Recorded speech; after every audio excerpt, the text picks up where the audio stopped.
Good morning, good morning. Alright. Another day of some deep Rock Galactic. Soon we're doing that promotion, eh? Right, so we want to get here.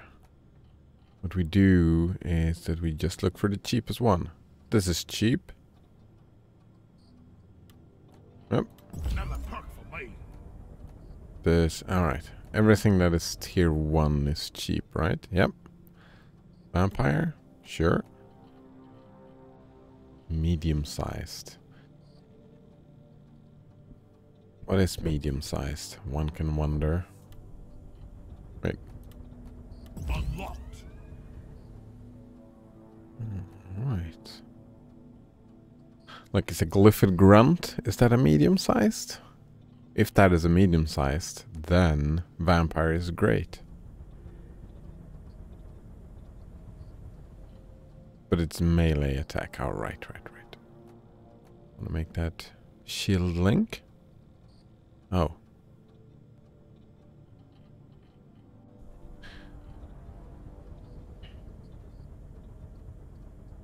Whenever you're within 4 meters. Oh. 4 meters. Your shields recharge 50% faster. I can, however, boost someone else's shield for 300 seconds. But I like this one.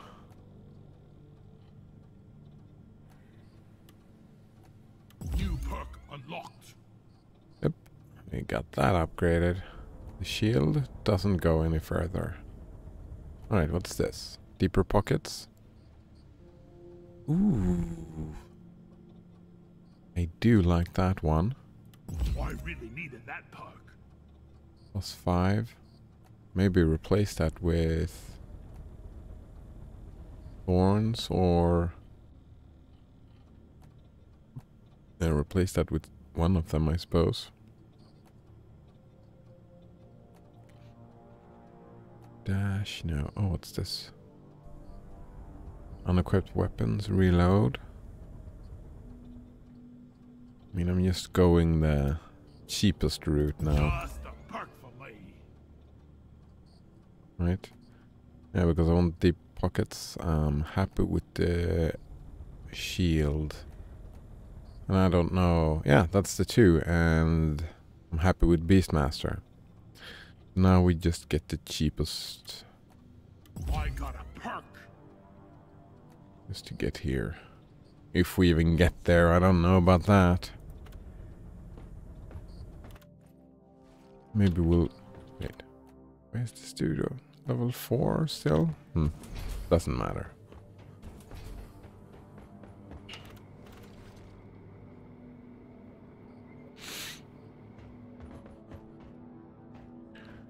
Alright, am I doing something special here? No. Gunner is fine. Yeah.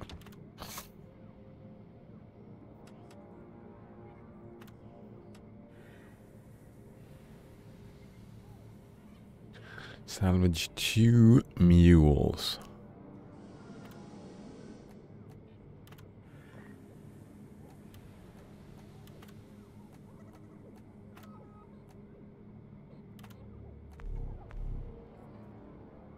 Hazard 2 is fine. Yeah, fine. Drop pod is cleared. Warm up. Time to get to work, team. Before I go, what kind of special berries here? I only have 21, so I don't want to. Ooh, I like that one. Chilled Rocky Mountains for everyone. For everyone, but it's just me. It's just me drinking alone. To the fallen.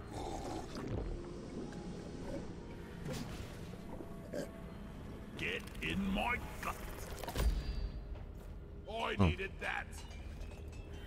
For Carl! Or Carl. Rock and roll! Suit up.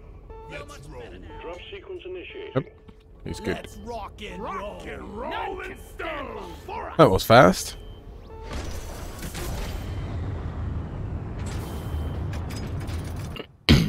Burning Gorge. Oh, right, we're at the fireplace. Nice.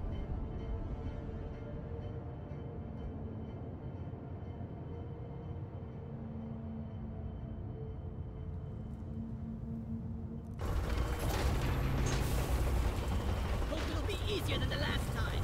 Rock and do anything with more legs than two. Alright, let's get going. This is a salvage mission. A previous crew lost their mini-mules, their drop pod, and their lives in this cave.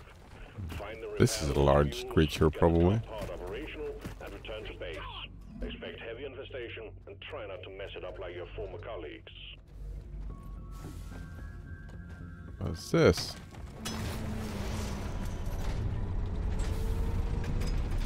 Alright, so let's look around, I suppose.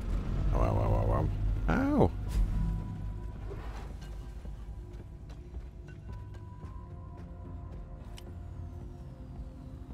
Humorous growth. Oh, thanks. Seems to be nothing really of value in here.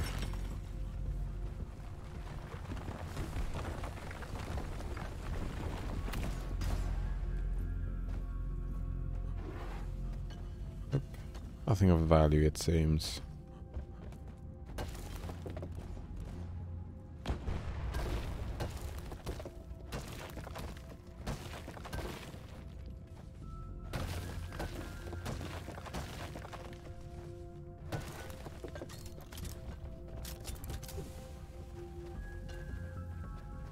Much better.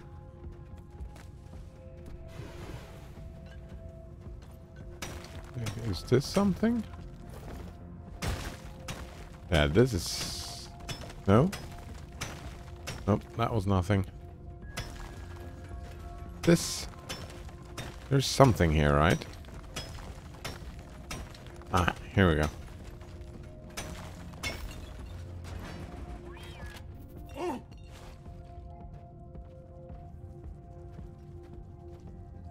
And some go... Ah, that's 200 gold. Like that. Could need a good rest.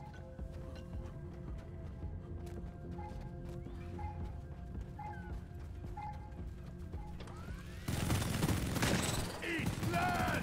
Loot bug down!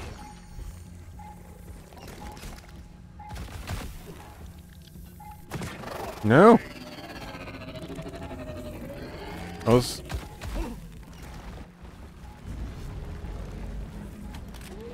Is there... A new miner is joining your team.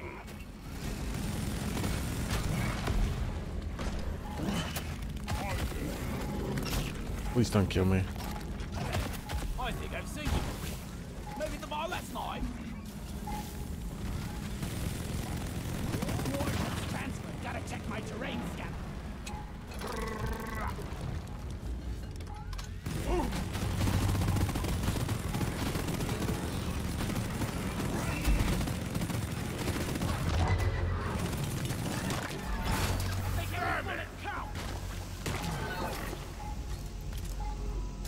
Watch out! Central gun ready to be built. Alright, my grenade is exploding now as well. That's very nice. Sentry gun.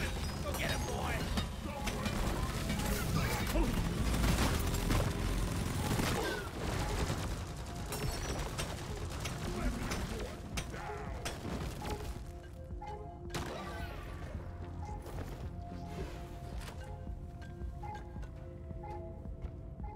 Is there something up there? Wait.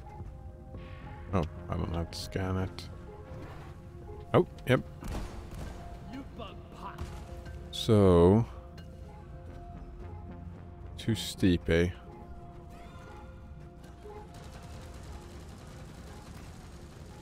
Oh, can I... Fuck. Wait, no, I can do this, right? I don't see... There was a hole. Damn it. Ah, there is the hole. Ah, whatever. This is fine. So long, suckers! Nope, that wasn't the hole.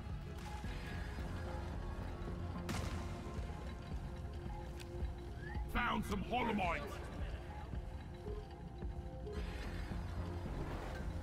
Oh, there was... Ah, up there was the hole. Damn it.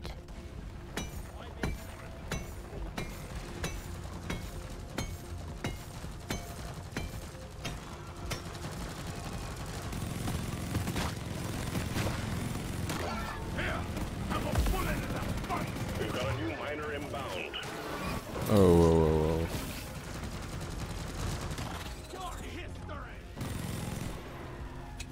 Nice and oil. oh. Rock and stone. We are unbreakable. Where is the mule? Oh, down here.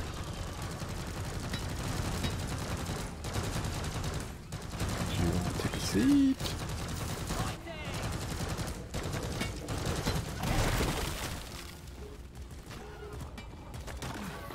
Ooh, some gold. Mule powering up. Good work.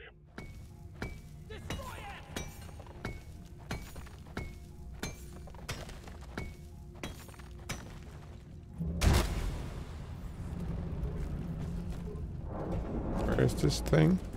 There it is. Oh, that's a sprout.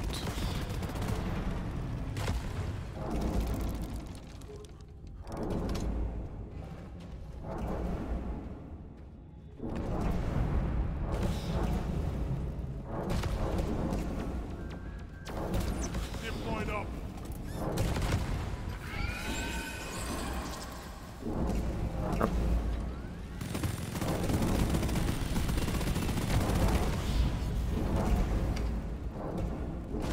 Oh, I was thinking it was gonna be a way through there. Up to the other side. One can dream, eh?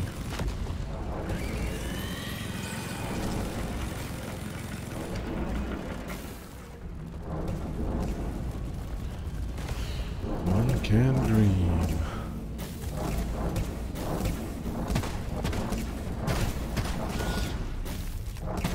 Got it right between the eyes.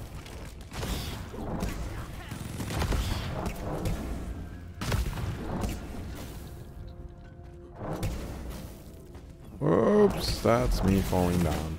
And I'm dead.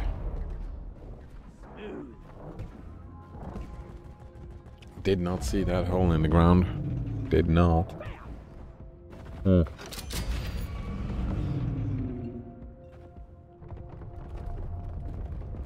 I got the deposit. Now. Thank you, pal. Molly, come here.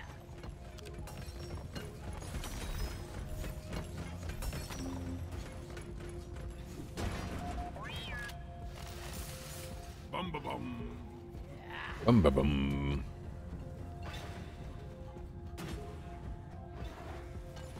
Oh, here we go.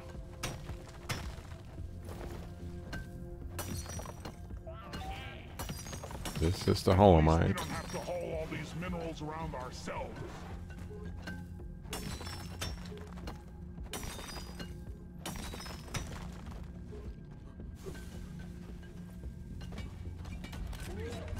Nicely done, team. You just secured yourself a nice bonus.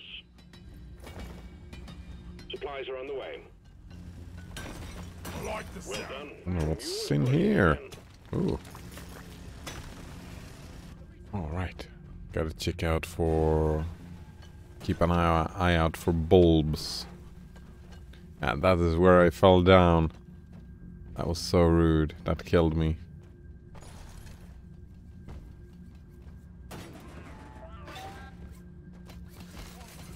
Rockets. We Go. fight for rock and stone. Rock on. Press the button. Press the button for glory. Rock and stone. Yeah. Rock and stone forever.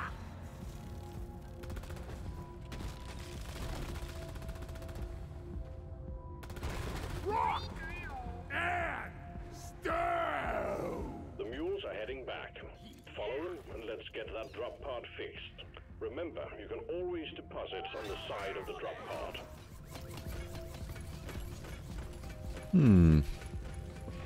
Alright. That was a fairly quick mission.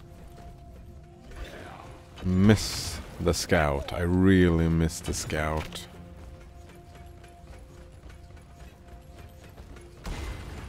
Access provided. Zip line done. Platform up.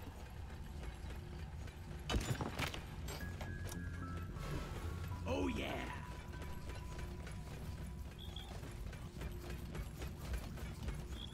The support tool. Oh well.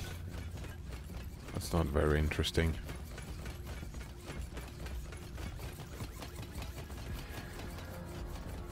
Oh.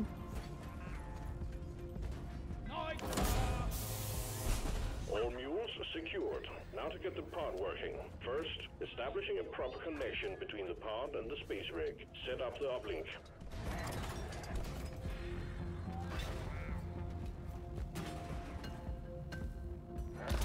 Zip line ready. Is there anything fun up here? Yes. Ooh.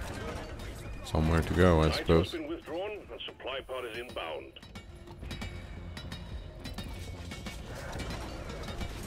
Not grounded, eh? Uplink ready. Triangulation initiated. Do not leave the triangulation zone or we will lose the connection. We only got one shot at this. Light is up. Grenade! Shoot me.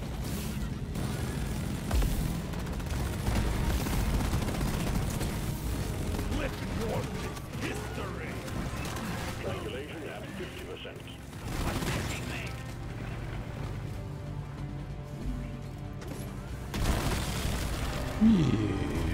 Flares up. Get to cover. That will teach you. Wait. Why am I not hitting it? Triangulation at 75%. Almost there.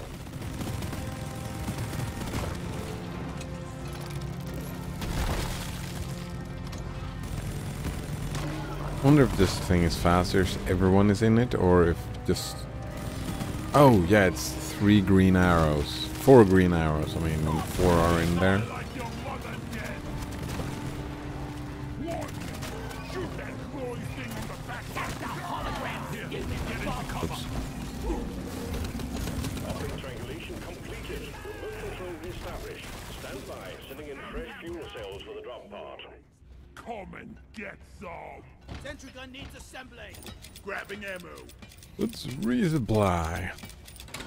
Thank you. Shield charged and ready. Alright, where will the next one be? Fuel cells arrived. Connect them to the drop pod by dragging out the charge cable. I'm out of here.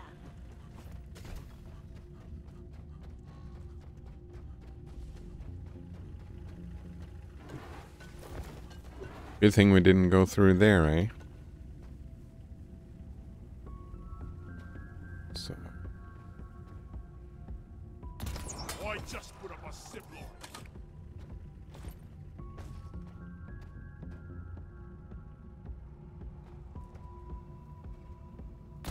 Zip line ready.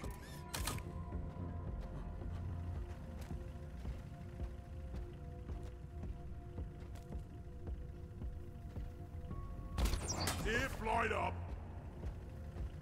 I've got lines everywhere. Fire, moron.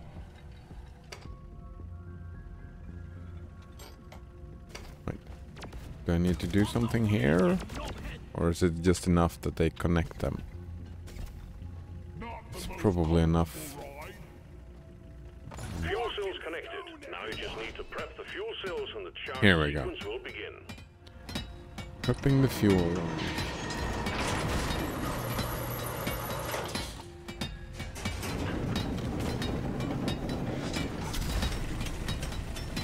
Fuel cells charging. Stay close to keep them operational. We're expecting an increase in hostiles. Flares up.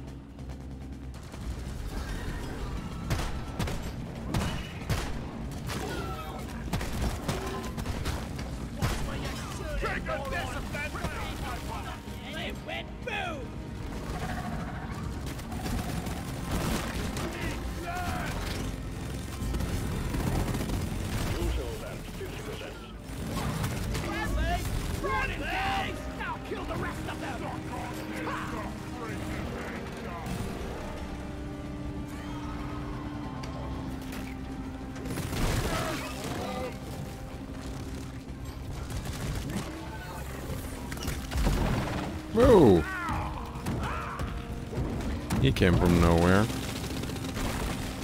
it up, down. Like that. Come and get me, you big fucking Fuel cells at 75%. You're almost there.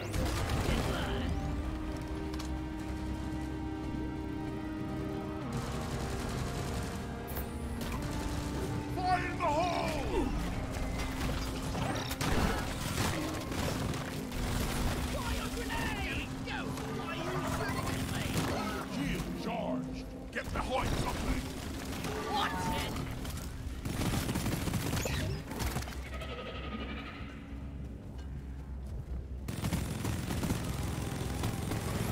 Fuel cells fully charged. Drop pod engine powering up. Hold your ground. We're almost ready to pull you and the goods out. Lightning! But powering up. Alright, so 1 minute. That's fine. Getting more ammo! Pod reactor Ow. spooling up.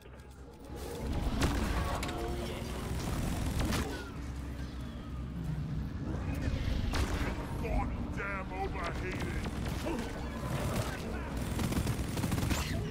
Onboard mainframe booting.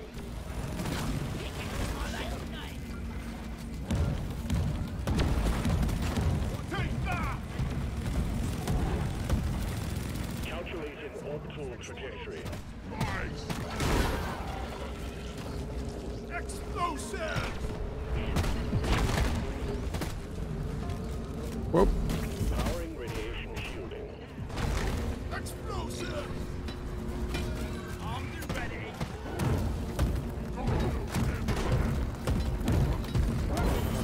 Ecom operational. Points on it! No grenades, no ammo. kill the oppressor.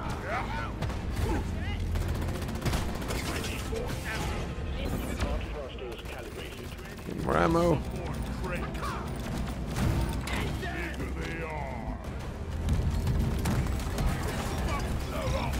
Drop powered up and ready to leave. It's time to bring it all home. Get on board, we're leaving with or without you. Rocket stove. Rock and stove. Bring it back in. Rocket stove.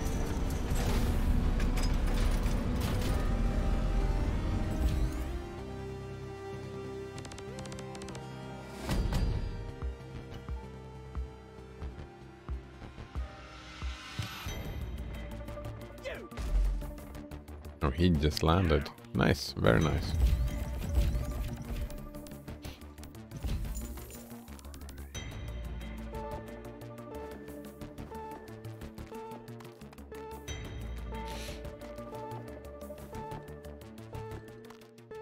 And one barley bulb. I didn't see it. Bad at finding the barley bulbs. Good job. Yes. You're making good progress on your assignment. Accessory. And perk points. Nice. Done. They all left. That's fine. Alright, so we get another mission. Egg hunting. Regenerative bugs? That's fine. Alright, so egg hunting and Ebo nuts.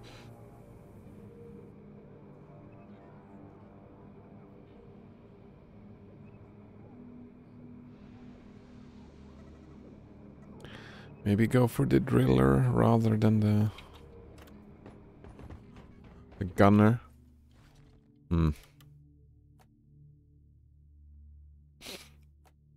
Damage on the pistol.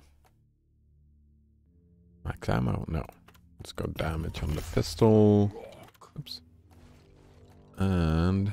ooh, more ammo? No. Greater distance. Oh, I thought max range was 30. Oh, Just it was. the mod I needed. Wait. Yeah, it was 30, but now it's 40.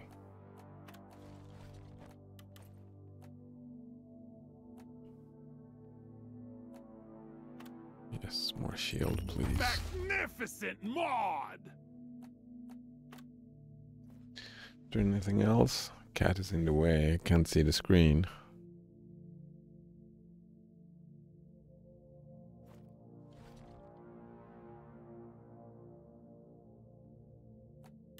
What was the new one I got? Deep pockets. Yes, I do want deep pockets.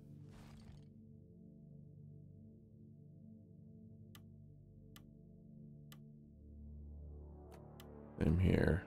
Deep pockets. I want deep pockets on all of them.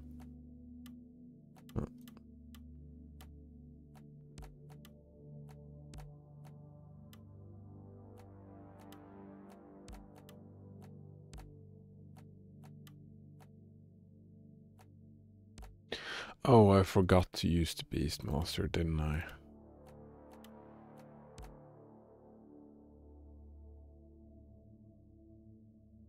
Maybe go with the Driller instead? Impact axe.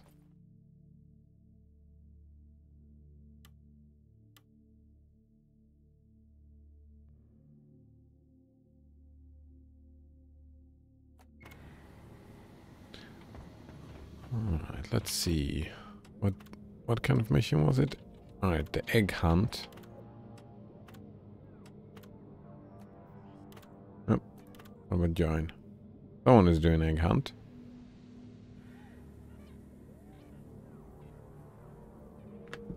Alright, I'll join that in a little bit. First, we see what's the beer of the day. Reduced fall damage? Ah, screw that.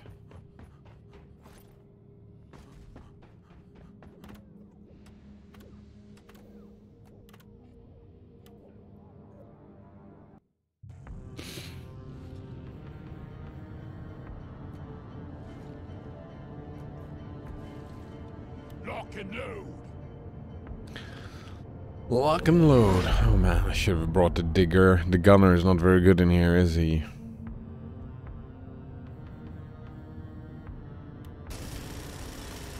Reinforcement is on the way.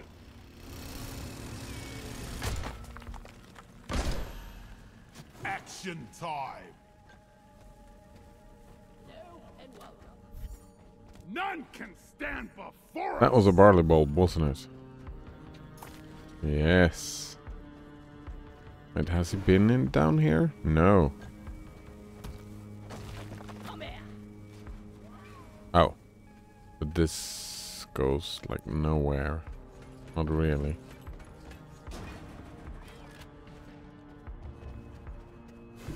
Could really go for a cold brew right now. Ah, some gold?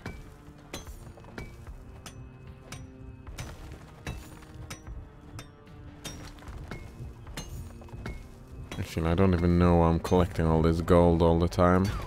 Don't feel like I need it, not really.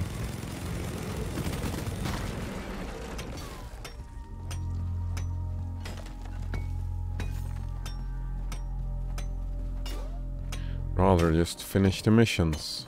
But man, the game is about collecting gold. Oh, and there's a lot of gold up here. Ah, whatever. I fell down. Alright, so where's the closest egg? Over there? Wait. Oh. Making a deposit. Ah, here we go. Yeah, I should have brought the driller.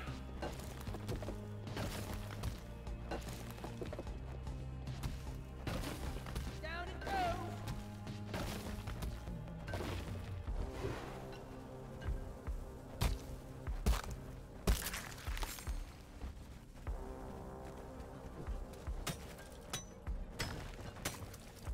Right.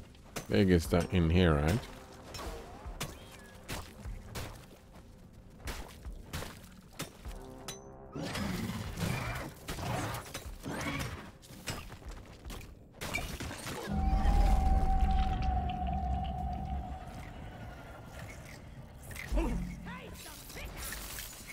Down the hatch.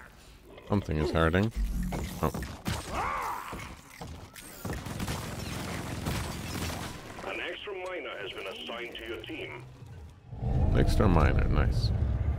Someone sounds angry, eh? Welcome to the team. Who's a good living? Fire in the hole!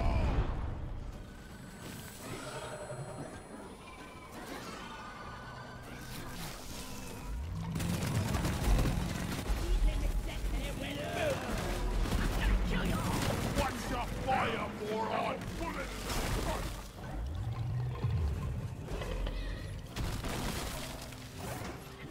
It's a mystery to me how all these minerals fit inside. Die like your mother dead! Wow. Wow. Die like your mother did? Oh, that's rude, isn't it?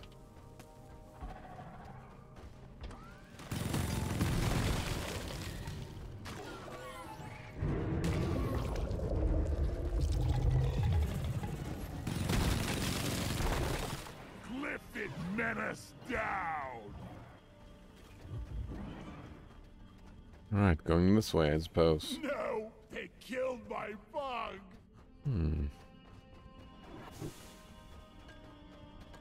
This is always good.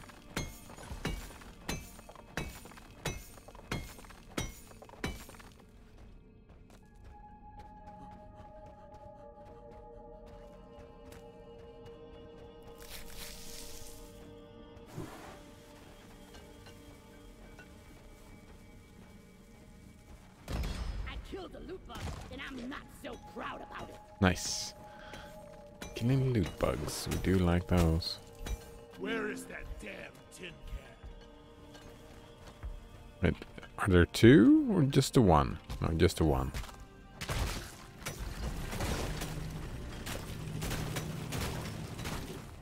Maybe he took one and I take the other one. We got a hell of a blip heading your way, team. Get ready.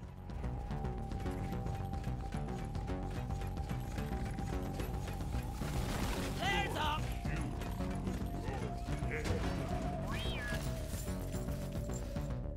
Anyone needs ammo? There's nitro here. Swarm, it's a big one, team. I'm guessing we're just staying here.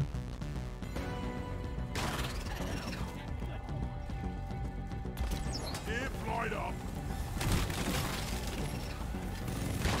Die! Eat lead.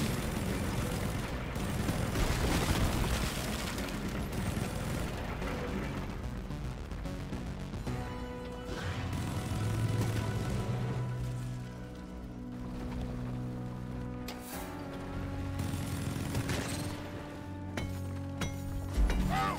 Watch it! Be gone! One down! Don't shoot me! I'm dead. Explosives! The wave is petering out. Wipe out the rest and get on with it. Nice. Oh,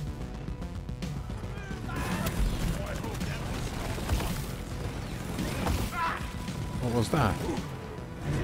What was that? Something hurt. What? Did I not see health here somewhere?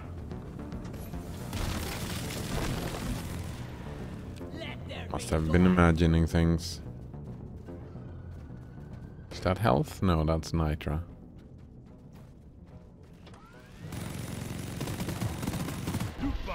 Rubbish equipment. Oh, he has that mining gun, hasn't he?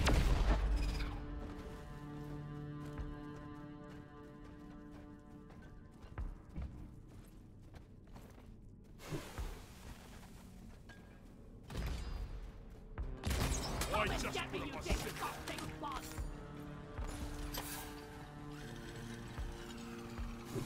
Those got room for more.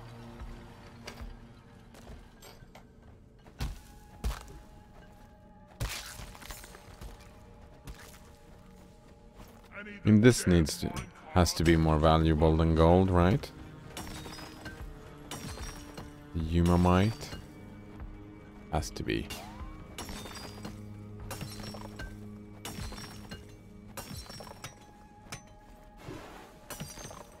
I make this jump? Die worthless.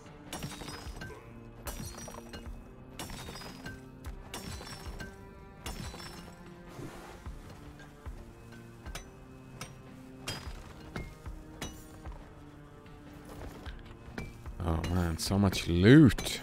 The egg hunts.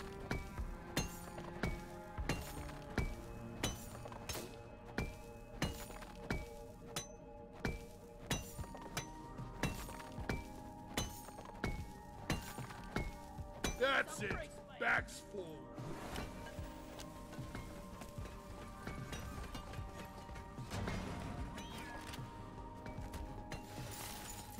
Depositing.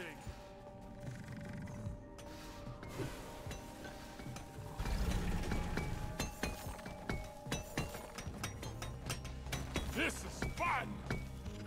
This is fun. So much fun. Now that's another game. I Replay think we're soon. actually doing all right so far.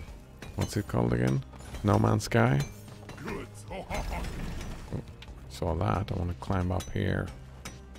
I really can't use this for anything.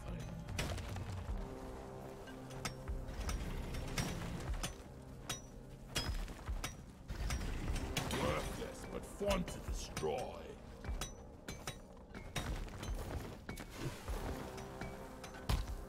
We're nuts. Where do all these minerals go? Yeah, where do they go, eh?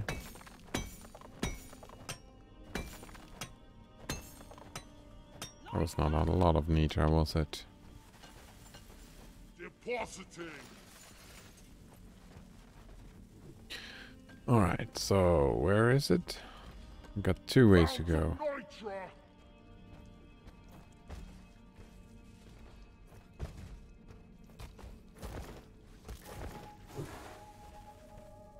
Let's check this way.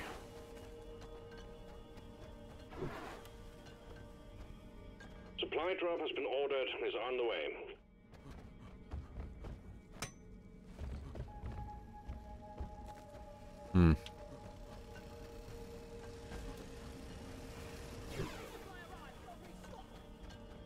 Ooh, resupply.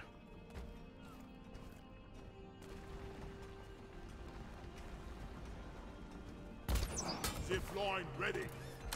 Inventory is full.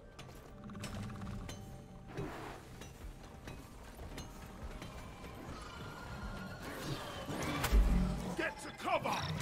Crawl back to hell. Move it. It's gonna blow.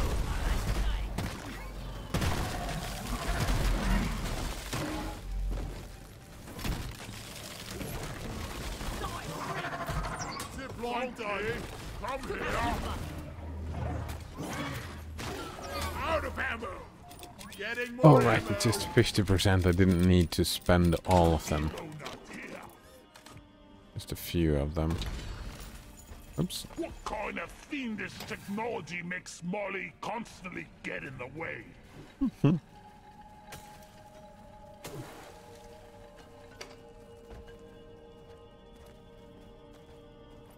Ebonut, alright. I'll get that one.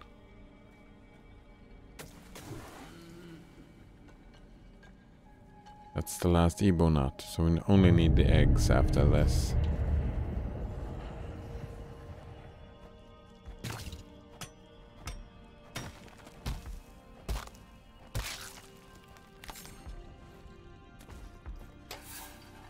A lot of gold down there, but I don't really care that much, I suppose. Oop.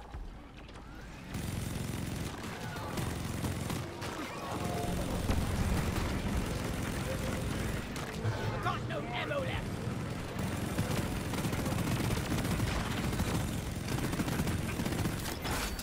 My weapon jam. Ammo taken. Overheated. Alright, there's gotta be something in here, right? Ammo taken. Just gold? Getting supply. Much better.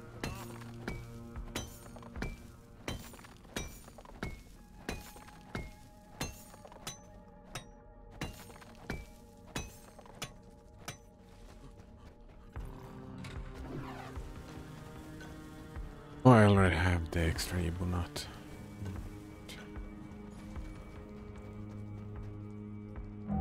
There's gotta be... Wait. Time to earn your paycheck. Nothing team. here? Got a doozy of a swarm underway. Life, I suppose. Feel much better now. Alright, let's go back to the others and help out with the wave. Oops.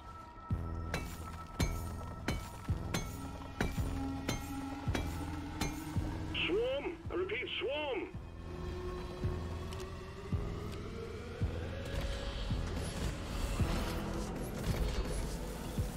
IFT! Whenever you try blowing things up. Getting closer to our quota. Secondary objective completed. Make it home to collect your bonus. Shell back down! Stop shooting, mate!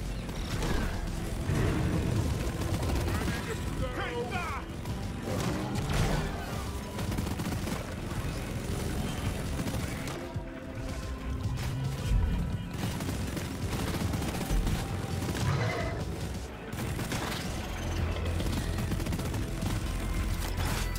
Got a gem! Cover me! About to blow up! Okay, you better run. Is that it? What's this? Battery thing? It's a freak of nature!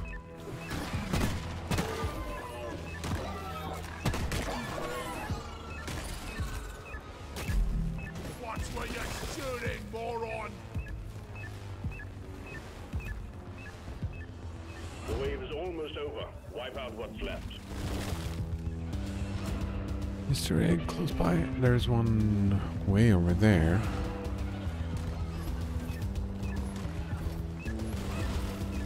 Here we go!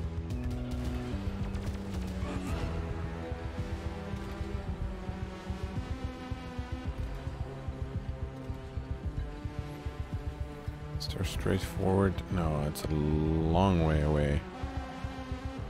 I suppose I run over there.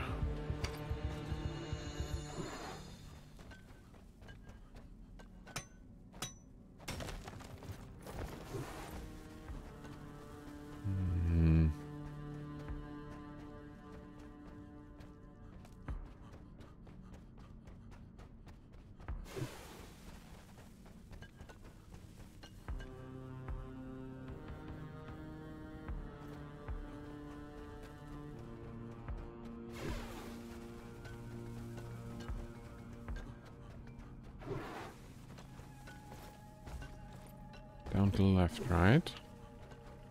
Left, right, left, right. Wait. Oh man, it's a long way to go.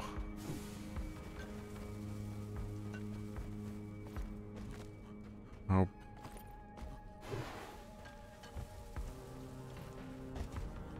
This doesn't screw me over running off by myself like I this. needed that.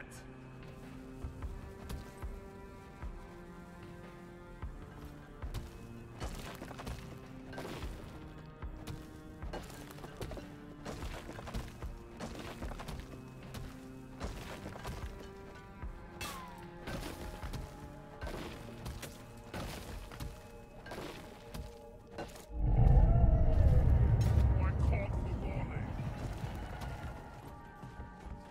Oh. He found another way over here. Egg collection completed. Well done. All the escape Oh pods man, are that's ready. funny. Yeah! Rock and stone! Your ride home is on the way. Drop pod inbound. Light is up!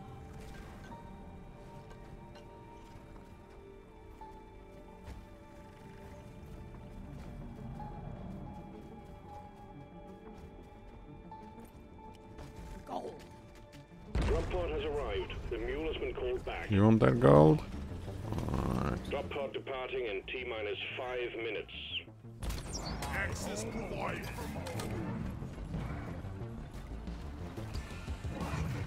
Yeah, the drop pod is right here. Oh, I missed.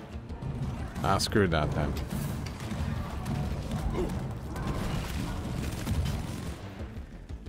Nope. Ooh, that hurt. Need more ammo.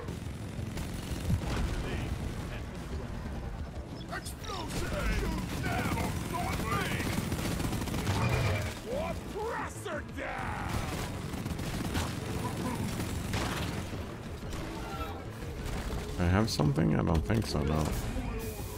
Supply pod launched. Better stand back. The mule has docked. Initiating launch sequence. Hurry up! Stone everyone! Why the Order pod departing in T-minus 4 minutes. pod is here. Everybody collect ammunition. Come on, guys! Rock and stone. For rock and stone! Rock on! We fight for rock and Enemy stone. slowed down! That's And there we go. retrieving escape pod. Oh, one more mission after this? Rock and roll and stone. Rock solid! And then a promotion.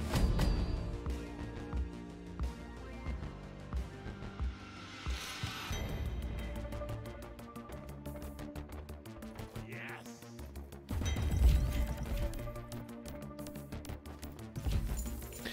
Level 14. 2 barley bulbs. Nice.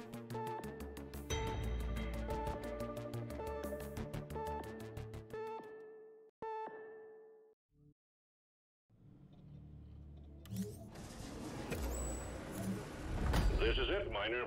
One final mission to go, and you're up for a night. One final mission. Easy peasy.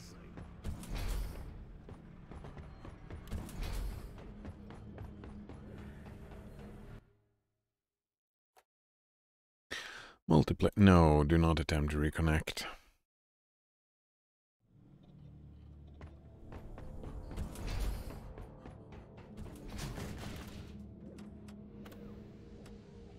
Ooh, we got XP plus as well. Yeah, since it's XP plus, we're gonna have people here. And what do we get? Reduced fall damage again. Nah, screw that. Did we get something for the gunner? Nope.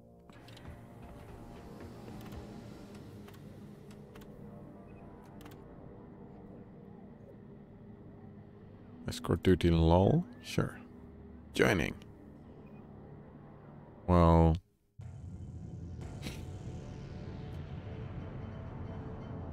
It ain't a gun if it don't weigh at least 100 pounds.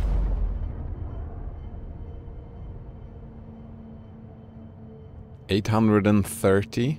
Wow.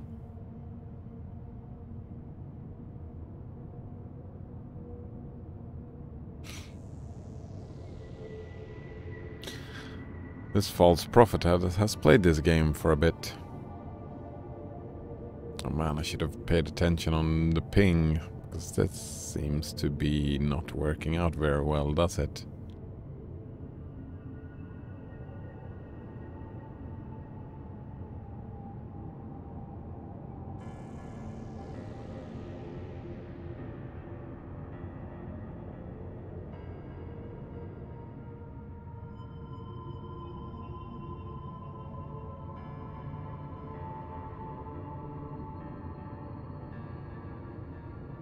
Yeah, this does not seem to be working out at all.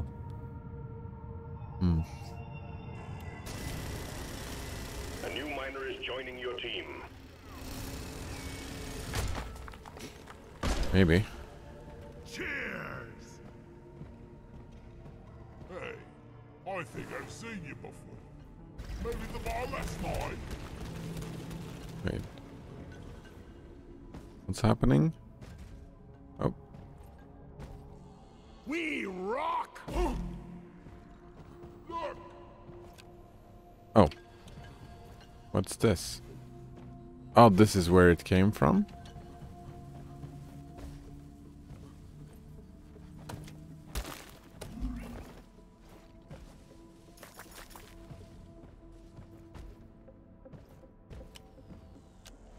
Let's go over to the mule. Has stopped. Fuel canisters are all dry as a bone. Refill them, and we will have this show on the road again soon. Roger that. Supplies are coming.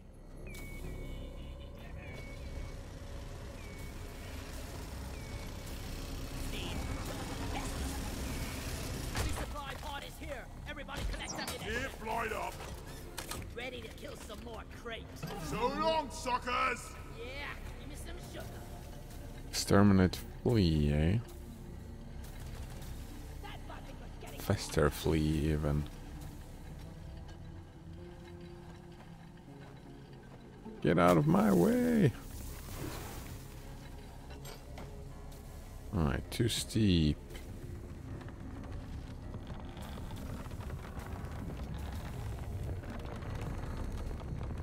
Is this fine then?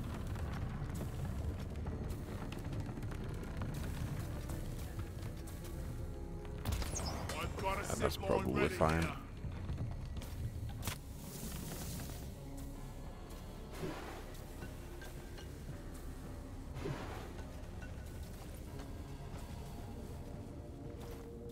What is this? Ah! Bismore. Rare stuff.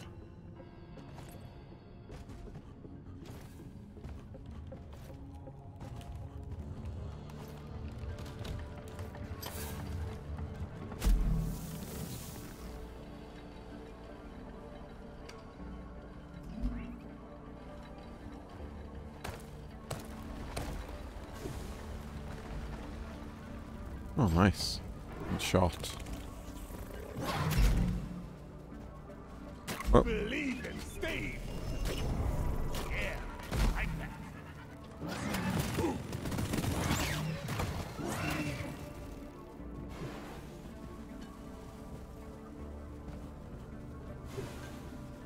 nothing up here?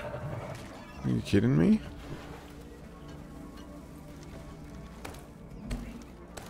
Has to be something up here, right? The drill dozer is under attack. Get it fixed up before we lose it. I guess not.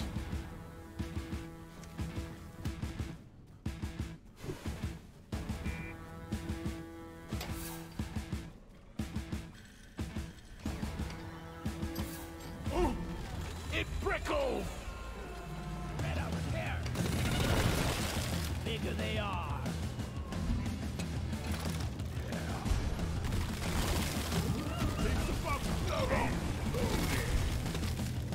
Getting squashed.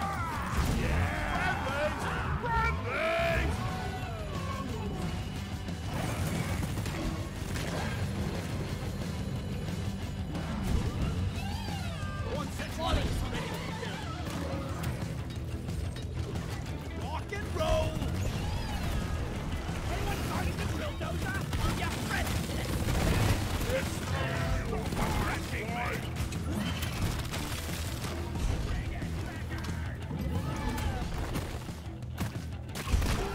Yeah. Hope the bandage stays on. Come here. Piece of cake. Alright, some dude is filling it up, right? Yeah.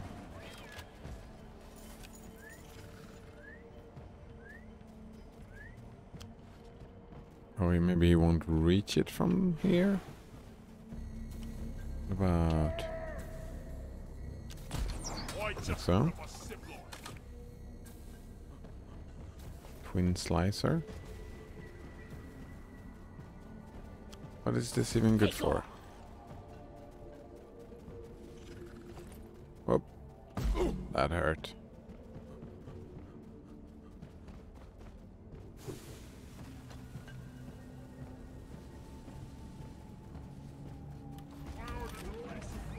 Stand back. Supply pod inbound.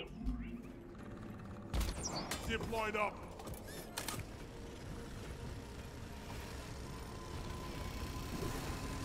Oh, this is the thing where we have to stand around. I More get it. ammo.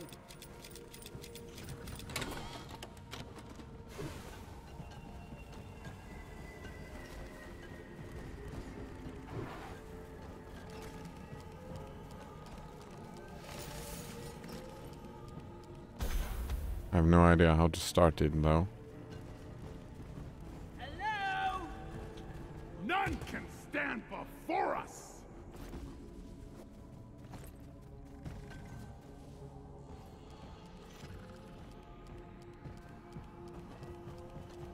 Be ready for anything. Oh,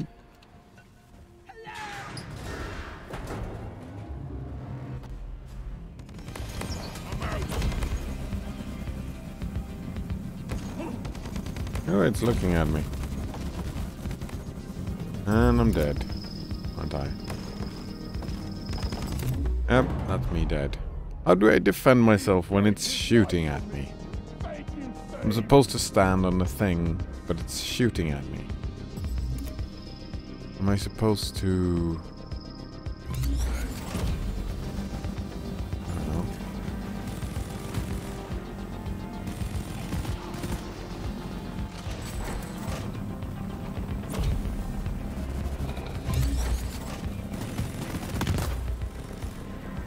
Oh.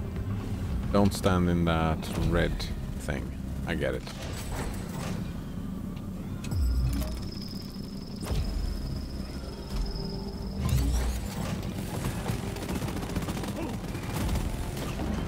Whoa, that was a lot of enemies.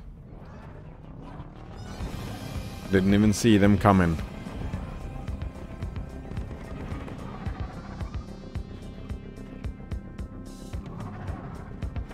That dude is not really helping, is he?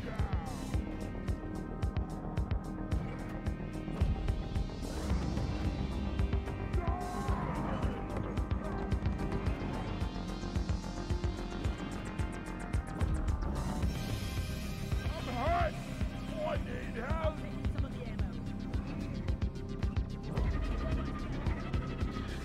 I mean, it was them who wanted to start it, and they started it.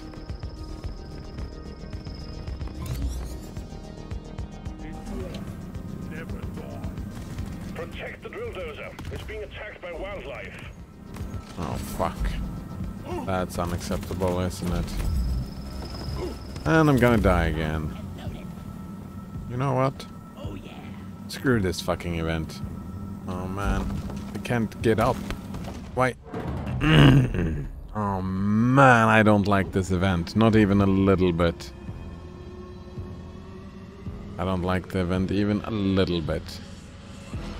Seems like they don't either. They started it, but seems like have no intention to finish it.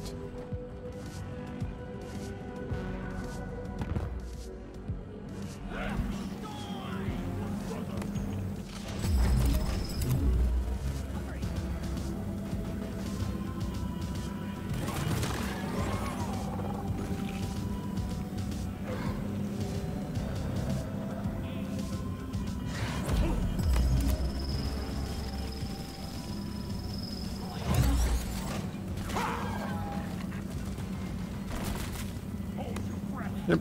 And event failed.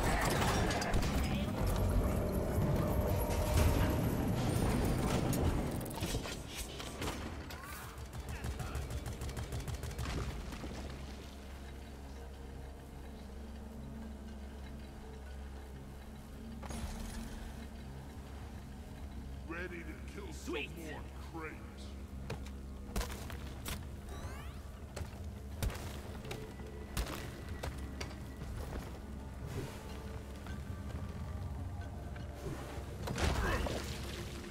Gross.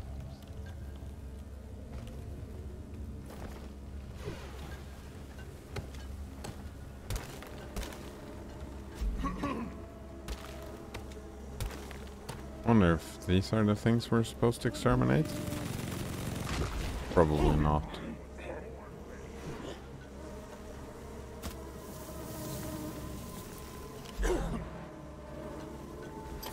Leave me alone.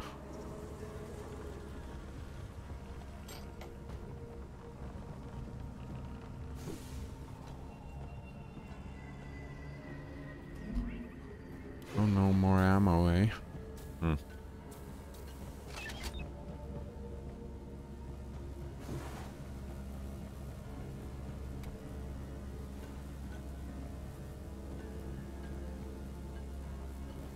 There's an ammo bag right there. Let's get that instead.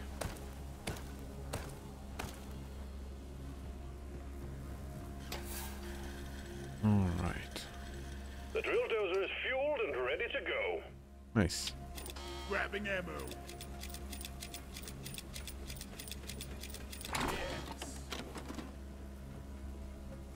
Drill dozer moving.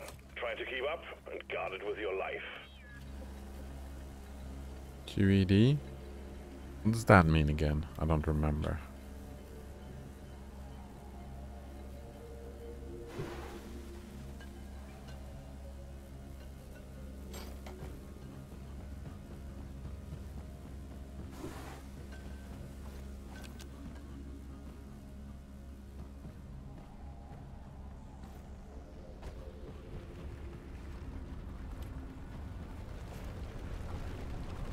Contact. Swarm approaching the drill dozer. Hunker down and load up. Ready to rebuild. I don't remember. Entry on. Love how he thinks that. I wonder if he's gonna explain the Latin as well. Can be interesting. Yield. No empty. It's gonna blow. Plasma buster! Seek cover. Follow this.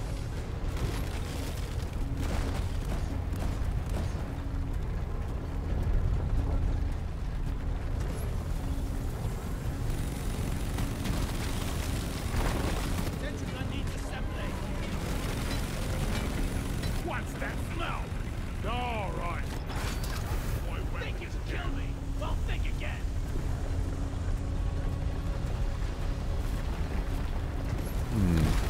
Why are you shooting at me? Let's go, dimwit.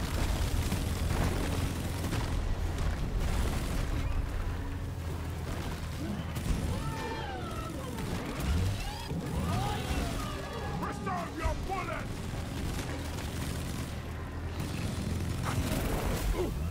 Did he just tell me not to waste my bullets? Little body fix.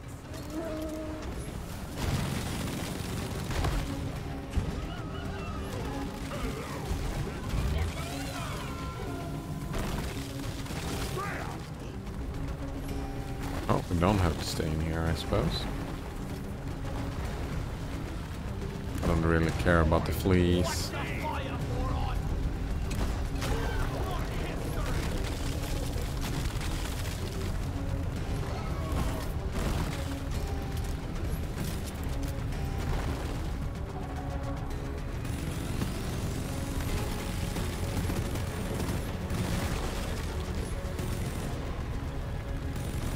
Die, monsters.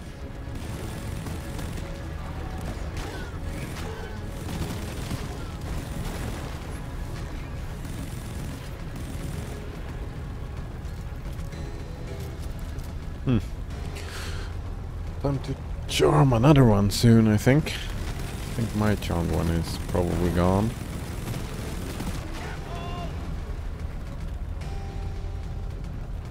Molly carries minerals, and we shoot bugs in mines. Or life in a nutshell.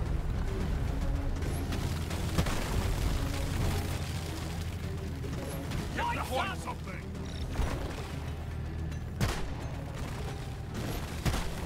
Oh, are we here? No, we're not here. Drill dozer's out of fuel again. Time to harvest some oil shale, folks. The thorns hurt. Zip line ready. Prickly! Where do all these minerals go? Resupply order! Need to Supplies are on the way. shopping when we get back. Shoot it!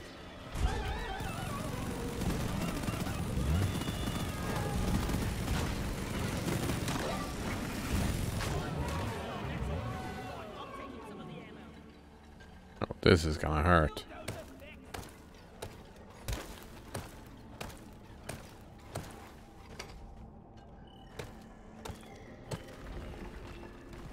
Lighting up! Zip line done.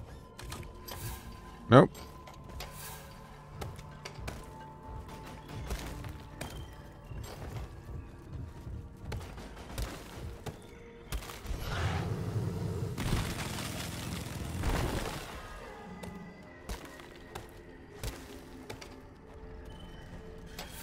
Gotta locate some oil shale.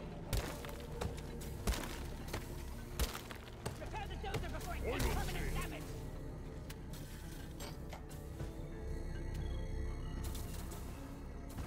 Alright, where else can I build some stuff? Here we go. I hate thorns.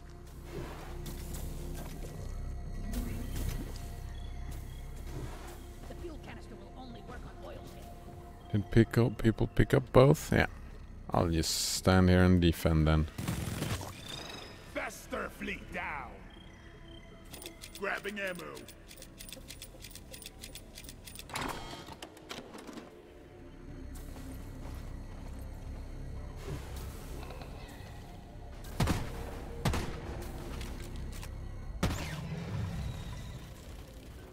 The drill dozer is under attack.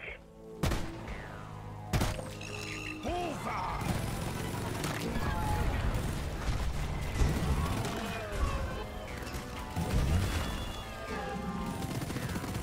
Try top down!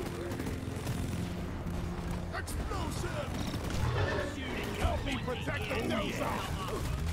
Wait, we're forgetting the dozer! Doretta could really use I've an armor. sprung a leak! Booyah! You want some more? Lighting! No enemy radar or anything. Oh, Booyah! Die like your mother I was did! born ready.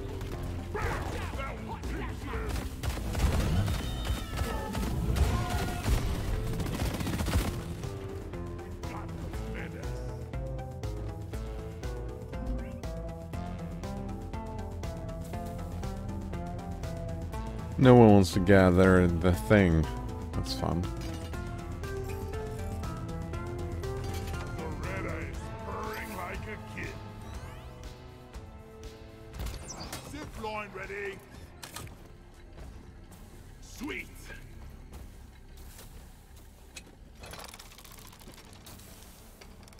So long, suckers.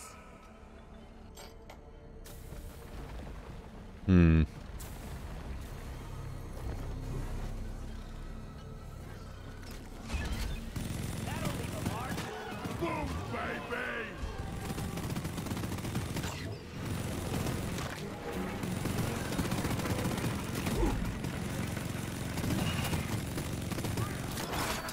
Jam. Oil shield I didn't run through it. Chicken. Damn it. Right, what? There we go.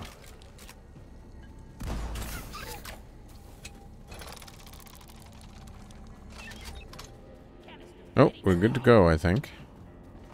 Zippity. Fuel canister in place. Well done. All canisters are loaded. The drill dozer is ready to move out. Very nice. Drill dozer moving.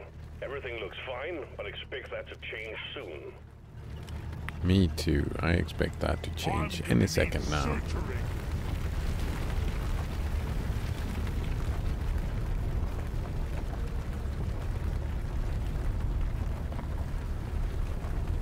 Yeah. Oh, hello, Banana Waffle Monkey. How are you doing today? Saying nude sip. Sentry done. Go get him, boy. An emote, I guess.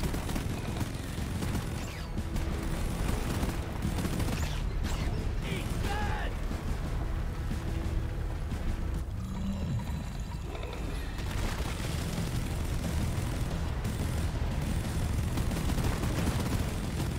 Miss your team practice, or is it nice to just having a break? Oh, I'm guessing since finals are coming up, I'm getting the extra time to do some studying. Probably is nice.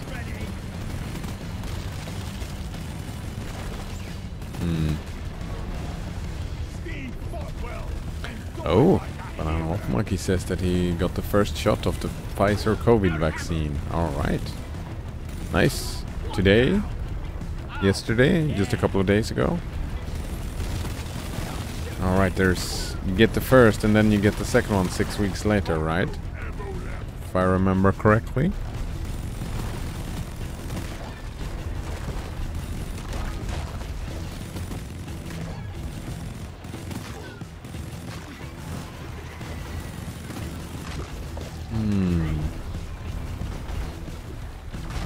Bloody son it.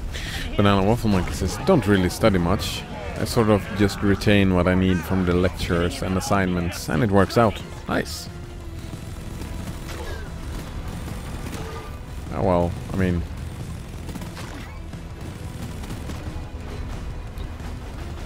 I suppose that... Is education bad? Would you say that you...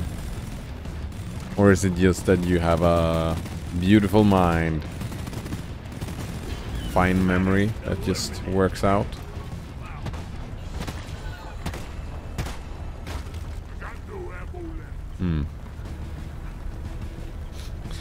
Banana Waffle Monkey also says that he's getting the second part on April 25th.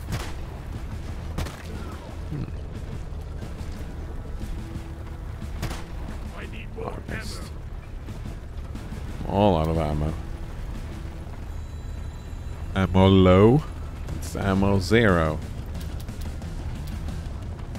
Don't have any ammo. Throw this grenade. There you go. Watch out! Oh wow. Fire in the hole! Grenade! Out of grenade! Melee them, I suppose.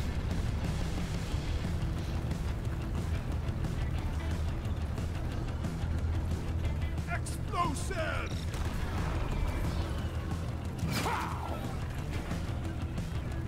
Ooh, can I charm one? No.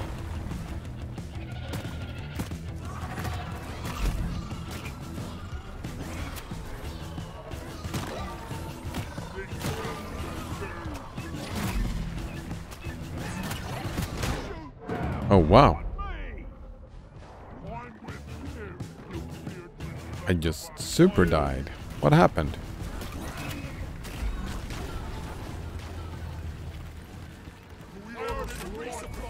The drill dozer has reached the hardstone. Press the button on the dozer and start the extraction when you're ready. Supply pod launched. Better stand back. Drill dozer has begun cracking the Omeran shell. If you lose the dozer, you lose the mission. So guard it well against any hostiles. Attention team, to keep the drill dozer running at full capacity, you need to keep it clear of bugs. Also, we got an incoming swarm. Alright, there we go. The swarm is upon you. Swarm is upon me. I actually haven't looked into the vaccine at all. I don't know how it works or how it's supposed to work. Like, how long does it last? Like a... Well, they don't know, do they? It's supposed to last like a year or something?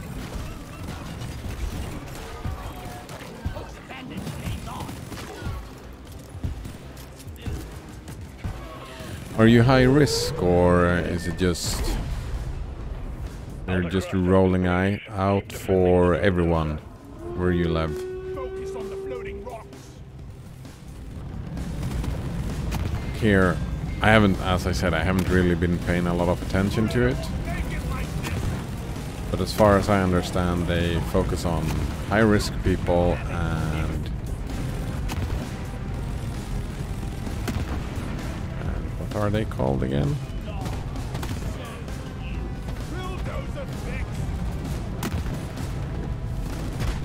High risk and people that work in a risky context, I suppose.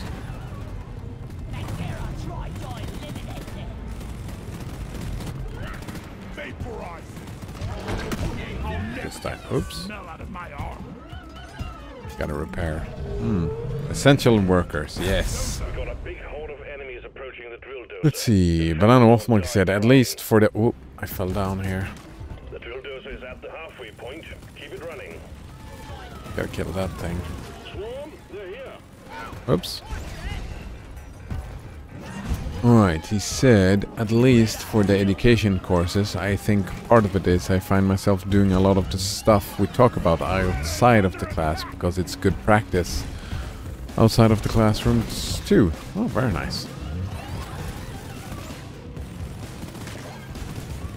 Not only good for stuff that is good for life. I love that kind of study. My favorite.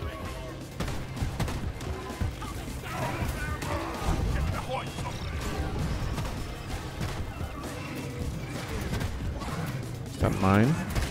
I don't think so.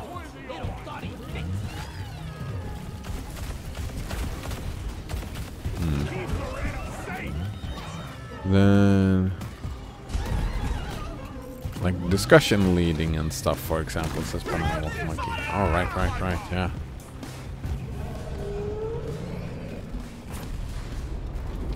The drill dozer is exposing the core. The heartstone is almost... That can be fairly useful, I suppose. Oh, it's taking a lot of damage. I'm repairing as fast as I can.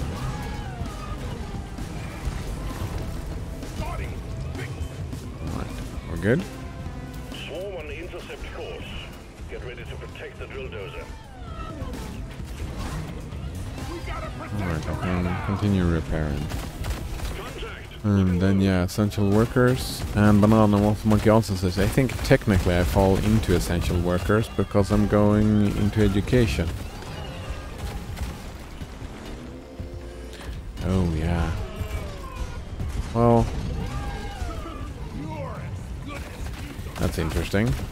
I would say that education is essential, but you don't need to, like, especially in... Whoa. The drill dozer has sustained permanent damage. Step up Permanent your game, damage, team. eh?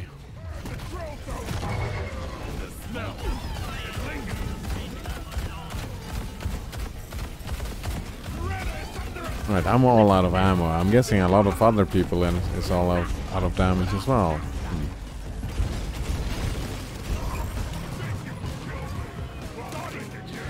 I don't know if I see education as essential work. Maybe. I suppose. I suppose it is work. Why is this thing not... There we go. Finally. The drill dozer served its purpose. The heartstone is ours. Deposit it and wrap up the mission. We gotta fix Donnie! I found the mule! I found the mule. Power and Oh, heartstone secured. Call the drop pod when you're ready. it left. Smooth as always, team. Drop pod is on the way. Ow. Oops.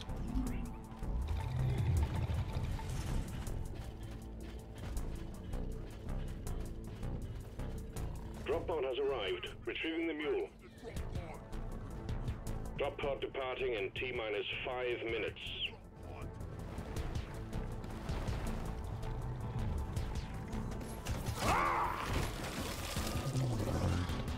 Screw this. Screw this. Let's just get out.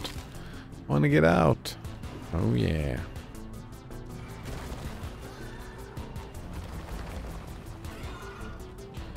Don't have any ammo or anything. Got 3 grenades. Got these, I suppose.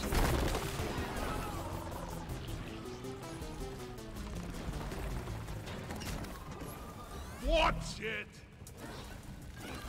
And where is it? It's up here. Alright. Here I come.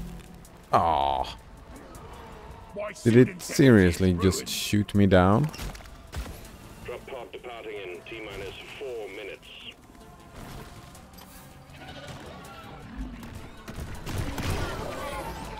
Alright, I'm gonna make this jump even though it hurts.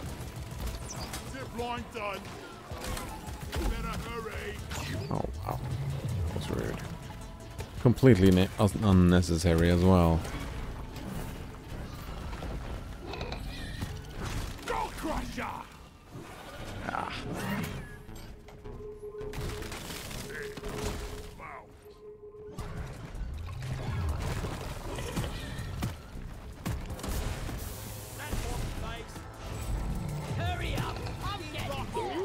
successfully retrieved.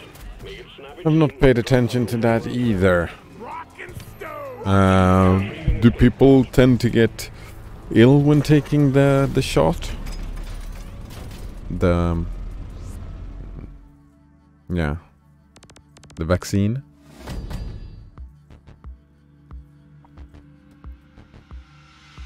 A modern type of vaccine, right? The RNA thing they've been talking about. I don't know really what it means, but yeah. Brown Wolf Monkey says, no idea, but I haven't felt any different. There we go.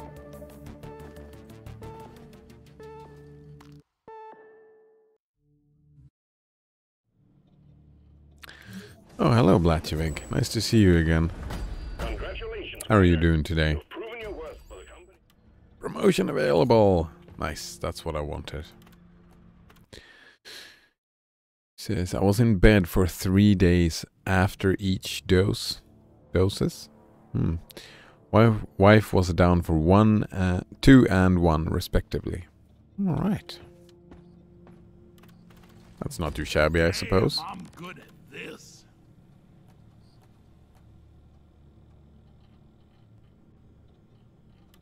Sure, let's Why lock maybe that needed one. that Oh, perk. and Beastmaster 3.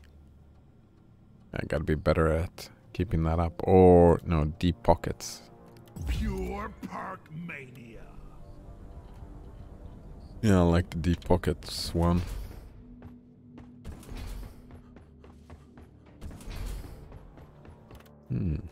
Keep them shites off me. I'll keep the team alive. Yeah, we're hoping for the best with that vaccine, right?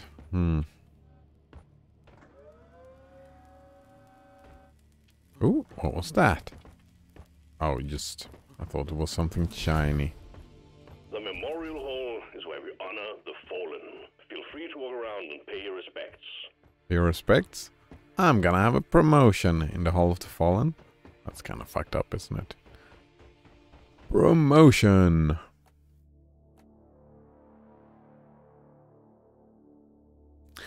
Alright, in recognition of all your hard work, DRG have made you eligible for a promotion. Getting a character promoted resets its level to 1. Ugh. You will, however, keep all your progress on weapon upgrades, perks, credits, crafting materials, and vanity items. What are the benefits? Tritolite key giving access to deep dive terminal. New assignment, breach the core, +1 extra active perk slot. Ooh.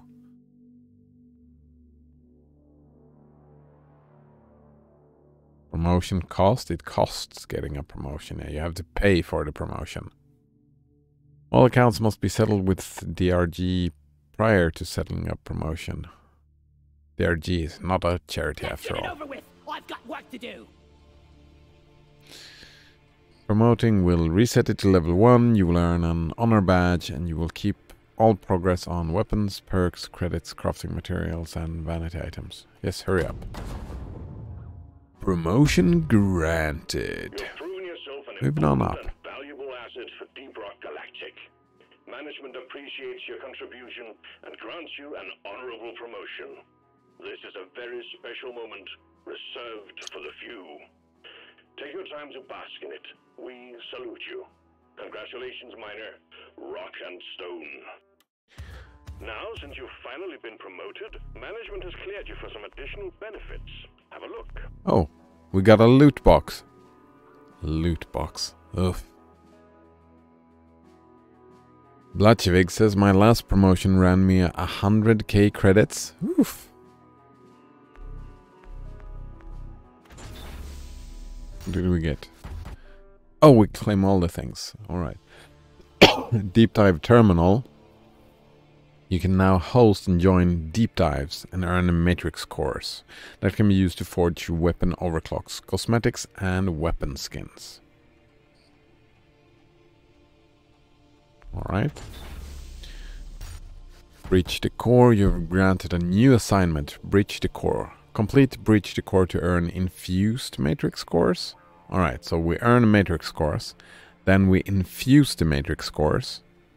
And get access to weekly core hunts. Which we don't know what those are. And your newly promoted dwarf has earned an extra active perk slot. You can now equip 2 active perks. Choose wisely.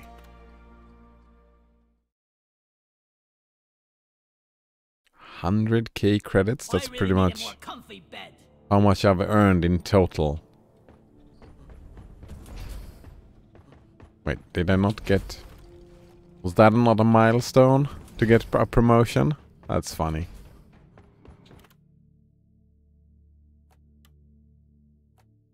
See you in hell. Field medic. Dash. Hover boots. Let's get the hover boots. Oh, so I didn't... Oh, I thought I was gonna lose that. Nice. Like, I thought these were gonna be locked and I had to level through it all over again, but that was not it. Very nice. I was hoping it was gonna be like this. Lachevig says, Core Hunt is your weekly mission, worth prioritizing to get OCs and blank cores. Alright, the weekly mission. Let's see, what's the deep dives then?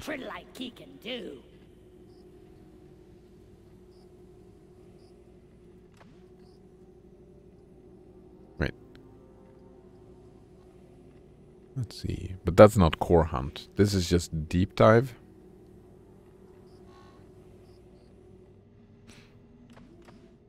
Maybe I should do that solo. Forge. We probably don't.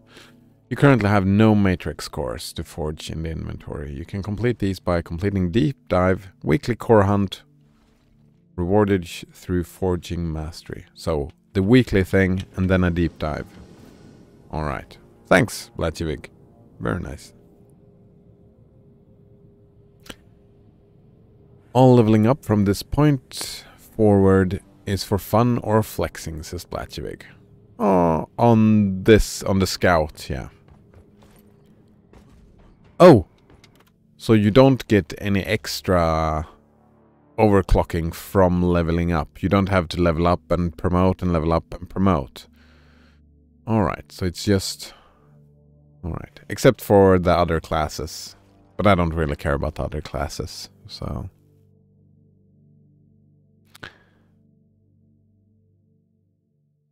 And Blatchevig also says that Deep Dive is 3 missions back to back, and each mission has 2 primary objectives instead of 1. Oh, 3 missions back to back. Oh, so you don't... Wait. Do you, like... You go down, do the mission, go to the extract takes you to another mission. Is that how it works then, Blatchevig? Was I understanding that correctly? And then we have breached the core. Wait. What's the weekly mission then? How do I...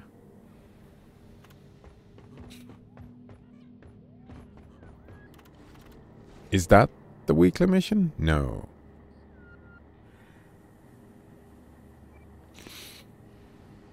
Blatchevig says, right, no returning to the station between missions in Deep Dive. Alright. Oh, is this the thing that I'm using? Is this... This leads to the weekly missions, or... Wait. There's a long... It's a long fucking mission. Congratulations on your first promotion. We have this special one-of-a-kind assignment ready for you. It will be long and tough to drill, but you will be rewarded generously with infused matrix cores. Complete this and you will get a good head start on your weapon overclocks. Oh, a head start. Nice. Alright, so we get 6 infused... Ah, and there we go. We unlock the weekly core hunt after this. And we have to do all these missions to get our first 6 infused matrix cores. That's a lot of missions. Huh.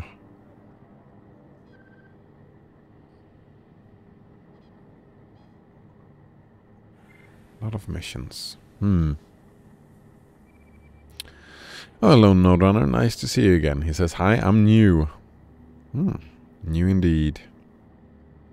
How is the new stuff? Have you gotten used to your keyboard yet, Node Runner? Hmm. Blatchevig says, do that to unlock the weekly. Yep. Oh, yes, yes, he says. And Adventure95 says, hi, I was here before. Nice to see you again, Adventure95. How are you doing today? Everything fine? Blatchevig says that overclocks are random drops. You aren't guaranteed to get any specific ones or even get ones for the class that you are playing. Hmm.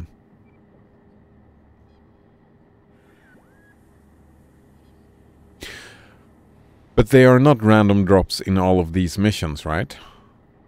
Blatchevig, it's just when I finish this, I get 6 cores, and then after that I can do a weekly thing. Hmm.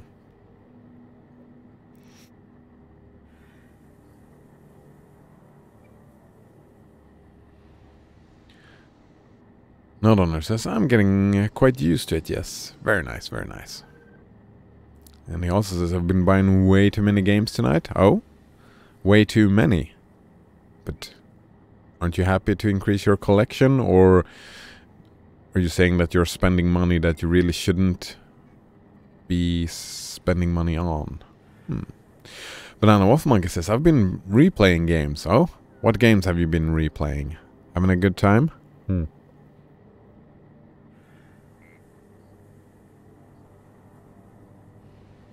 Blatchevig says, guaranteed rewards. If one of the rewards is a core, which core it is will be random. Alright, right.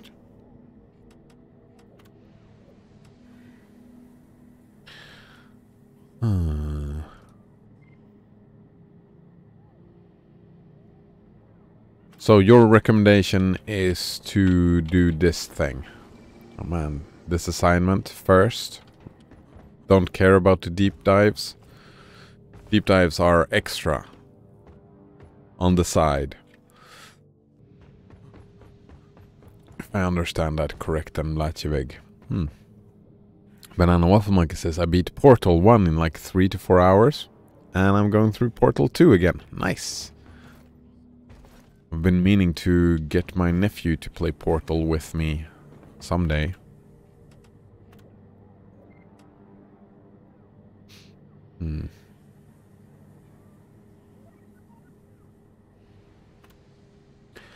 So, since leveling is optional, right? Why not play all of it on Hazard 2? What's the point in going to Hazard 4 and 5? If it's just random rewards?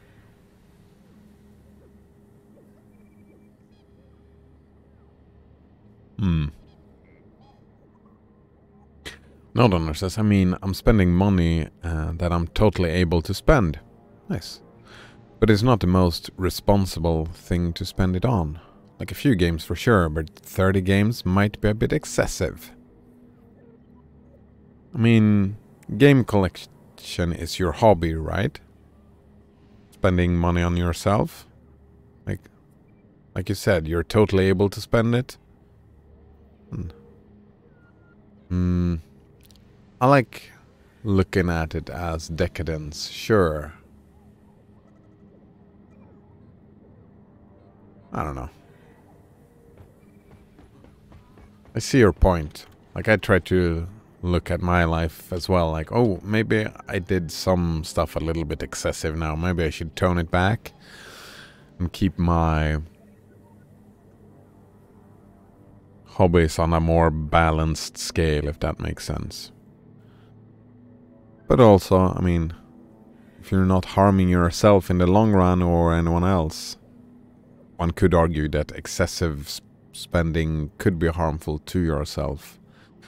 Like if you get used to it, building up a routine by overspending, I suppose. Latvig says, depends. If you're trying to speed through to the fastest rewards, I think you're... And think you're a badass. Do the deep dive first. Oh, I'm not a badass.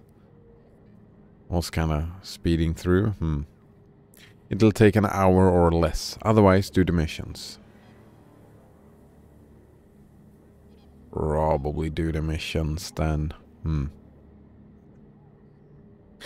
Latvig says there is no punishment for playing on lower difficulty, but deep dives are fixed difficulty. Alright.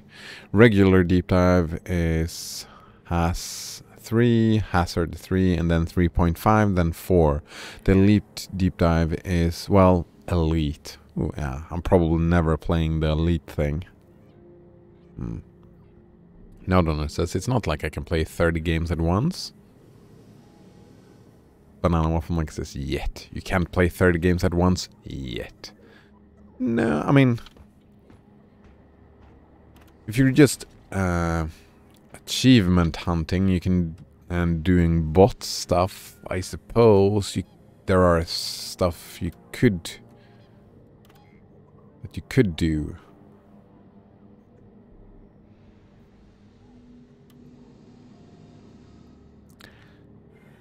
But, I mean, you're a collector, right? You have more games than you will ever play. Right? No, Runner.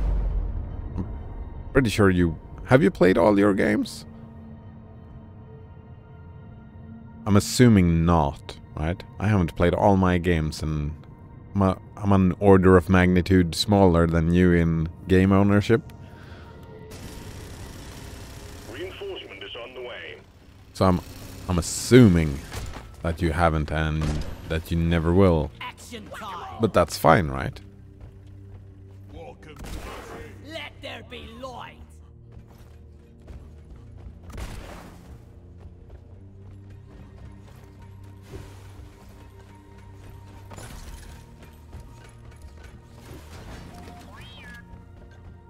It's about the collection. It's not about playing all the games. That's how I understood it anyway. I'm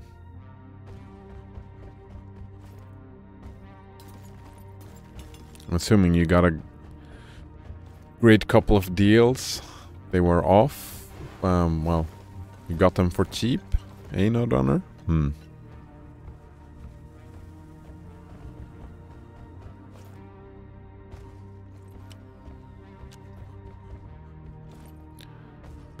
This stuff was quite empty, wasn't it?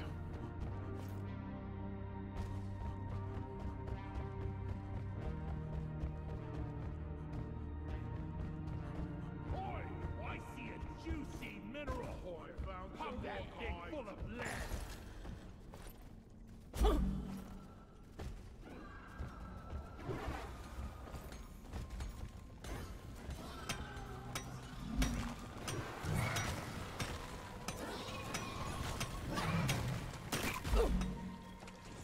Follow me, Steve. Booyah! Right, getting this Nitra. I love the extra size in the bag. Whoop. Molly's on the way. Starch nut.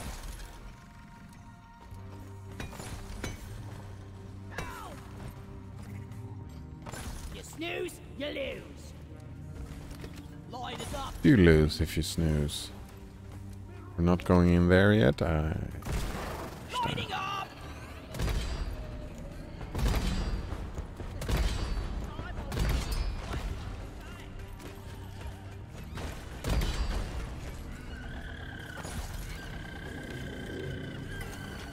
Not a good timing to die, right? This is a loot bug.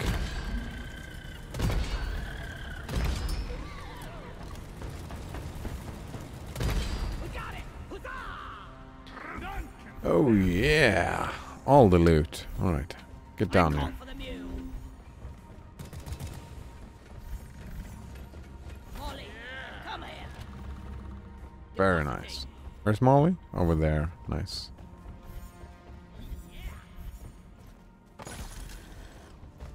Lining up. Nodonor says, I think it's possible to play all of my games, with some exceptions, like I can't play all the VR games yet, so I ignored those. I probably shouldn't bother playing games without English language support. Yeah, maybe also avoid games with bad user review score and lower my expectation for what completing a game means. Might be able to finish playing all my games. Oh, that is the goal. Oh, I had misunderstood. If only Deep Rock would invest in some pesticides.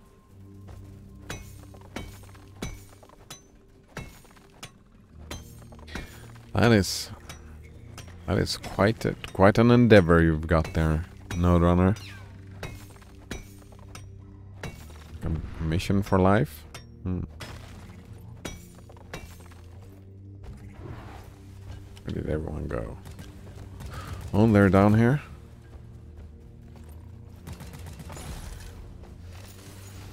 Sometimes I wonder if Down my it next goes. there is to like. Then I punch myself. Lloyd! Is this where we came from?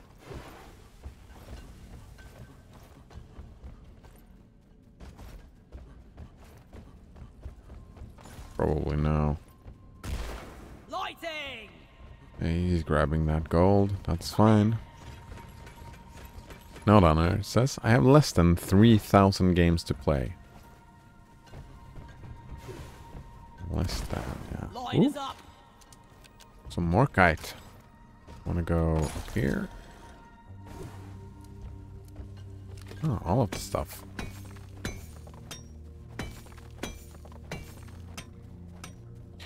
Right now, yeah. In a year, you probably will have 4,000 games. No, I'm exaggerating, but you get my point, right?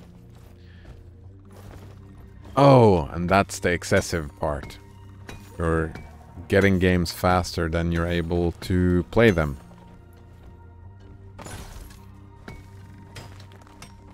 There's a mismatch.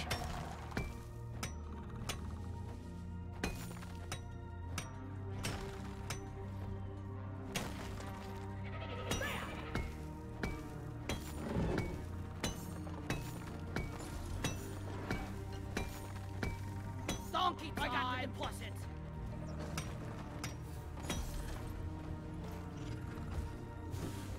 Did he take the Morkite? Yeah. The Morkite is gone and the other thing is gone. Nice. Banana Waffle Monkey says, I fear not the man who's beaten 3,000 games once, but the man who's beaten one game 3,000 times. I mean, to each their own. Some people like to play... And also, what is actually, right, beating a game? Like most games that become that big a deal for people, they usually don't beat it multiple times. They just stay around in it. And rather than starting over from the beginning. Like, I'm pretty sure that one of my, like, two of my mostly played games are World of Warcraft, long time ago now, and Warframe. I mean, how do you beat those games? You don't. It's just an endless farm. Glyphid Praetorian eliminated!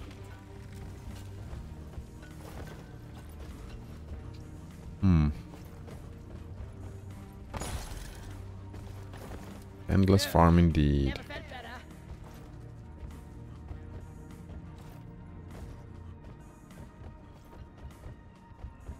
I mean, I can't see myself beating BioShock 3,000 times over, right? Can't even see myself beating BioShock another time, like 1 and 2. Oh, and that's the point, right? I would fear someone that did beat BioShock 3,000 times. Because I couldn't understand what that person was about. Right. Fear the unknown, I suppose.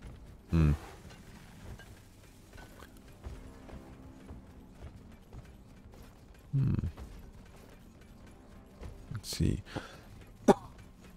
Note Runner says the problem as well is even if I stopped buying games after this point, I would still get free games as they are released. I mean, you can see it. You have a great choice in the matter, right? You get a lot of choice, so you can pick and choose which games you want to play.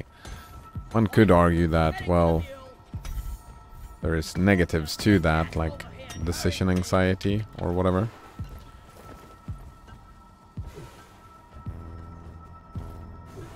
But Lighting up! Swarm, they're here. Swarm, eh? Gotta go fast. Maybe we're not gonna die after all.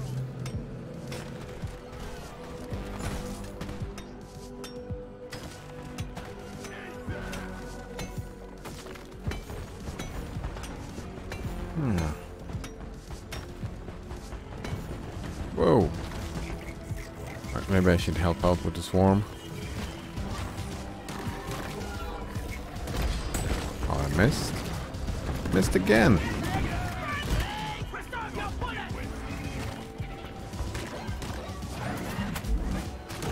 So all the free games that you do get, maybe they are not.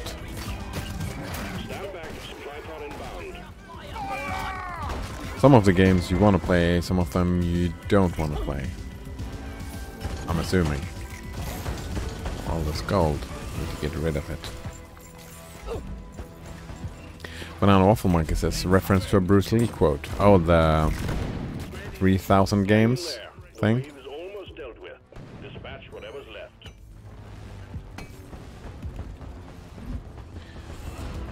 I don't heard the name, but I don't think I've seen a single Bruce Lee movie.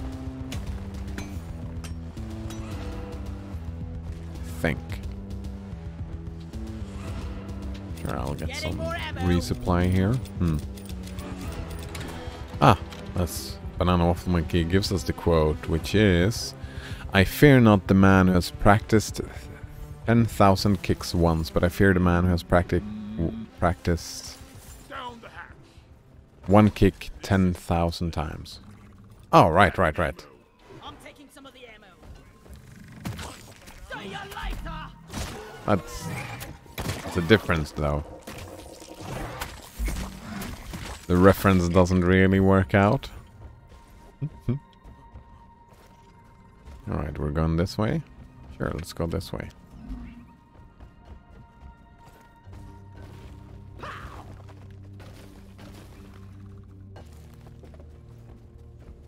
Going down. Nitro's been withdrawn and supply pod is inbound. I caught the lolly. Yeah, but that's how you gain mastery, right? Whoever plays BioShock 3,000... Well, speedrunner may Everybody collect. play the game 3,000 times, I suppose. Ammo taken. Getting supply.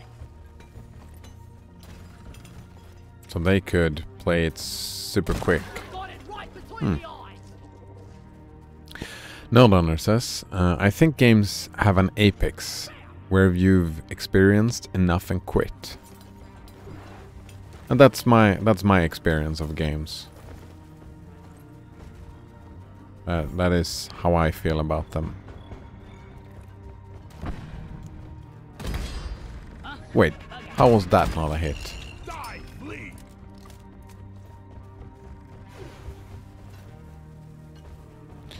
Yeah, I feel I reach a point where I'm just done. And then I'm done. Then maybe I can get back to them in the future, and then I'll get to that point as well. That's what Path of Exile does so well, right? I need the mule right here, right now. You reach that apex, but then after some time has passed, like 3 months, something like that, you might feel the urge to play again. And then you play for another week or so. And then you reach that apex and you're done, and then you come back to it later. Then it's fresh, they have fresh content and all of that. It's great.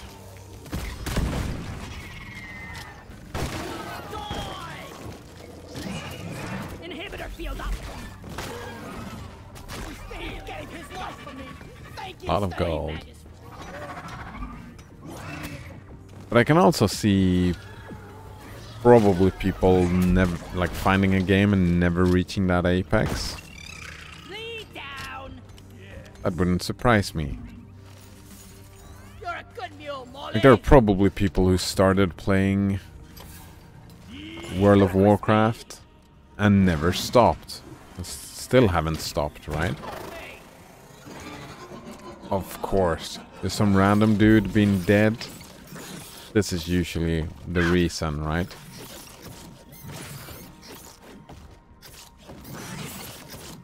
And I can't get out. I'm just dead, am I? Yep. Hope they understand. Like, don't make the same mistake I did. Don't make the same mistake. Wait, why is he allowed to do that? Why wasn't I allowed to do that? Right there. Oh, they killed it. They did kill it. That's such a rude part of the game. It's just like, oh, I'm gonna kill you now, says the game. Alright, thanks. Make a deposit. There is more kite here. Where's the mule? Here we go. We got a cargo crate here. Donkey, come here. No.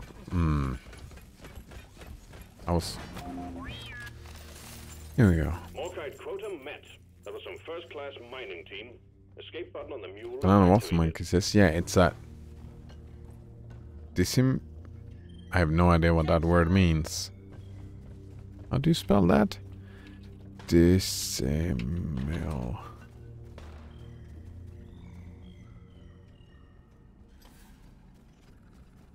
Booyah. Countable, uncountable. Where is that damn mule? Oh!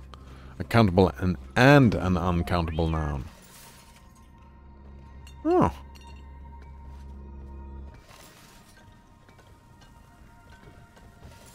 Wait. Let there be light. Fuck, I forgot what that was. We were talking about it. Whoa, did you see that lag? So laggy.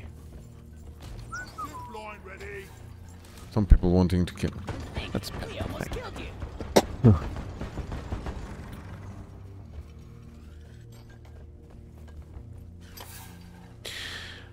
Adventure 95 says, I just want to design better games than what the best games I've played have been. But that really requires some project work and managing. I mean, if you want to That's it. Back. like spend a lot of time and make a super great game that you really enjoy, that's, I mean, design better games, you say plural, but what you're talking about takes years and years focusing on one game. So long, suckers. And Factorio is such a great game because they've worked on it and designed it for 8 years. Objective completed. Something like that. The job.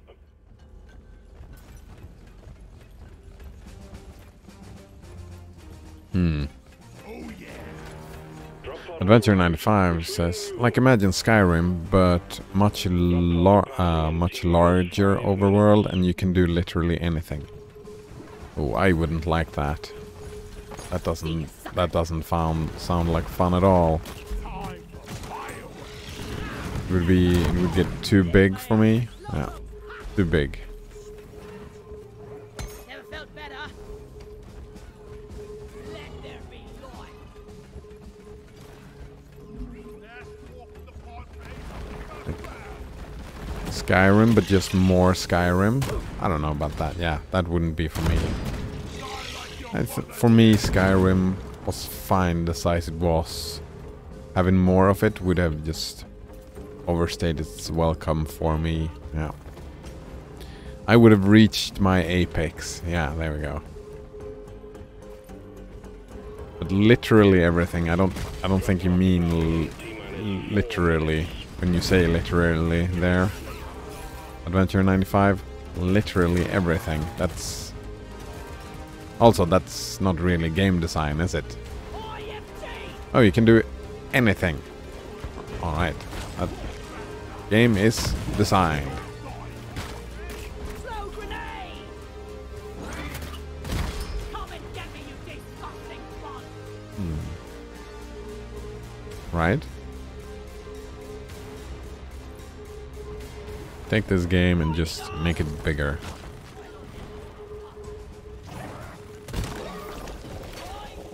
I'm your friend! Let's keep it that way!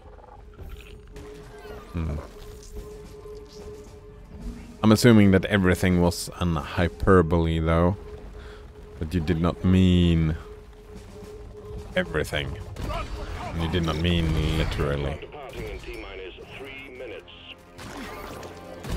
Alright, XP is just for... we don't have a reason to do XP, so we can just leave. Just leave, that's fine. Banana Waffle Monkey, so Gmod at Adventure 95? That's I'm assuming that Gmod is doing that exact thing. Just making Skyrim bigger.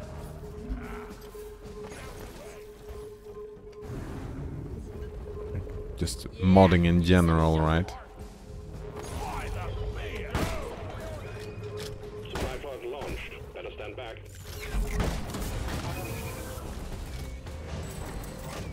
Let's leave this. The mule is Whoop. secured. Initiating launch sequence. Deep Rock Galactic thanks you for your good work. Drop pod will leave with or without you. Rock and stone! Yeah! Rock and Stone! To the bone! Adventure 95 says to Banana Waffle Monkey, Gmod isn't good enough. I want an established setting and then being able to do anything in that setting. I mean, anything is such a big word, Adventure 95. Such a big word. It's a very big word. Everything, anything, both of those words are very, very big.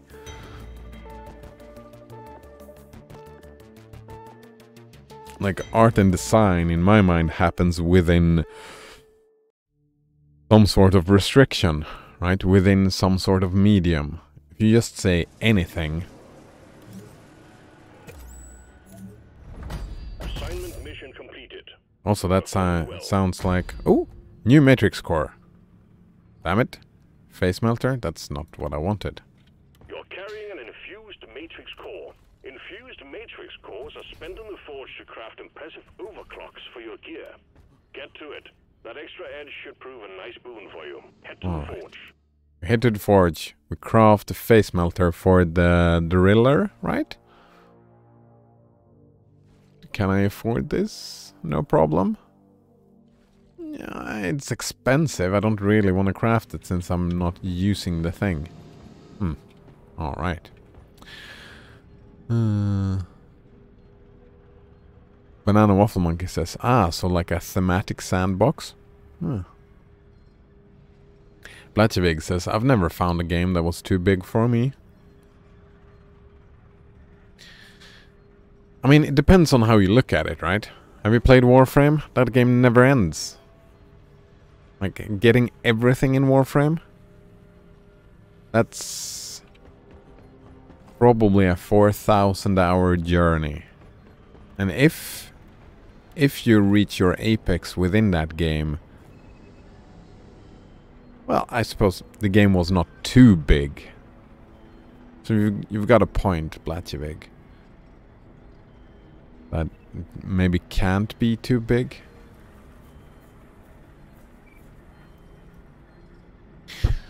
I have had games though that were too big, like just big open empty spaces, and I got bored of them because they were too big, like just size and no meat.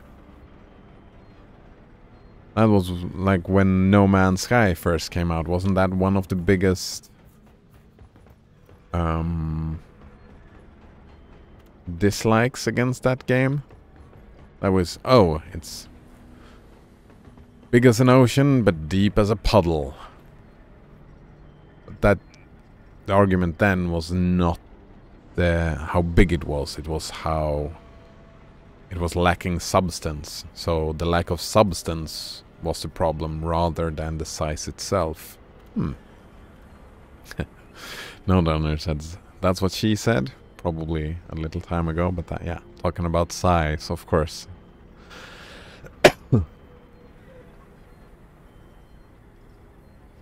Adventure 95 is the same. And he says anything that would be capable in that game world. Like, you could assassinate royalty and people would have actual reactions, that there would be a funeral for that person and all. Oh, you want it to be, not you want to be able to do anything, you want it to be fully interactive and responsive to whatever you choose to do. Oh, that was my misunderstanding. Yeah, right, creating AI. But yeah, right, that would be an AI creation, right? I can see that. I can see that happen in the future. AIs are getting clever. They could probably react. You would still need to hard code in, like, having a funeral, etc, etc, etc, and like, so the AI know that it could be do that. It's still just size for the size for the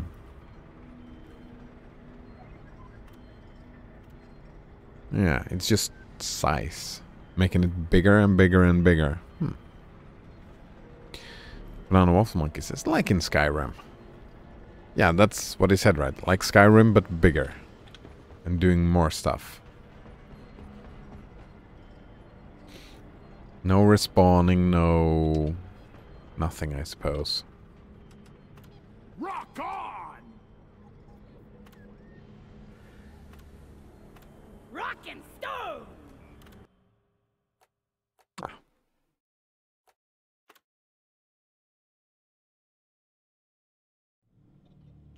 This is a gripe I have with this game. Like, I get why they want us to all be in the same area. But why couldn't I be in my own instance and then just get a copy of them inside my instance? So I don't have to have 2 loading screens every time I leave a mission.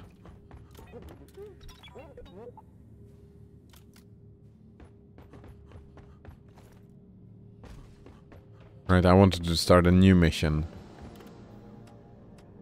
And I had to go from one loading screen to another loading screen just to start this mission.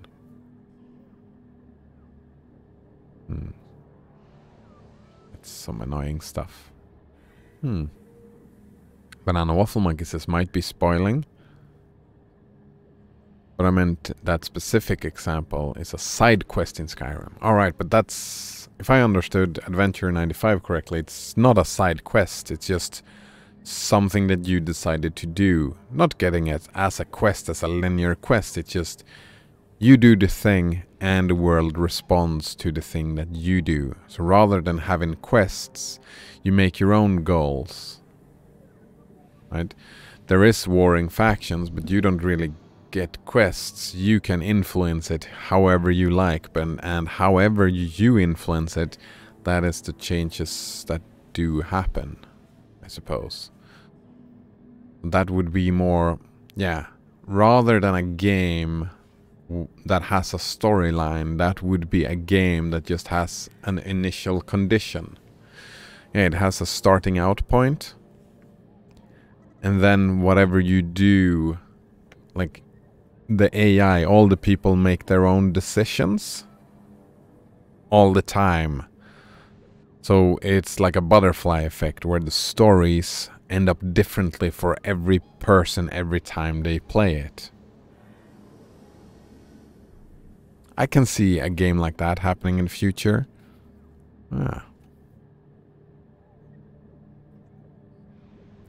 That's like But that's less like Skyrim. That's more like we've been talking about Dwarf Fortress and RimWorld and games like that, right? It's more like that. The AI are just programmed to do certain stuff. Oh, but yeah, but like Skyrim in the sense that you are just a single actor in a game filled with a lot of single actors. So maybe it's more like that game. Oh, what's that called again? I didn't play it myself, but there was this game that did something similar.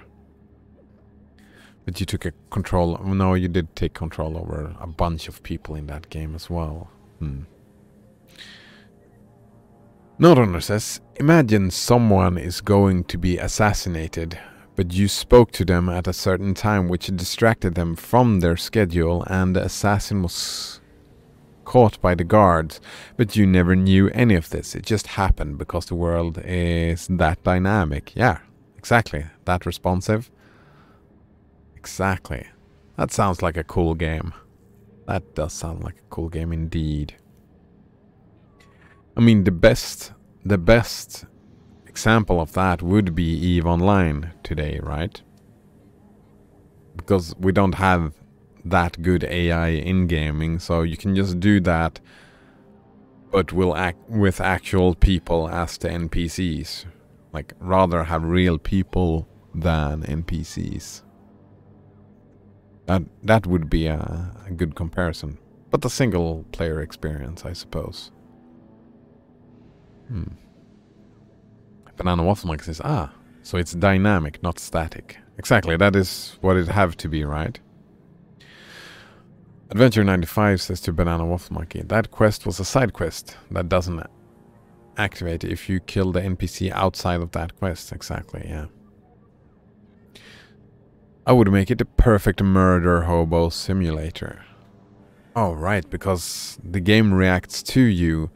You couldn't become a murder hobo, right? Because the towns or whatever, they would remember you, right? Oh, this is a murder hobo, we need to hang this person, and then you would die. So it would be like, fuck,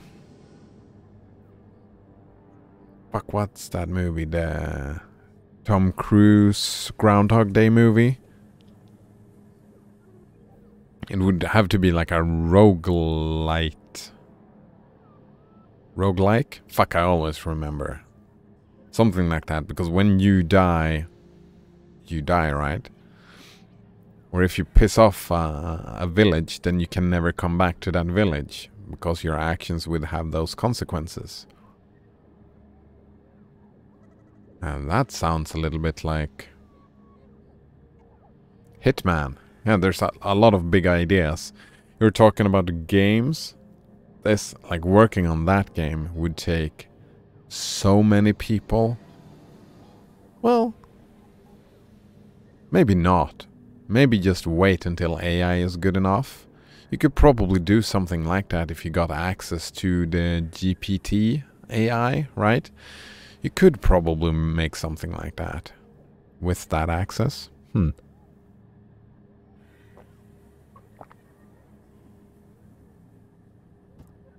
Adventure 95 says Dwarf Fortress, but which much better UI. Yeah, and also you're just one character, rather in Dwarf Fortress you are like a god character, right? Instead you would be one character in this world doing your own stuff. No Donner says there would be no quests. Everything would just happen. I mean, the NPCs could probably ask you to do stuff for them, right? So maybe some quests, but those quests would be dynamically generated as well, right? Depending on your social interactions with the people and whatnot. And what view they have of you, maybe they would ask for help. Oh, and that's what No Donor continued saying. Like, someone could ask you for help with goods or services, but it's not a quest. Exactly, it's just something they ask you for, and you can do it or not do it. There's no UI quest book that demands you complete the quest. It's just a fully immersive experience. Yeah, right? You would probably have, rather than a quest log, you would just have a log of what everybody said. Like a searchable log, where you can search, oh, what conversation did I either listen to, or like everything you ever heard said probably need to get documented in a text file that you could search. Just for having a perfect memory, or maybe not a perfect memory. That could be a stat for the character. Like you have a log file that documents dynamically based on your stats. That's interesting.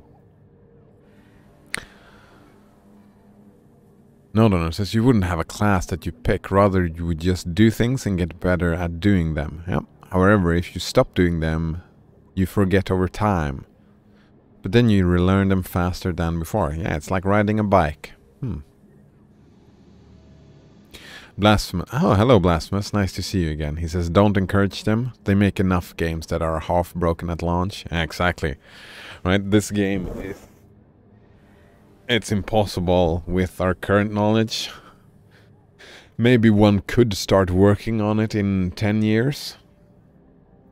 Someone could start working on a game like that in 10 years. Maybe. Maybe, right?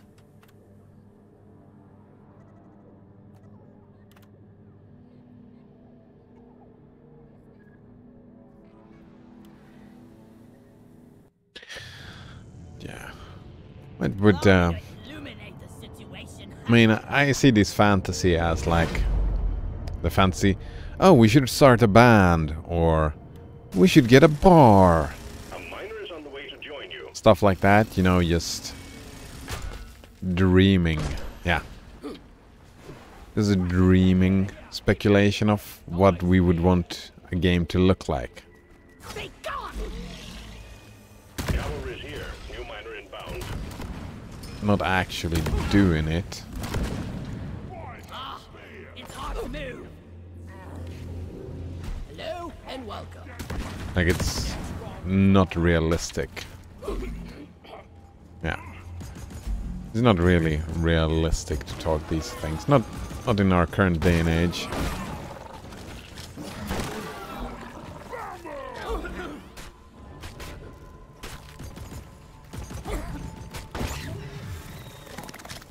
I could completely see it being possible with AI becoming better and better and better though.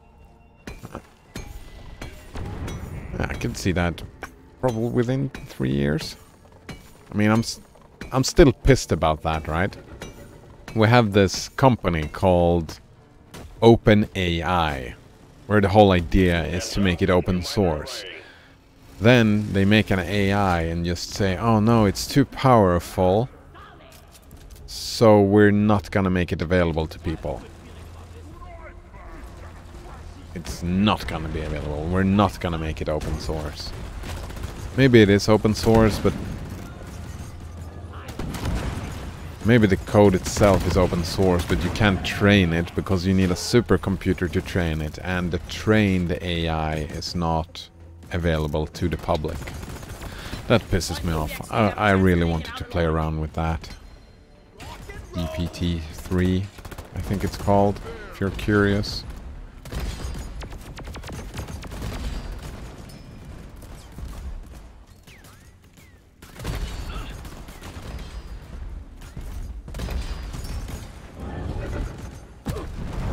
Ooh, that hurt.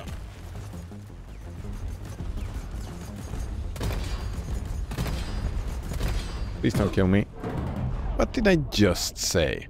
What did I just say? Let's see, Nodonor says, I think you're right about the AI point. AI will enable small teams to create games of massive scale. I mean, we already see that happening, right? With the game that you was hyping, Valheim, right? That was a super small team. Like, we get better and better tools for game creation. Not only AI, but better and better tools and engines.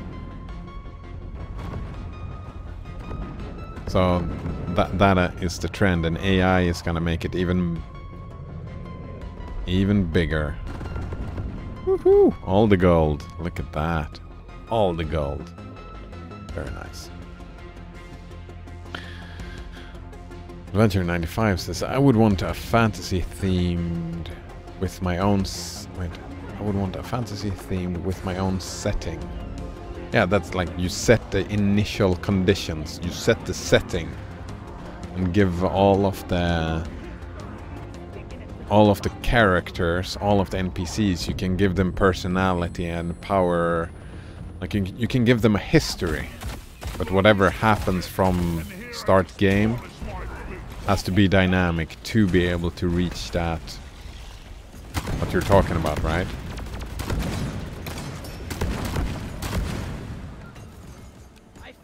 Necessarily. It would have to be dynamic, and it would have to be... The NPCs would have to be AI. Let's see. Not anything modern life stuff, because that's not the type of game... in that type of game, I would just nuke everything always. Nice. But you could, I mean, you could make a game like that. I'm the same way. Fantasy is my favorite setting, right? I understand that thinking. But you could make a game like that, like sci-fi stuff, but make it super fucking difficult to get your hands on the nukes. So that would be the journey, right? To get the nukes and start a nuclear world war or whatever, if that's what you wanted to do.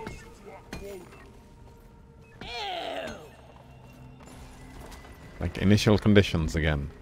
The initial conditions is that getting your hands on the nukes would be super fucking difficult. Nodonor says OpenAI lol. He says I've signed up for GPT-3, they still haven't accepted me. Same here, I didn't hear anything. No response whatsoever. No response whatsoever. Bloody disgusting stuff this is. I feel like... Wasn't they kind of douching around by that? It feels like they're just hyping it up to get a quick buck out of it, right? I don't know. It bothered me. Company called OpenAI with the expressed idea to make it open source and available to everyone. And not making it available to everyone. So rude. So rude indeed.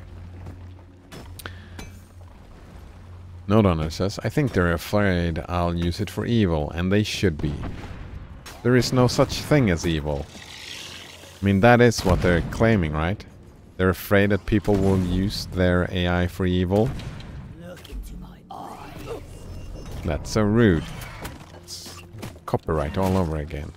Like, oh, we should be the arbiters of what is allowed to do with our AI and not. Which is... Isn't that the exact opposite of the open source attitude? Right? The open source attitude is that, well, I shouldn't decide what people do with software. People should decide what people do with software. That's the open source philosophy as I know it.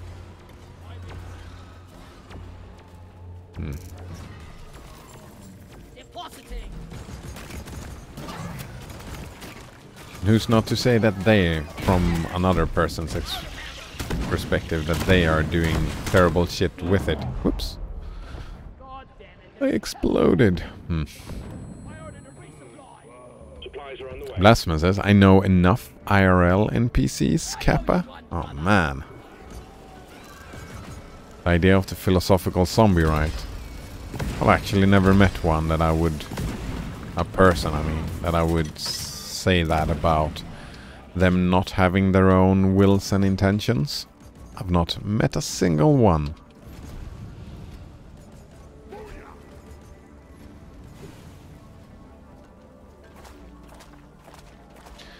would actually also say that that is a quite extraordinary claim to say people don't have theory of mind, like don't have a mind, or like not being a real personality.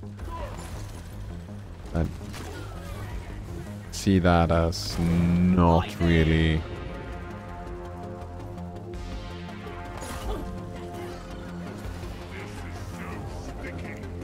Yeah, that doesn't work out with my worldview. I live with the assumption that all other people are real people, have their own ideas and thoughts and feelings. Not that they're robots.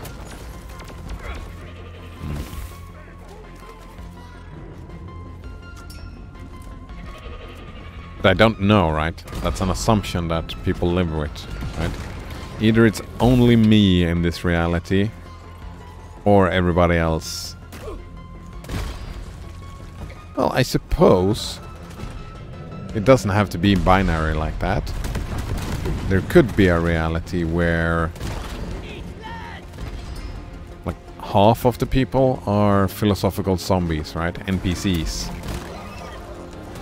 That is a possible reality. But you could never know, right? You don't know which is which. Therefore, living like someone is or is not a zombie is... Since you cannot know, ethically it doesn't matter.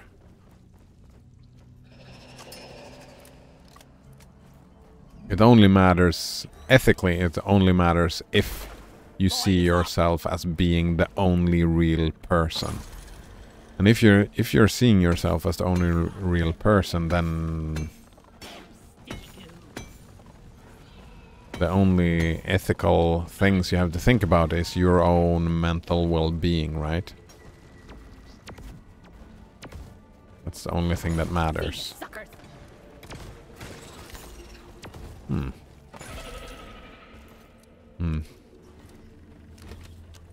But again though, that's still an assumption, so I would say probably argue for not making that assumption. There's probably some arguments for it, right? What if you, like, if I'm right and there are other people that have feelings, then their feelings is part of the ethical consideration. Oh man. Right, that assumption is less harmful ethically than the assumption that there are no real people. I don't know, that's not a very good argument. It sounds like Pascal's wager a little bit. And I'm not convinced by Pascal's wager, so I don't know. Banana Waffle Monkey says, just hire Gandhi to get the nukes for you. Oh man. Is that a Civilization 5 reference? Yeah. Gandhi with the nukes.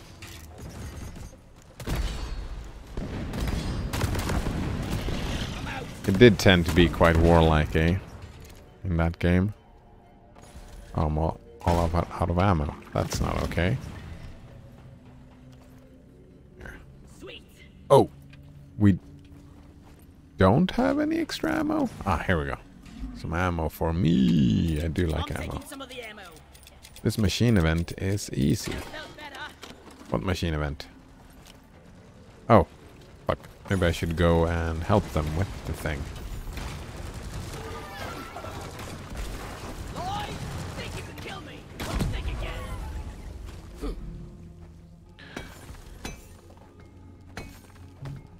Blasphemous says, what if the AI decides if it wants you to have access?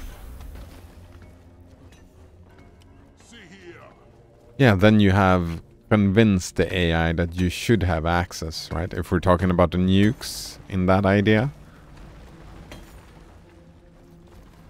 That's like the designer's job, right? Is to design all the NPCs and their initial conditions. and like making sure like how they make their decisions, if that makes sense.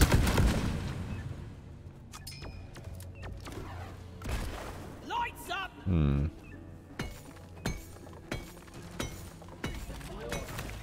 Nitro's been withdrawn. The supply pod is inbound. Oh. It's on! Ebonite Glyphids incoming. Forget your weapons, they'll do you no good here. Pickaxe is out, team. Make us proud. Nope. Enemy slowed down! Pow!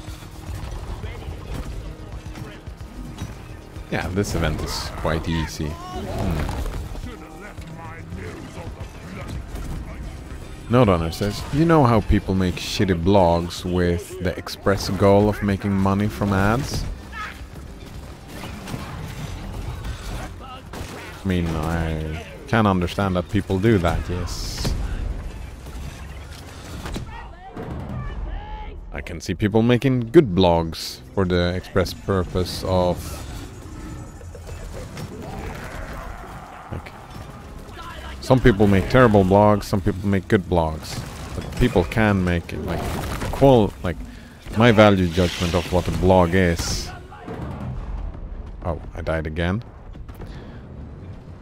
It's not really relevant to they're trying to make money or not, right?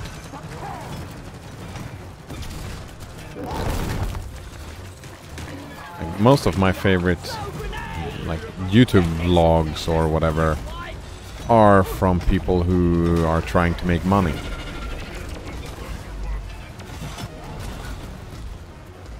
Oh, I'm gonna die again.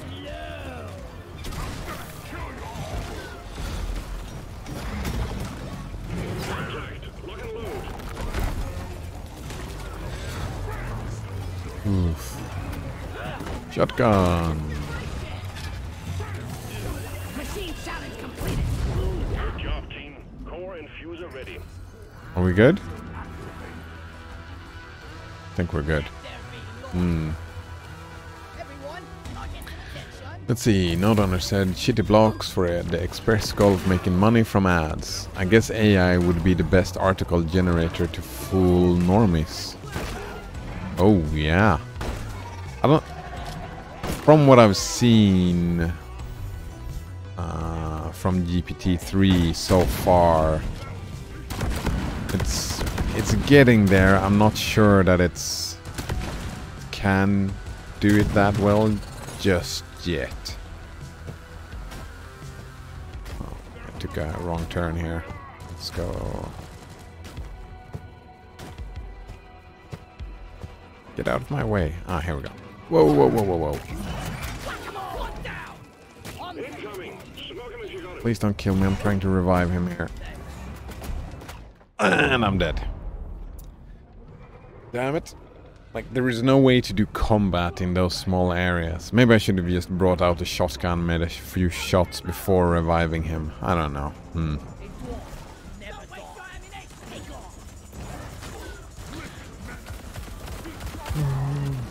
Blasphemous says, it's funny when someone makes a blog about privacy, but then has a bunch of ads on it.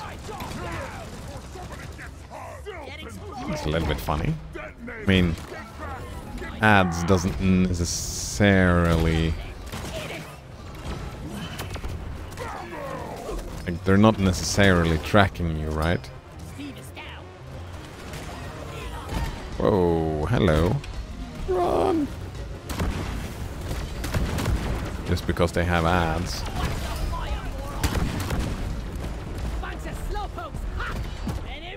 That thing really followed me, eh? I'm just dying all over the place. Blasphemous says, I think he's digging too much into what I meant by NPCs making assumptions. Wait. Well done. I think it's digging... Oh man, I'm way behind on the chat, right? NPC making assumptions. Oh, right. I think I misunderstood what you were saying completely. What was the NPC thing? I know enough IRL NPCs. Oh! Let's bring it home, team. That's just my idea of an NPC. It's the... Oh, I'm just left here to die. I understand that. That checks out. People are getting tired from resurrecting me all the time.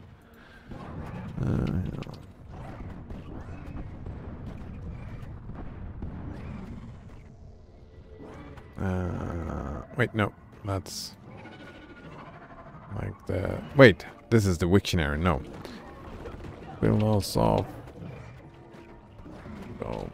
zombie. I just find this idea interesting.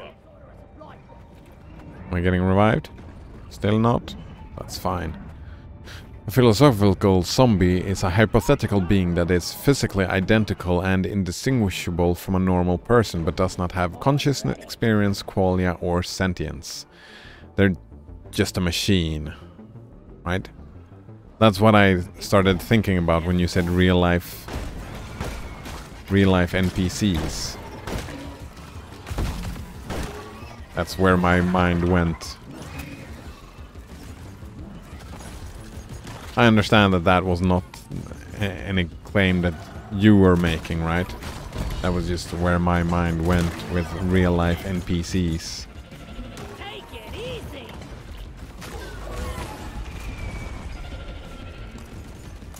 Yeah, what did you mean, by the way?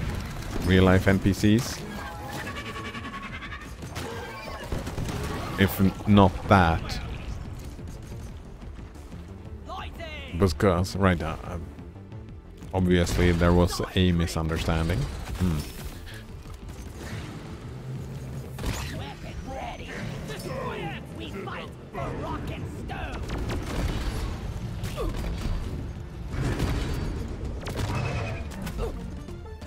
And another one. Oh, all out of ammo again. Gotta go slow. That was my last night.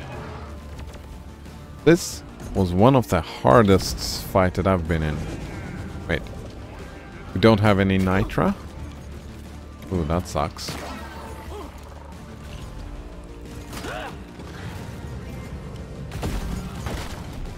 Oh no, I'm gonna die again. Can't kill that thing over there either.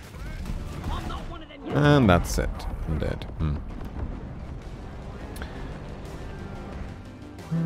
Let's see. Adventure 95 says, I think there are those who are philosophically stronger and those who are philosophically weaker. We have different aptitudes, Adventure 95. Just like some people have it easier to learn math, other people has it easier to learn philosophy, right? Some people are better at becoming athletes, right?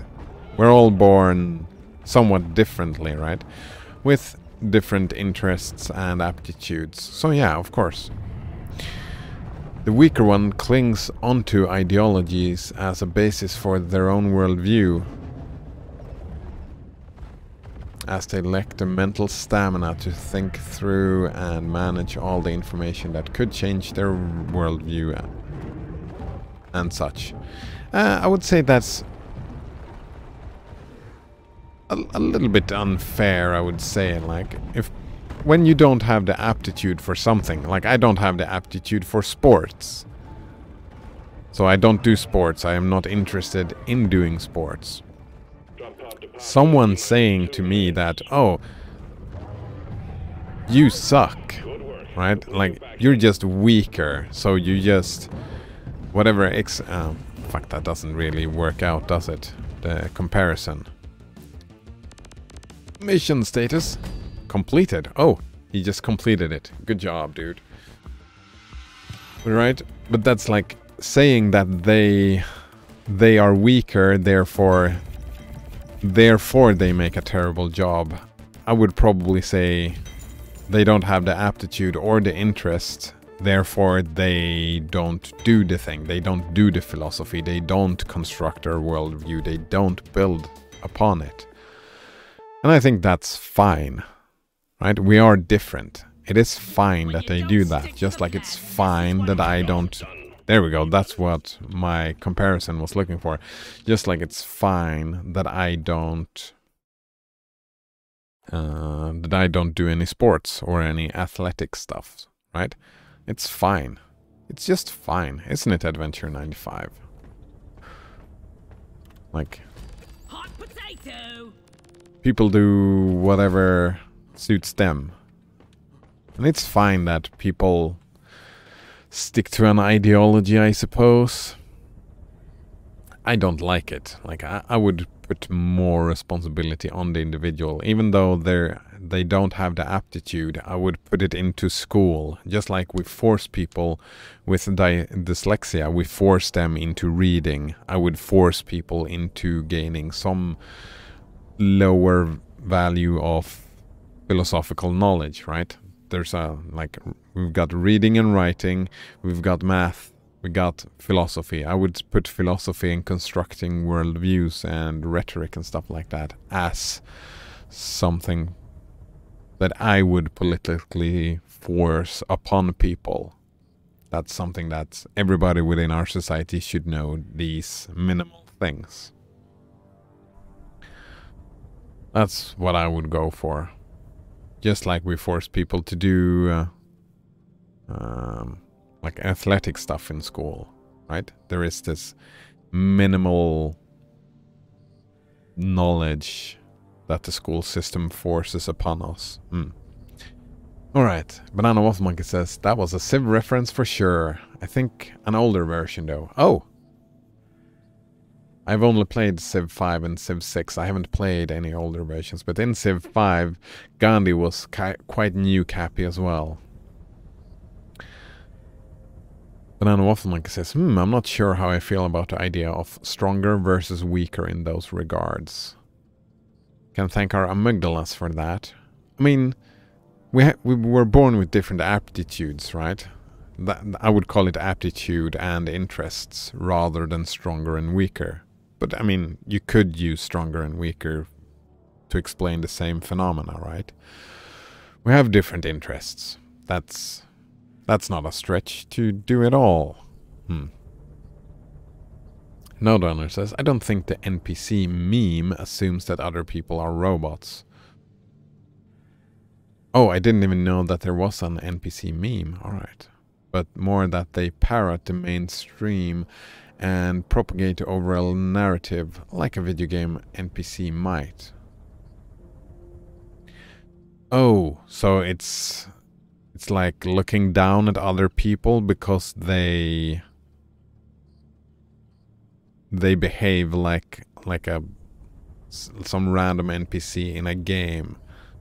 Alright, so like a random NPC in a game lacks substance and just parrot and say stuff that you would look down upon. Parroting the mainstream? Yeah, that's what most people do, right? A lot of what I do is just parroting what my parents taught me. That's what all of us do. I guess there is a degree upon how much. Let's finish reading the thing. Propagate the overall narrative like a video game NPC might. This meme is popular partly because of ego, making yourself feel special, like you're the hero of your own story and everybody else are NPCs. Oh, right. And part of it is based in truth. Humans are social animals and are willing to conform to the narrative for their tribe. Right. Alright.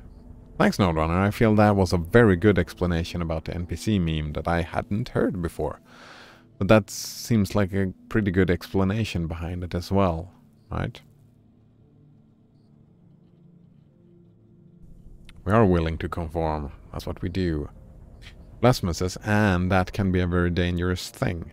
Wait, what is the dangerous thing, Blasphemous? The NPC meme or people being conformist? I mean, I suppose both. The NPC meme, if that goes to the extreme, then you could start doing murder hobo shit, right? If you integrate that too much. Ego can also be dangerous, because ego blowing up too much makes you narcissistic, right? And narcissistic abuse. I mean, it's dangerous. Is that the word I'm looking for? Yeah, dangerous, perhaps. Wait, what did I get? I didn't pay attention. And People conforming too much, also dangerous, right? All the three things can be dangerous. Like, yeah, conforming to the tribe can become dangerous. Groups of people can become dangerous because it's super fucking difficult to organize groups. Wait, what's this? Forge mastery. Oh!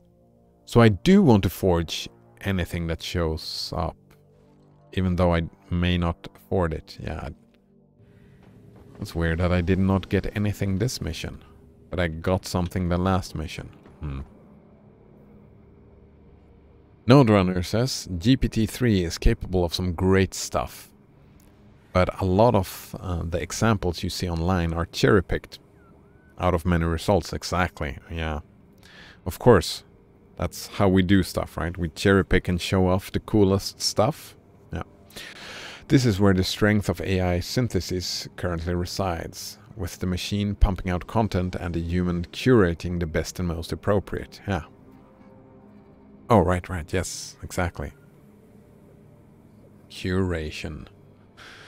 That's why that was my point as well, right? That GPT might be able to start creating a game like this a little bit, but we're far off even being close what we fantasized about earlier, right?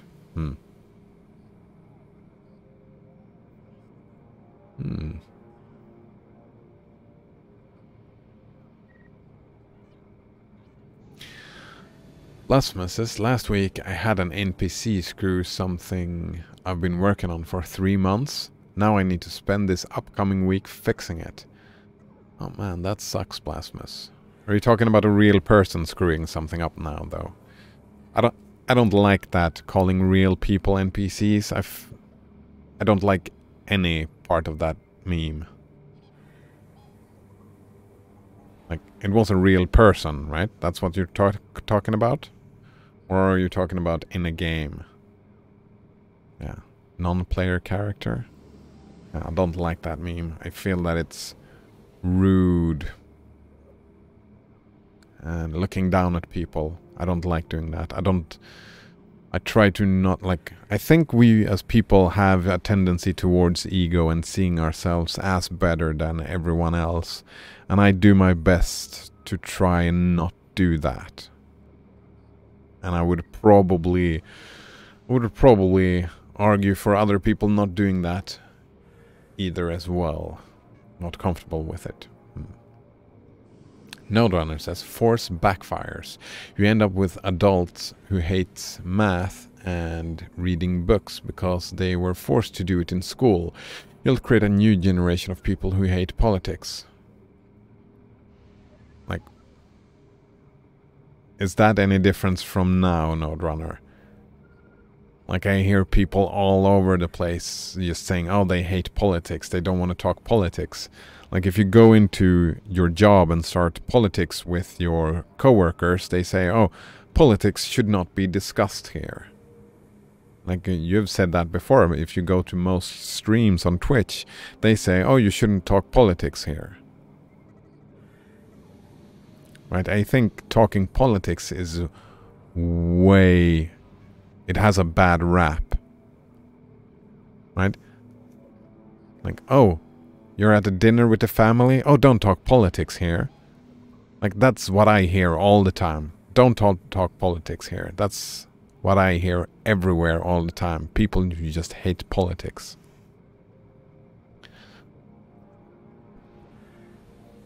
And I mean, those people are the people who don't want to talk politics.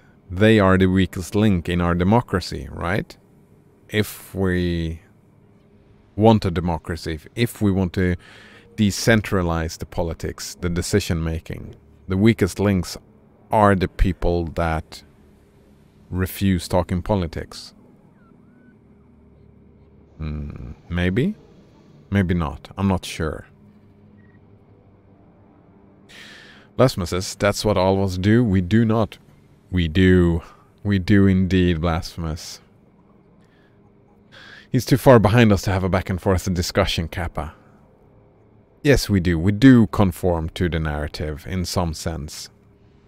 We do learn, like, we do, what was the, here we go. We parrot the mainstream and propagate the overall narrative. We all do, right? We're not having fresh ideas like what we do right here. We look up some idea, like the idea of the philosophical zombie, and then we discuss that idea. That idea was not our idea.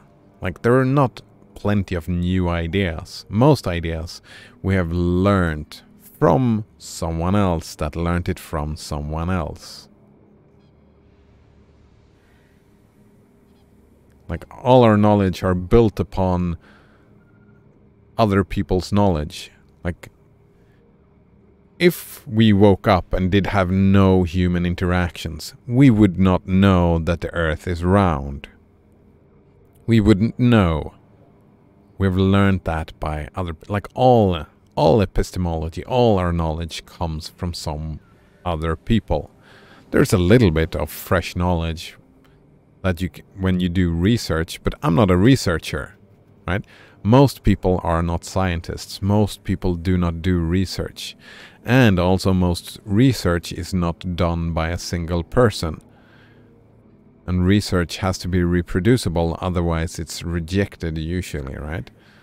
So we all are formed by our environment. We're formed by our genes and our environment. Like, your genes make you interested in philosophy. You had no say in that. That's just how you were born. Some people were born with genes and have no interest in philosophy. And that's just how they were born. That's all of us. That's how evolution, that's how it works. We inherit personalities and stuff like that. Banana Waffle Monkey paints a pretty toucan that did not work on my chat client. Blasphemous says, good job, Banana Monkey Wolf. Toucan has arrived. Blasphemous says, they are definitely an NPC. They are incapable of thinking outside the script in their head. But that's everyone as well, Blasphemous. Right? The words, when they pop up in your head, they just pop up in your head. Right? If I say, well, or images for that matter, like if I say a blue firefighter truck, and you get an image of a firefighter truck, was that your idea? Did you think that for yourself? Or did it just pop up? Like most thoughts, they just arrive. Yeah, most thoughts just arrive. Part of the script.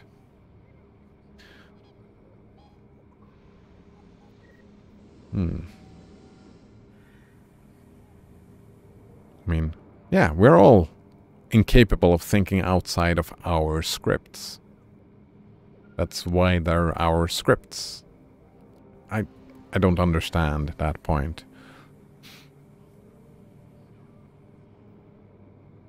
Nodonor says, I don't think embracing the NPC meme makes you a narcissist. I agree with that. I don't think that at all. But I think narcissists are attracted to the NPC meme. Oh, I would agree with that, right? Because it is only you, right? For the narcissist, it is only you. No one else matters. So I can see that, but yeah. Embracing the meme does not make you a narcissist. Like like you said, it has different reasoning behind it. But yeah. I'm going the opposite direction, right? I'm going with what's that called again? Not the generosity. Here we go. Principle of charity. This is what I like. What is pretty much the opposite. In philosophy and rhetoric, the principle of charity or the charitable interpretation requires I have my own version of this, but it requires the interpreting requires interpreting a speaker's or writer's statement in the most, I don't like this rational, because we're not rational creatures, but alright, but in the most rational way possible, and in the case of any argument, considering its best, strongest possible interpretation. I try to live by this, not by rationality, but like every person has an intent, and that every person is a real person that has its own emotions and, yeah, has its own feelings and wants and needs and stuff like that. I live by this assumption that people are real people. They are not NPCs. And therefore, whatever they say or do, they do it for a reason. And me treating them in a way in accordance to this is antagonizing them, right? Calling someone an NPC is antagonizing them. It's an antagonizing attitude towards them. And I feel antagonizing people, I don't want to do that. And I actually don't appreciate, like, I've been plenty antagonized in my life. Plenty antagonized, and I've never liked it. So I assume that no one else likes to be antagonized either, right? That's the assumption I live by, because I believe they are real people, and I believe that they do not like being antagonized. Therefore, I'm trying to live my life in a way, and I would argue for other people to live in that way as well. Try not to antagonize people. That will only piss them off.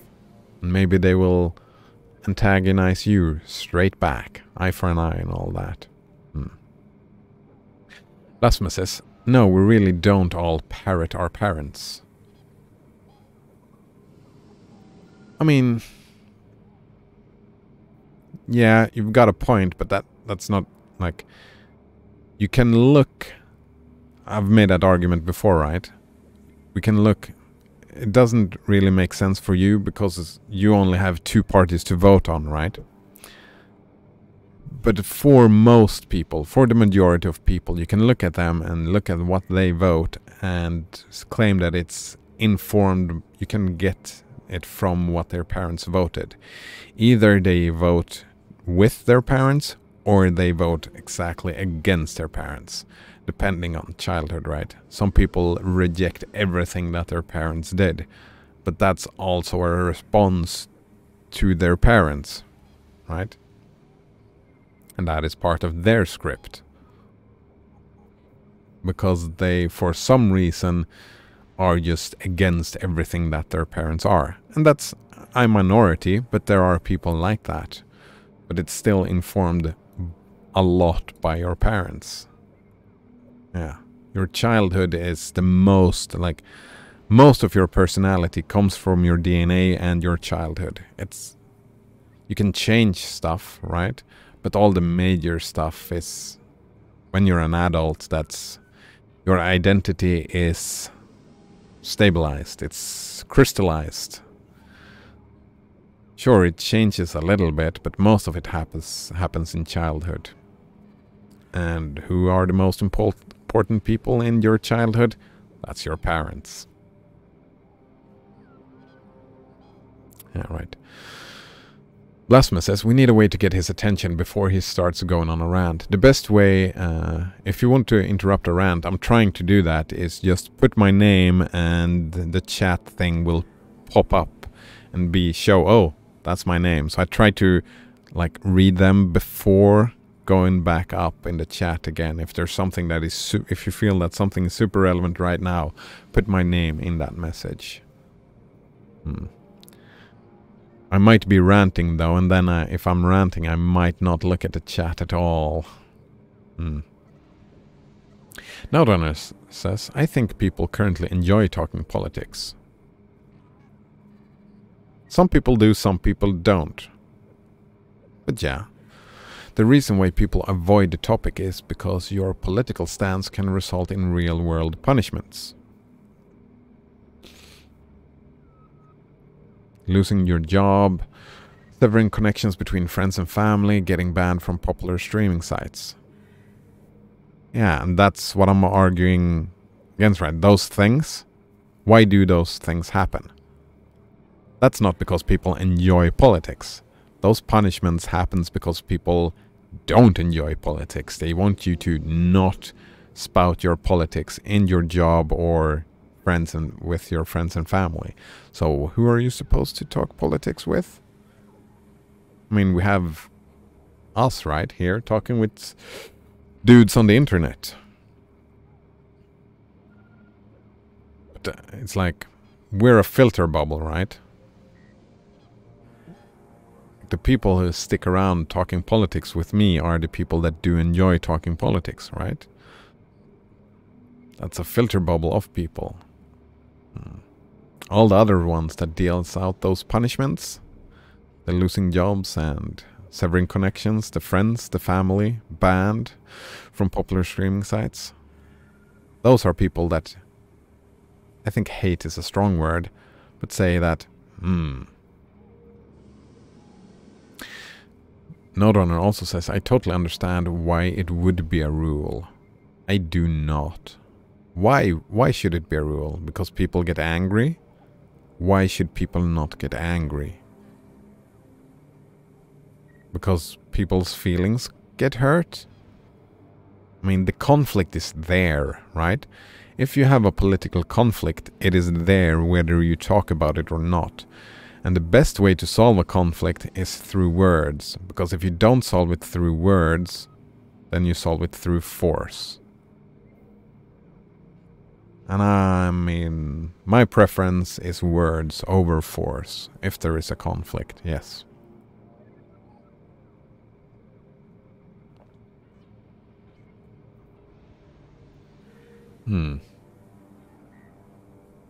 Blasphemous says, I don't know a single family member that is into philosophy. I think my mom is...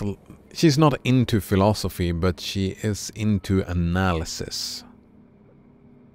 Yeah, she's not interested in philosophy, not at all. But I'm pretty sure I get it from...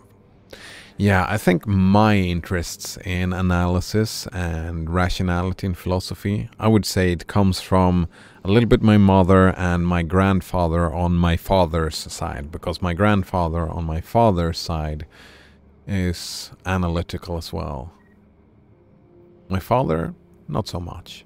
My brother, no. My sister, she's into analysis, but not philosophy, not really. She doesn't care about semantics, but she likes analyzing stuff.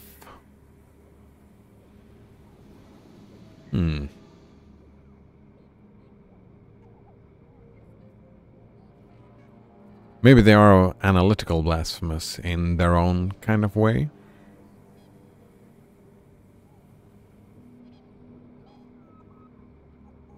And maybe not. Maybe not. There are outliers. And you do have a point, Blasphemous. Like, what was my quote? That's what all of us do, was what I said, right, Blasphemous? So I would probably have to concede your point, right? That to a more and less degree, it's not black and white. Like I have been making it sound to be. I would have to concede that, Blasphemous. Yes, indeed. But a lot of it is, right? A lot of it, what happens. And I mean, that could be... I mean, I don't want to assume your family stuff, right? A lot, like...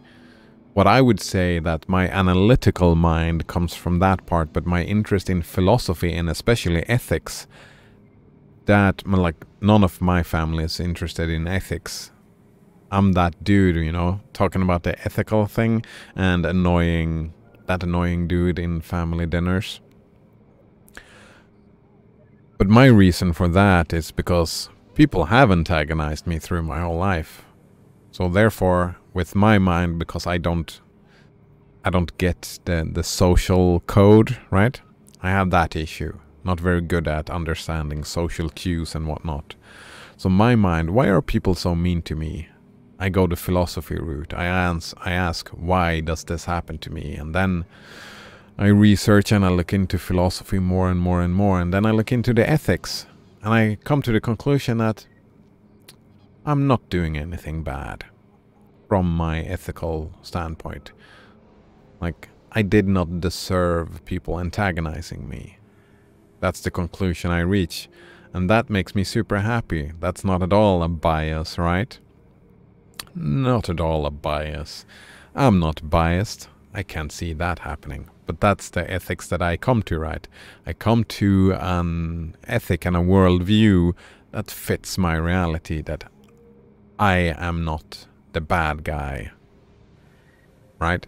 I did not deserve these things. That's the conclusion I come to. And of course it's the conclusion that I come to. But it's based on my environment. Right? Nature versus nurture. That's usually most psychologists would probably say it's something like 50-50.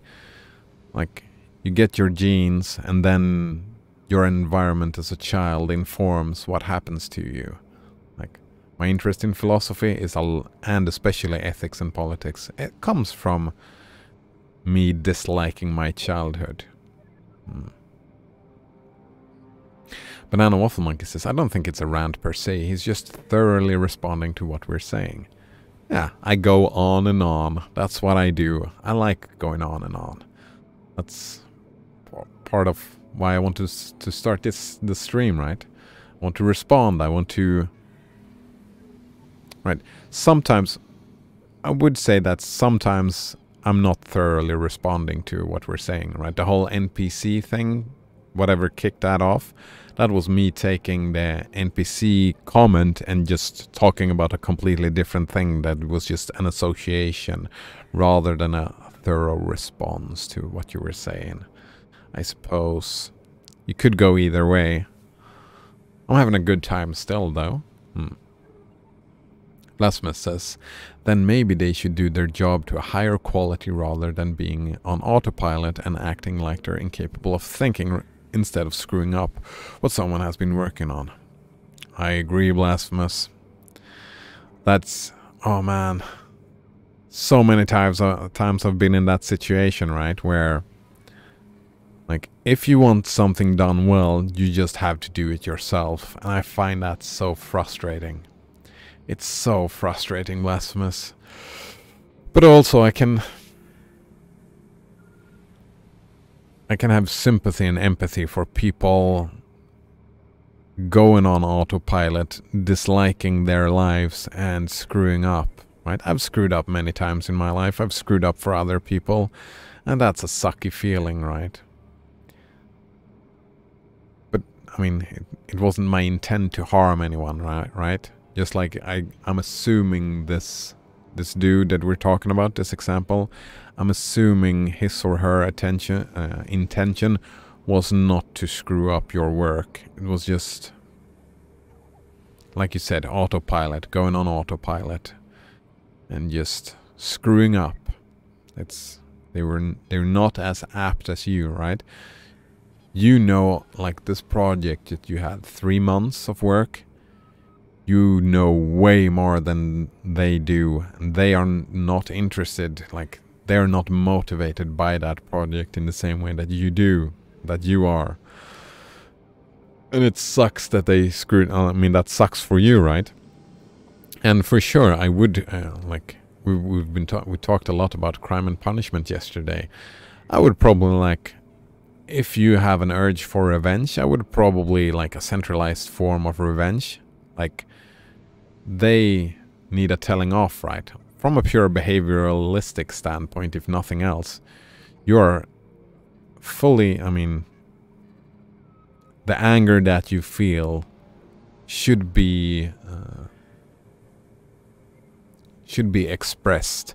And I feel that they should feel bad for screwing your stuff up, right? Yeah, I get behind that completely. But that, like, an NPC couldn't feel bad.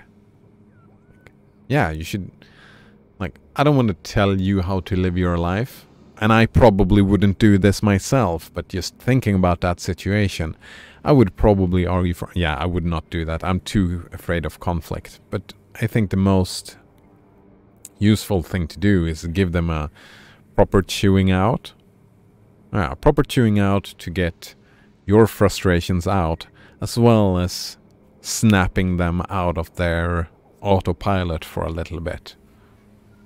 Yeah, I think that is probably a good consequence of that situation. I wouldn't do it myself. I would go home and I would whine to other people, like my sister or something. Maybe I would call my sister or my parents and just whine and whine and whine about this fucking autopilot little fucker that ruined all my work. Now I have some. That's what I would do. So, social interactions. I don't like it. I don't like it. Ugh. No Donor says, this isn't a filter bubble. If it was a filter bubble, we would always agree with each other. I mean,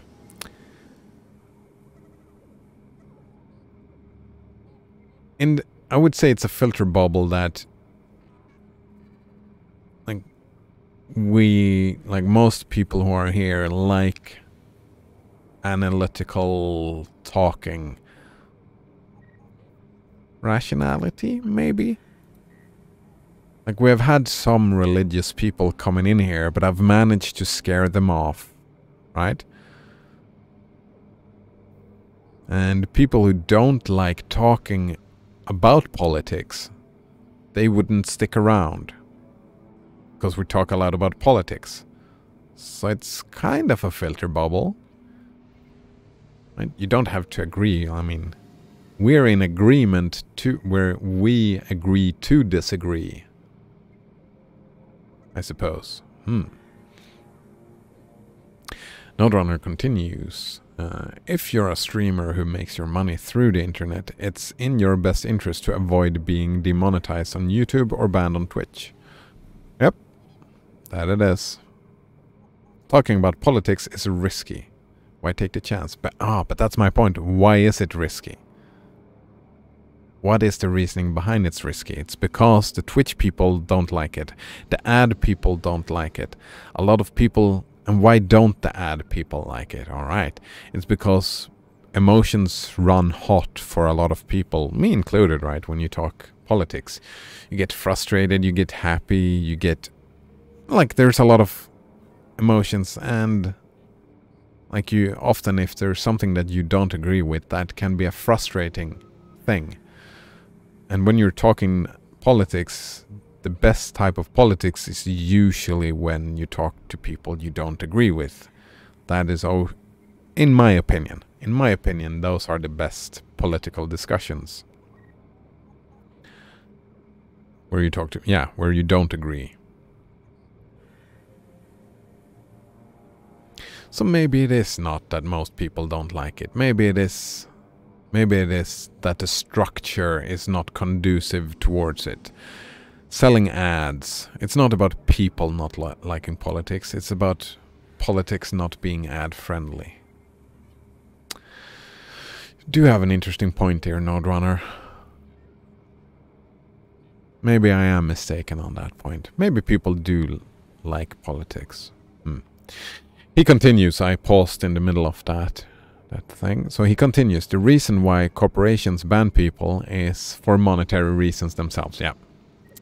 That's what, exactly.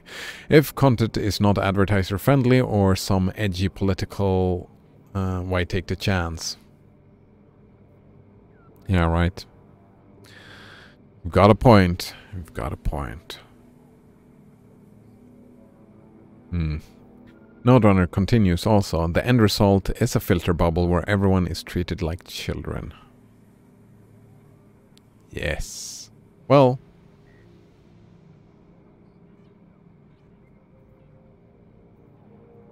Not necessarily like... Well, maybe like children, yeah. Yeah, the see no evil, hear no evil, speak no evil. The three monkeys, right? People are protected like children, right? We protect, and that's what parents do, right? Protect children from getting hurt feelings, or it's not even feelings getting hurt, it's just by getting protected from being riled up. And I don't, well, that's not protection. I don't like it. I don't like it. I want to see more of these discussions. I think a healthy society is a society that discusses the politics of said society. That's my worldview anyway. More discussions, that's a healthier society. That's, Blasphemous says, how dare someone say something that another viewer might disagree with? That might lose a subscriber. Yeah, I mean, I wouldn't, like, I don't like the structure, the trend of the thing that it's mostly like that. But it's not mostly like that either, right? I would never, like, I watch streams like that, right? Some of the streams that I watch are like that. No politics are allowed. We just have, what is it? Good vibes, yeah. Everybody has to be friendly towards everybody. Like the safe space, right? That's what I talk about. And I don't blame anyone for wanting to do this safe space. Like, if it's, like, if they have that idea that they want to create that for themselves, or they have a monetary reason for it, I wouldn't blame anyone for doing that or for people hanging out in those places. Like, not any individual I would say, oh, you suck, you individual. I wish society was less like that. And I would force some rhetorics onto people, even though it might have that, like Node Runner says, we might, like, one backlash might be a group of people. Like, it's not a whole generation that hates politics, but like some people, if you force onto people that some people will hate politics, but I would probably argue that they would dislike politics either way, right? If you like maths, if you have that aptitude and interest, then you will like maths in school. If you don't have the aptitude or the interest, you won't like it in school. And so, yeah, actually I would say that that argument is rather about the school structure rather than forcing it upon the kids themselves. I think the school structure sucks a lot of fun from a lot of topics.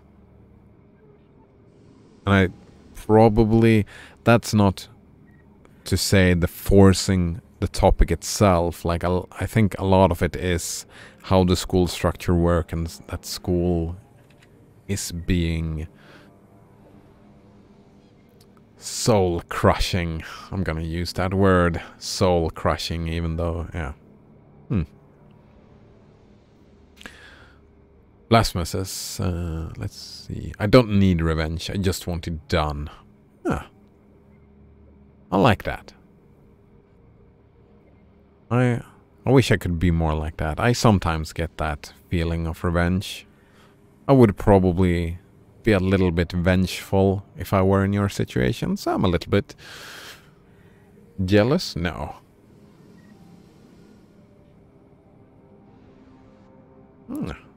I could see you as a good role model, not feeling the need for revenge. Yeah. Talked about that yesterday, right? I would want to see a society that was not vengefully motivated. So that's good. I just want it done. So the frustration is just the extra work, right? And it sucks because you can't really tell them to do all that extra work, because they would just screw it up even more. Oh man, that's gotta suck, Blasphemous. Adventure 95 says, not agreeing with the companies and viewers' political norms, minus 666 points.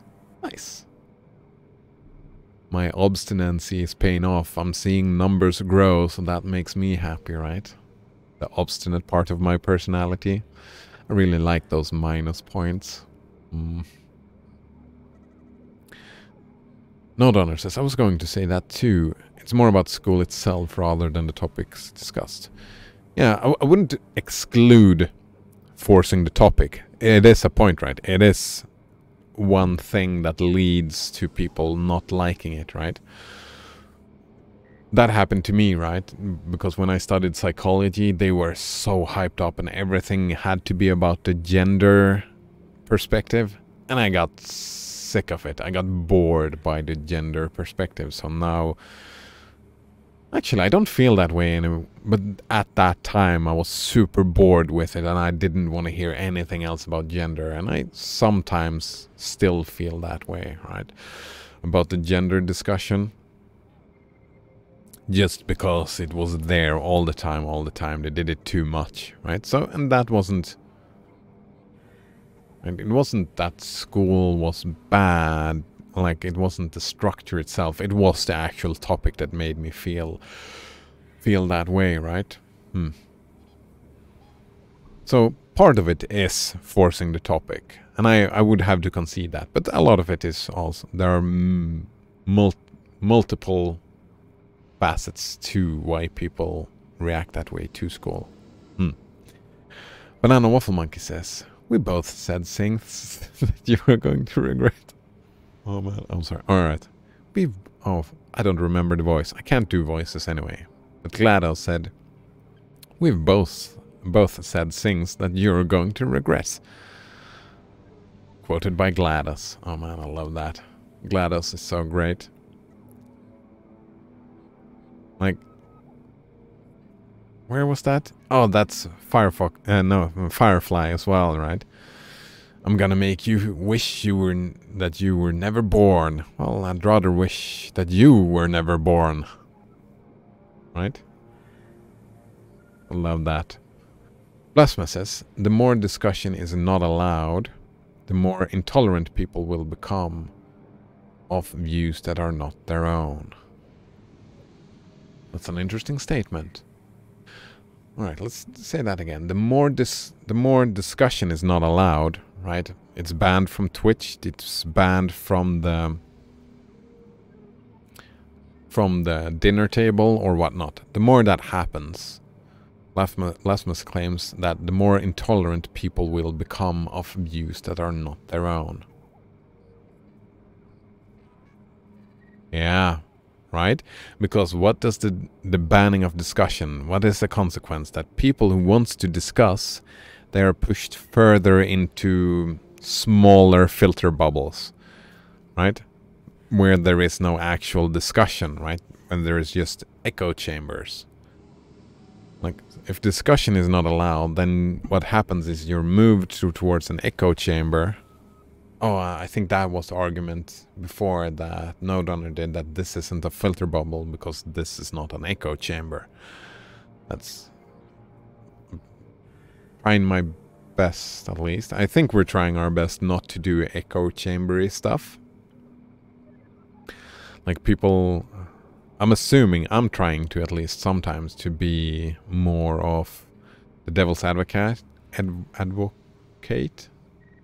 Doing that, just trying to find stuff to poke holes in, whether or not I agree with it, right? Oftentimes I talk from my own personal perspective, I suppose. Alright, so people are put into echo chambers and not having these discussions, not being... That leads to less understanding of other people's perspectives, right? Views that are not their own, right? They get pushed aside and you're not exposed to views that are not their own. And therefore it becomes way more difficult, right?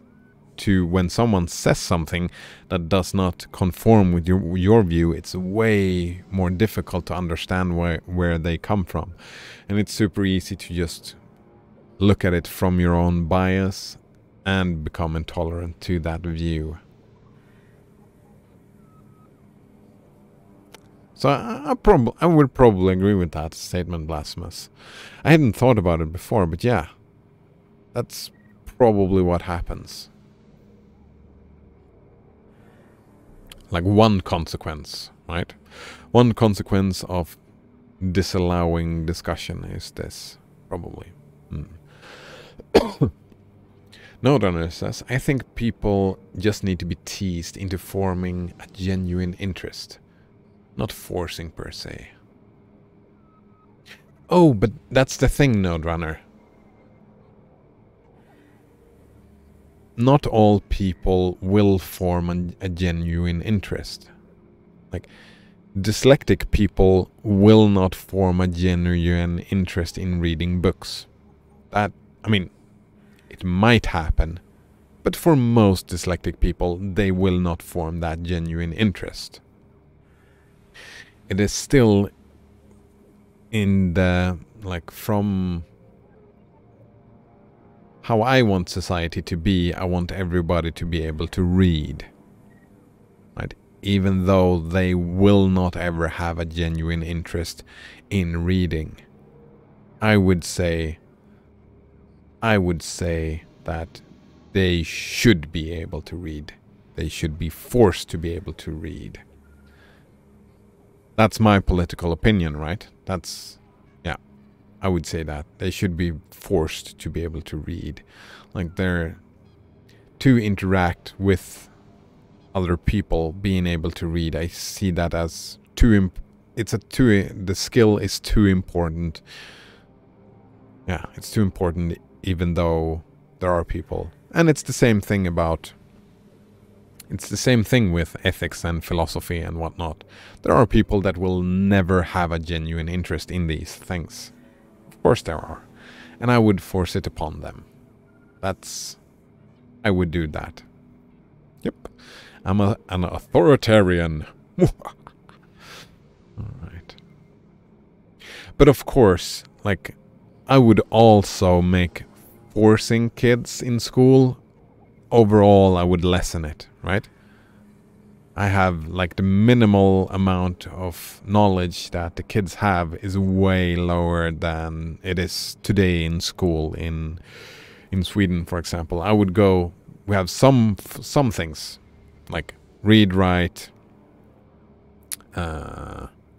math, ethics, maybe a little bit of history, I don't know. Maybe a little bit of religion. Well, religion falls into ethics, right? You need to learn about the golden rule and, like, there's a lot of religion in ethics, right? Because of the history of ethics, I suppose. Yeah, so a little bit of religion. Different religions and different ideas. But it would be more focused on the ideas than the religions themselves, right? But from that point, I would probably draw the line somewhere. I don't know where. I haven't thought about where I would draw the line, but somewhere there. And then the rest of the school would probably be teased into forming genuine interests. Not even into forming genuine interests. I would try to have the parents and teachers in school try to help the kid find interests, right? Let the kid be in the driver's seat, right? What should the kid study? Let the kid be in the driver's seat, right? Well, not in the driver's seat per se, but let the decisions become informed by the kid's interests, if that makes sense. Blasphemous says, if you were to have a discussion, you might see that they have a valid point, and they aren't as bad as they are made out to be sometimes. Yeah, right? And that, yeah, I agree with that, right? If you were to have a discussion, usually that is what happens, right? Especially, like, if you don't, we're talking discussion here, right? If you use the principle of charity and not trying to debate, right? If you're having a genuine discussion, that's usually what happens, right? You negotiate. They describe their definitions, what they mean. You describe what you mean and arguments for and against. And you move closer to each other. Maybe not opinion-wise, but you move closer towards each other in understanding the other person. Right? you don't have to agree with them. You can just understand their point of view. Ooh. Good point. All right, and he said advocate. Oh. Devil's advocate. Is that it? Advocate, Node Runner? Thanks. Fuck, and I missed that. I think that's some whataboutism, says Node Runner. I probably made some whataboutism. That would be a perfect spot, by the way, Node Runner, if you notice that and you want to say that's some whataboutism. Putting my name in, because I can train myself into interrupting what I'm doing if my name is in there, and we can, because I don't know what the whataboutism was, but I can see, right? If you did spot some whataboutism, that's great. That's great indeed. Banana Waffle Monkey says, wait, what was the whataboutism? Exactly what I want to hear. Yes. Blasphemous says, you can have interest yet realize we're stuck with these two parties in America. Yeah. That's... We actually had some luck in Sweden because we were moving in that direction in Sweden, the bipartisan thing, the two parties. Because we have like... We have 4 different right-wing parties. We've got 2 left-wing parties and 1 in the middle. And then we've got... And it has been like that for a long time, right? And the 4 right-wing parties formed like a block and started working together. And we were starting moving then in that direction. But then came the super popular fascist... Well, they're not claiming like nationalist party. It's a nationalist party. Of course the nationalists are rising. They became super popular, and that's kind of right-wing, right? And they managed to split up this cooperation between these parties, which managed to split up the cooperation. Like the more left-leaning parties were forced into more cooperation. So what happened is it got split up, and the bad thing is they suck and they cannot cooperate with people they don't agree with. They're not having any discussions. Oh, they're so incompetent, the Swedish politicians. It sucks. Oh well, that's something else. But yeah, right. Being stuck with that, you can still, like... I'm interested in discussing every political question by itself. Like, every party I've ever voted on has been none of those parties, right? I've only voted on, we call them like one question parties, one topic parties. Like I voted on the Pirate Party, and that was about privacy, right? I voted on them twice. Then I voted on the Direct Democracy Party, and they want to change the system to a direct democracy system. And then I voted to what I feel is the most urgent political question right now is Universal Basic Income Party. There's a Swedish party that they just care about that. We just want to get universal basic income. None of them has ever been part of any... They haven't gotten into the parliament. There we go. Adventure 95 says, we shouldn't look at ethics on the religious sense. I agree with that, Node Runner. I think there are some ideas within the religions, like the Golden Rule, for example.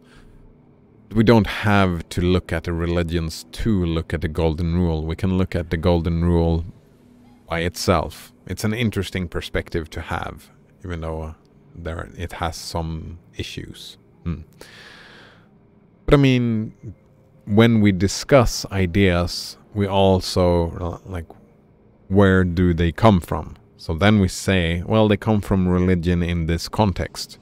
Just like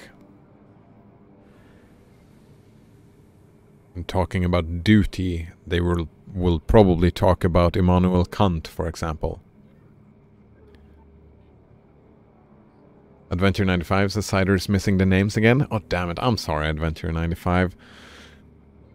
I'm terrible with names. I've said that many times, and I'm gonna say it plenty more times. I am terrible at names. And it's not me, right? I'm pretty good with faces, and I'm pretty good with distinguishing characters. Like, I have characteristics. Sorry, you're real people, you're not characters. Like, I have an image in my mind, not image, like an understanding about your personality that you show off on stream. So it's not that I confuse who you are, it's just the names. I confuse the names. Alright. I just want to make that clear, just so you don't... Yeah. If that makes sense. Blasphemous says, I'm not Blasphemous 95. No. But in the chat, it says Blasphemous, and then just straight under it, just straight under it, it says Adventure 95. So it was Blasphemous 95. My eyes went like that. Alright. But he said... So Adventure 95 continued. We should all... Also, we should all agree that ethics aren't a thing due to religion alone. I mean, religious people won't agree to that. I think. I'm pretty sure I've heard that argument that ethics is in the realm of religion. I'm pretty sure I've heard religious people having that attitude. He continues, our primitive nature has ethics as do many other species on this planet. I mean, sure. It is evolutionary advantageous to have ethics when you're a group species. Like a pack species? Is that what we are? A pack species? A tribal species. Right? Having some sort of ethics, morality is advantageous, I suppose. Adventure 95 continues that corvids, elephants, and great apes also keep funerals to their own kin, and they don't eat each other just for shits and giggles. Indeed, indeed. Banana Waffle Monkey says, please assume the party escort submission position. Wait. Is that see, GLaDOS again? Please assume the party escort submission position.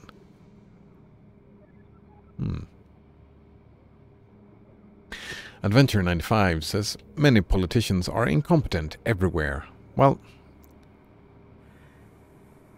actually, I think that's unfair of both me and you, because that's what I said, right? Politicians are incompetent.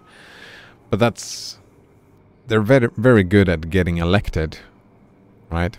That's what they are. They are good at getting elected. So they have that going for them, I suppose. But that's not what I would want. I wouldn't want that. Like, being good at becoming popular.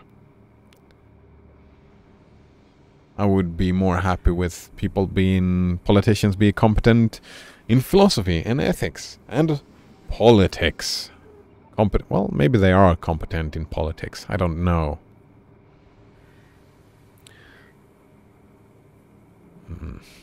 No, they are incompetent. They can't talk to each other. That's their job, right? Talking to the other politicians, that's their job, and they can't do, if they can't succeed in doing that, that is terrible, right?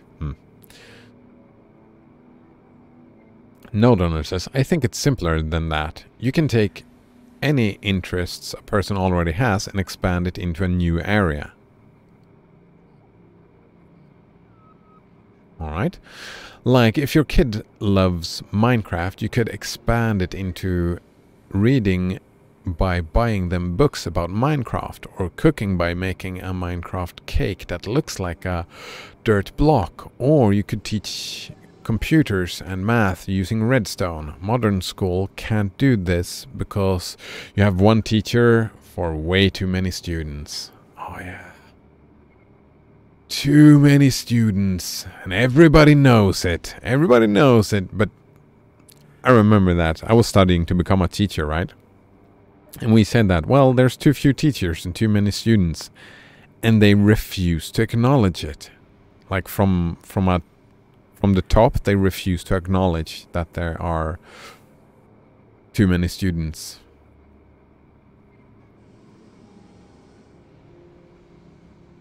And you've got a point, Node Runner. You can do those things, right? You can get that cooking or baking a Minecraft cake. If we take that as an example. The kid, however, will not. If the kid does not have the aptitude or interest into cooking or baking, it will not magically become an interest in cooking or baking. Right? It will not magically become an interest into reading books. It might grow into that. But I would say that there are, like, certain personalities do not mesh. You can, and that is actually, that's a good strategy to force them into baking, or to force them into reading, or to force them into maths, right? I would agree to that point, but I would still say that that is forcing them to do that subject. If that makes sense, Node Runner. It's a manipulation, right? You manipulate the kid into doing these things. And I see that as super valuable, right? Because they might be interested in cooking, right? And then we can go further with the cooking with the kids. That's what, when I'm saying that the kids should be in the driver's seat, in a sense, that we force them into cooking a Minecraft cake, and then we evaluate, do they like cooking? Should we do more cooking, or should we just leave cooking behind? If that makes sense, Node Runner. Was that relevant to the whataboutism?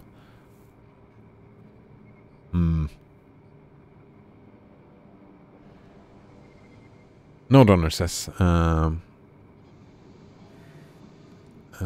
saying that you can't tease someone into having a genuine interest because someone with a learning disability doesn't like reading is whataboutism. Oh,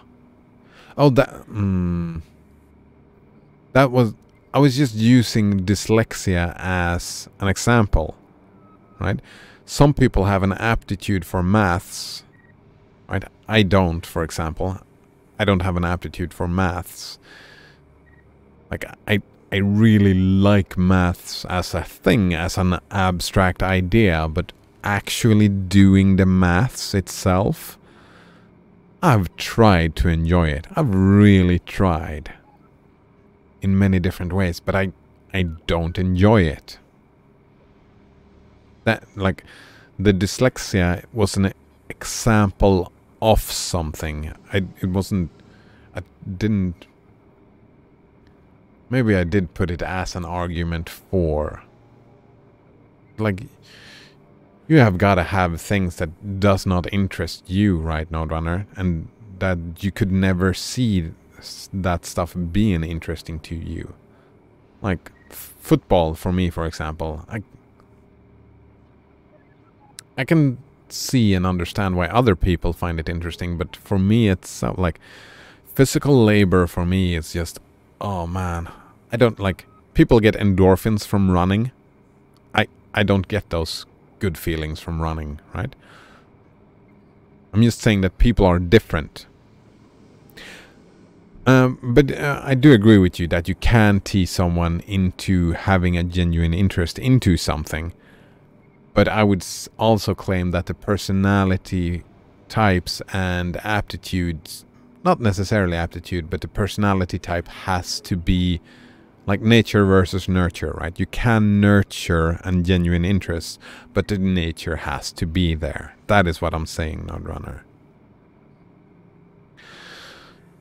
So, maybe a little bit of... Right? Does that make sense? Does that answer your view about it being whataboutism? Let's see, let's continue reading. He says, it's like arguing against using the stairs over the elevator for health reasons because wheelchairs. That's what I did yesterday, right? Hmm.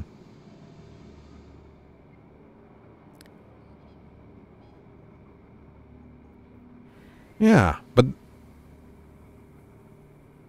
And that's my point, right? Someone who's born without legs and rolls in a wheelchair will never walk in the stairs. That is my argument. Is that a whataboutism? Doesn't that necessitate that some... Like, you cannot get any person to become interested in anything. Like, you cannot get every person in the world to be interested in ethics. Just like you cannot get every person to be interested in maths, or reading, or writing. Is what I'm doing whataboutism?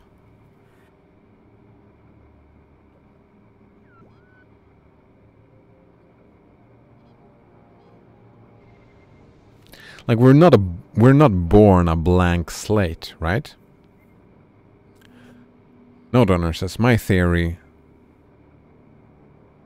if it's yours, then maybe it's a hypothesis. My theory is that children naturally love learning. Yeah, that's... I mean, I'm having a... My niece is 1 year old, right? That's pretty much all she does. Just learn. Node Runner says, but we kill that by forcing them to do things. Oh, yeah. I would get behind that, Node Runner. And I did agree on that point, right? I did concede that point, right? Part of it is forcing them to do one thing kills the joy of learning. There's a great speech about that, a TED Talk. Yeah, there's a great TED Talk on that topic. I made a rhetorical analysis when studying rhetorics about that talk, so he's using some fancy-ass rhetorics to make it convincing. So it's a little bit iffy in that sense, but it's... I mean, one can enjoy some nice-ass rhetorics. I need to know what this what is it? TED School, maybe just in creativity, is that the one? Yeah. Sir Ken Robinson. 20 million views. I can recommend that one. He's using a lot of fancy rhetorics to make it sound better than it actually is, but he makes that pretty much that argument, right? And we're coming from the same place, right, Node Runner? So, I would say forcing them into baking a cake, or tricking them into baking a Minecraft cake, is a valid approach to see if I can tease the kid into like cooking. If I can manage that or not. And I would like that approach for schools, right? But that is still, it's the adult making the decision that what the kid should do. The kid should bake a cake because that is what I decide. But you would have to agree that not everybody, like, we're not born a blank slate. That's also not what happens. That's the nature versus nurture, right? You cannot tease everybody into liking baking cookies and cakes.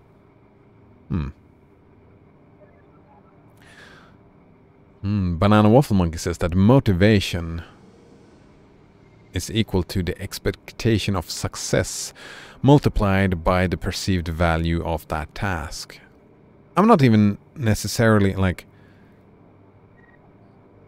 I'm not even talking about motivation necessarily. I'm talking about the intrinsic value. But I am motivated to learn maths.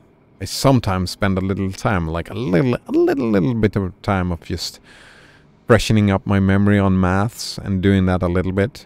Like, I'm motivated to do that because I have expectation of success and I have perceived value of the task. But I'm talking about intrinsic value. It feels good to do maths, right? just doing maths. It feels good to do the maths. And that I don't have. For me, it's a grind that I find frustrating. Yeah. Like learning maths. And that you could maybe argue that the reason why I have that is that school killed my interest. And I would probably have to concede because I'm not certain. I can only speculate from my own experience, right? So it could be that case. Could be that case. Maybe I do have to concede.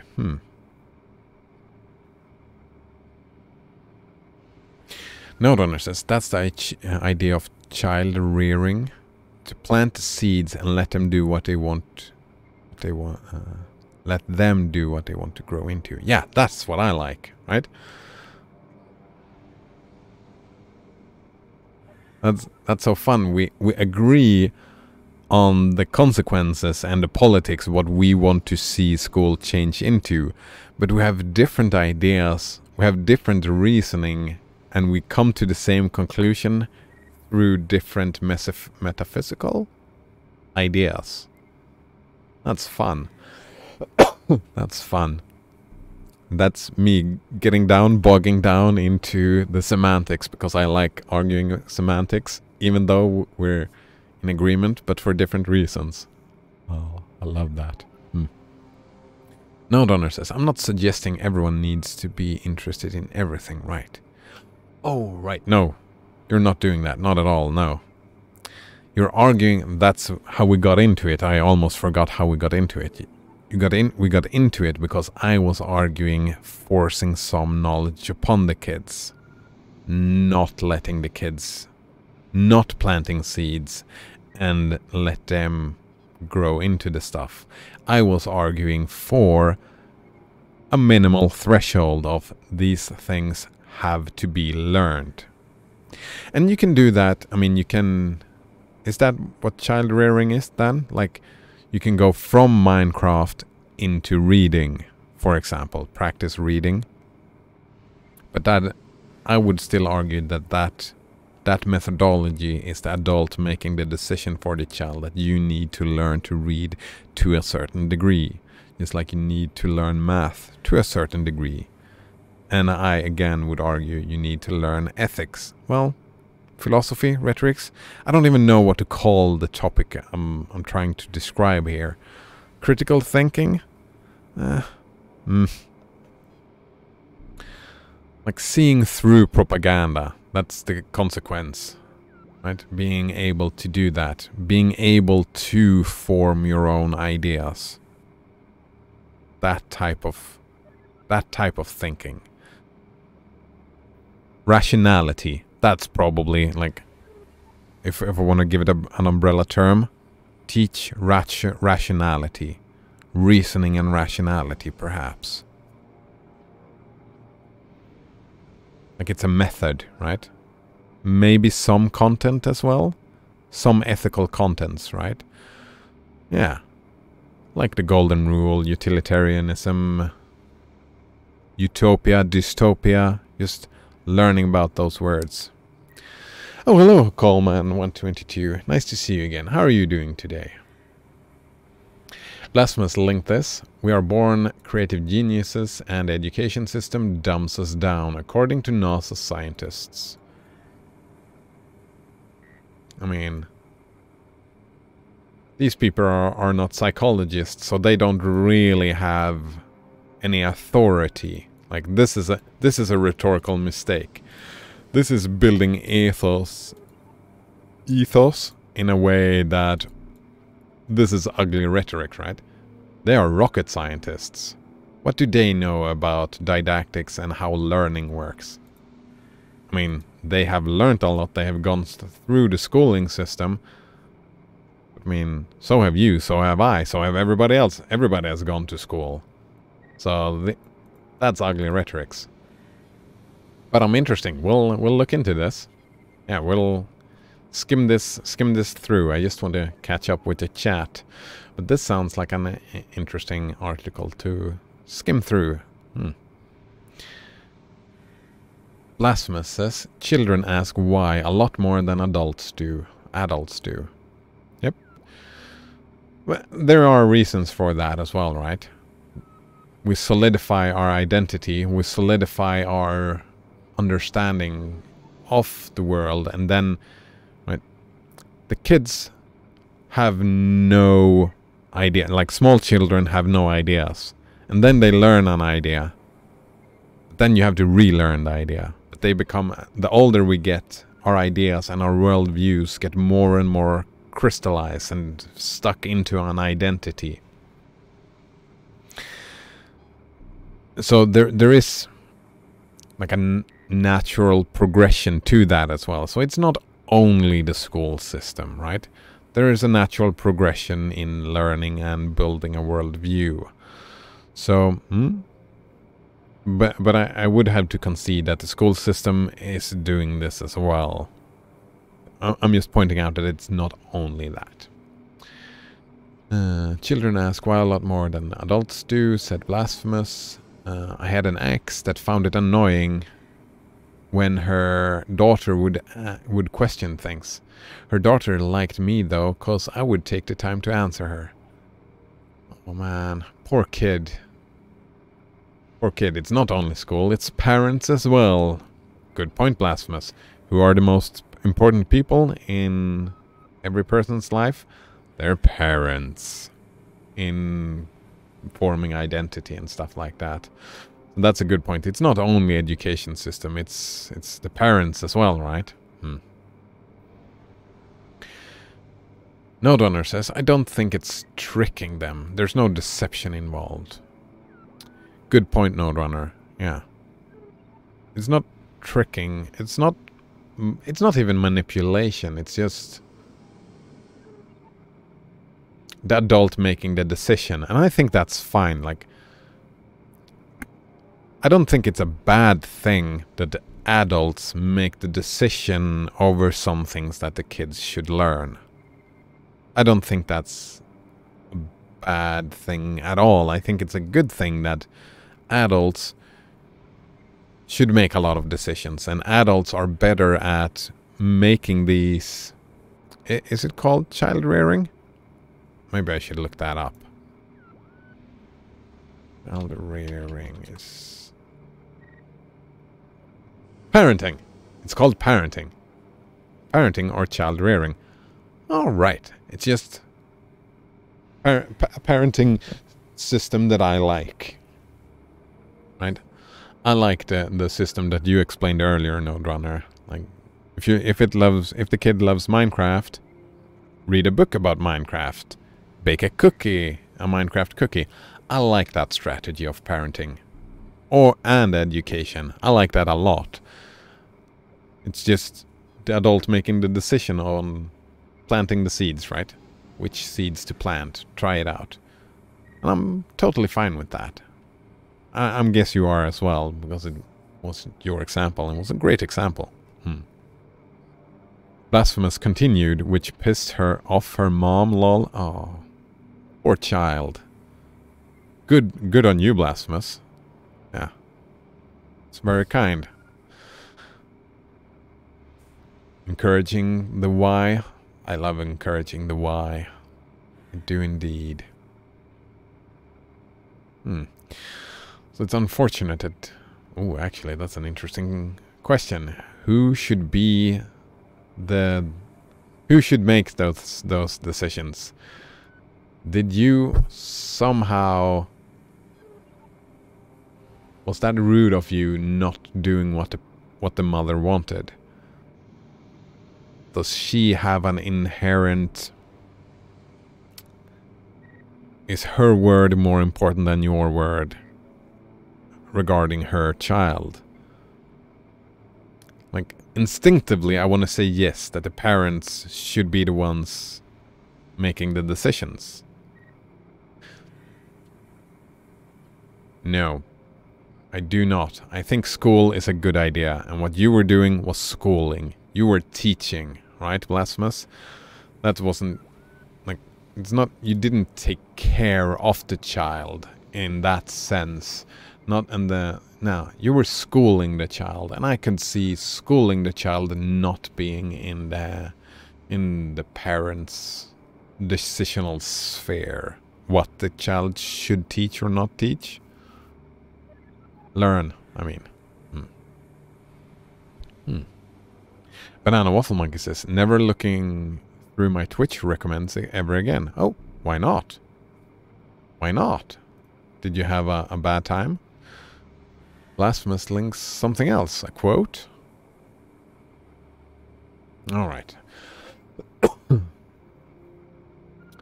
Let's see. Governments don't want a population of capable critical thinking.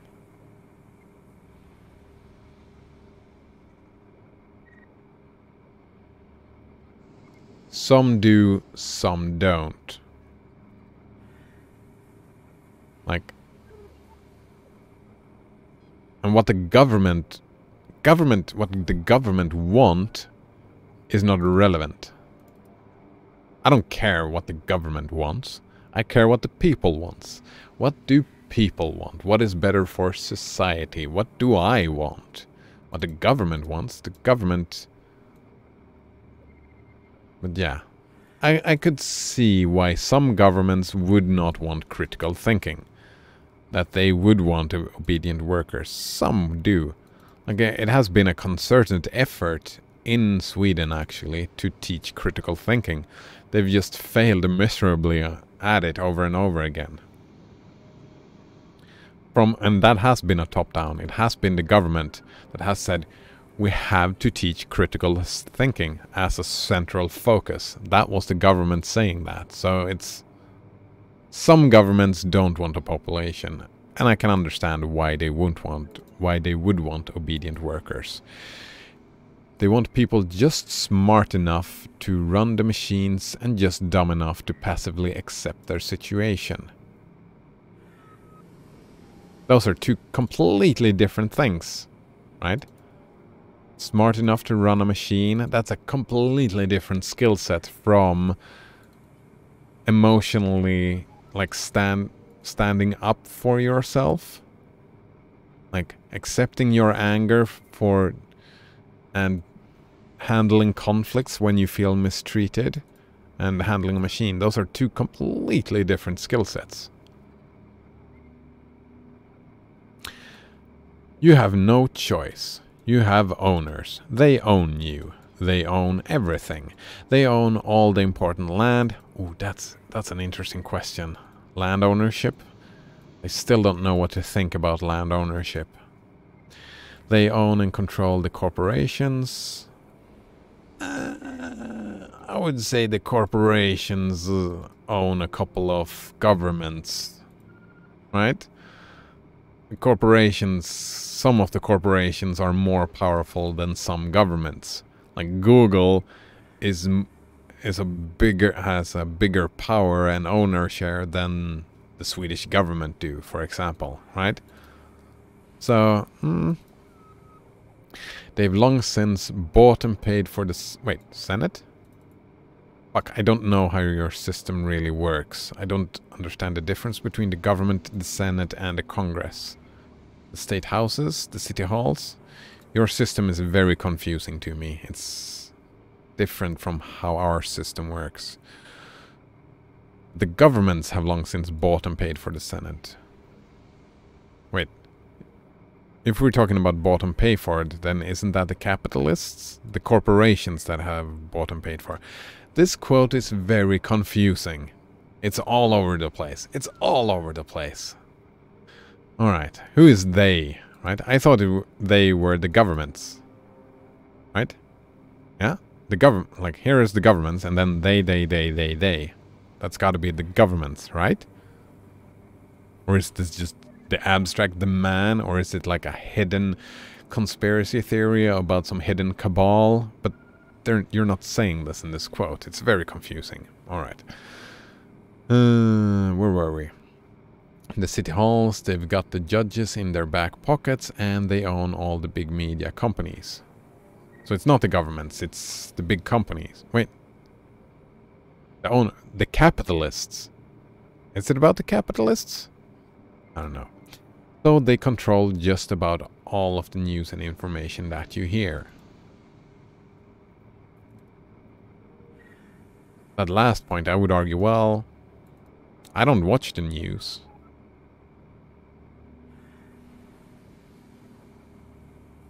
Like, most of the news I get is like news about Stallman and the FSF that you give me, or that, well, I suppose I get my news from other people that gets the news from these companies. So, good point, right? Perhaps. Yeah, there are a lot of structures that I see problems with, these problems. But this here was just all over the place. All over the place. A lot of assumptions and weird ideas. They own you. Who owns me? I don't know. Like, there is no paper that says about that ownership, right? I don't know. Oh!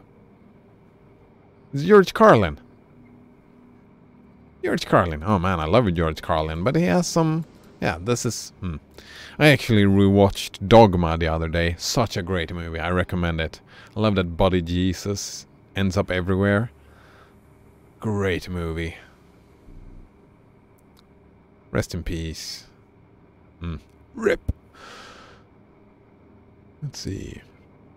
Alright, Banana Waffle Monkey says, partly small streamers playing games. Partly women using Twitch to advertise their OnlyFans, and Bob Ross painting streams. The Bob Ross can stay. Nice. Isn't mostly Twitch streamers playing games? Isn't, well, small streamers playing games? Isn't that mostly what Twitch is? Advertise their OnlyFans. Nice, nice, nice. Coleman said, I'm sorry, I'm way behind on the chat. He said, I'm doing okay. I asked him like, I don't know, 20 minutes ago how he was doing. Man, I'm so behind. Oh, I'm glad you're doing okay. Blasphemous says, that mother was awful. From the story we were talking about earlier. She would come home and lay in bed and look through Facebook.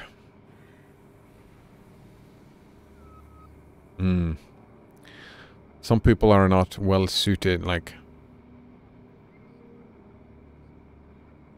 Yeah, that's... Poor child, right? Some people, like I had that when I've been unemployed for a long time now, but when I get employed, I can't do anything else.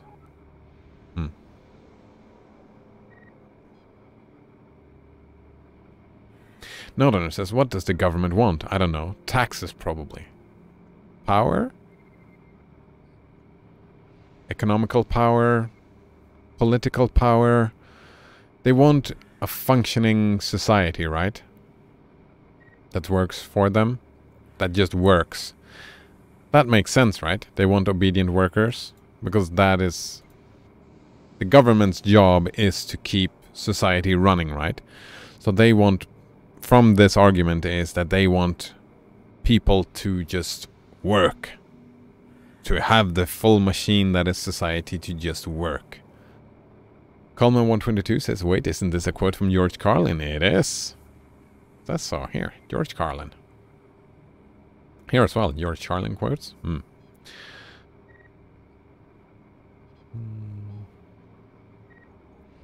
Coleman says, oh lol, just read the text below. Yeah, George Carlin quotes. I mean, yeah, he had some good ideas, but, right, Also, this is super confusing. I actually remember hearing this. It's more, this is not rational argumentation, right? This is art, rather. This is him, like,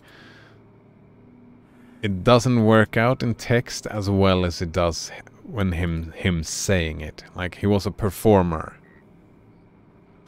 So it's more art than If that makes sense, right?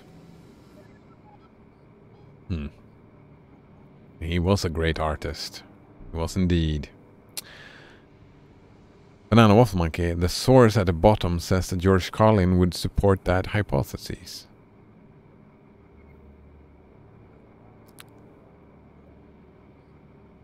Wait, what hypotheses are we talking about?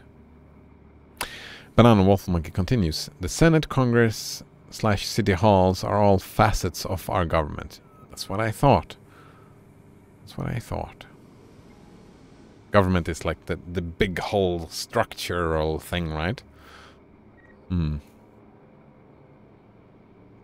Adventure 95 says, isn't this the thing the far right uses to convince people that Jews run the world? Oh man. That would make George Carlin roll over in his grave, right? Jews run the world.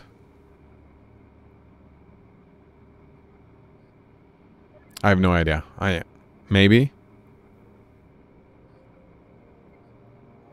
Like a vague idea of them, and then they or the man can be whoever you want to be, and then they say, oh, it's the Jews. So, I don't know.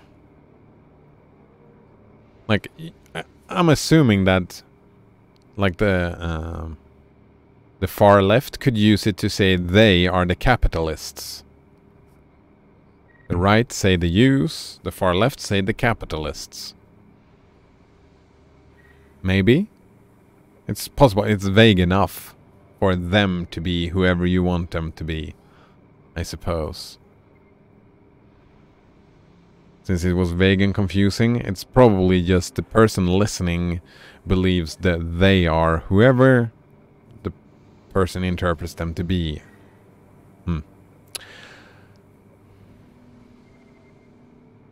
Adventure 95 continues. Sure, there is likely a corporate-based dystopia that some governments are trying to build because stonks and personal gain. And I mean, power corrupts. That's nothing new, right? It's not the people who are corrupted, but like the powerful positions tend to be corrupted if you don't have systems in place to negate the corruption. That is just what happens, right?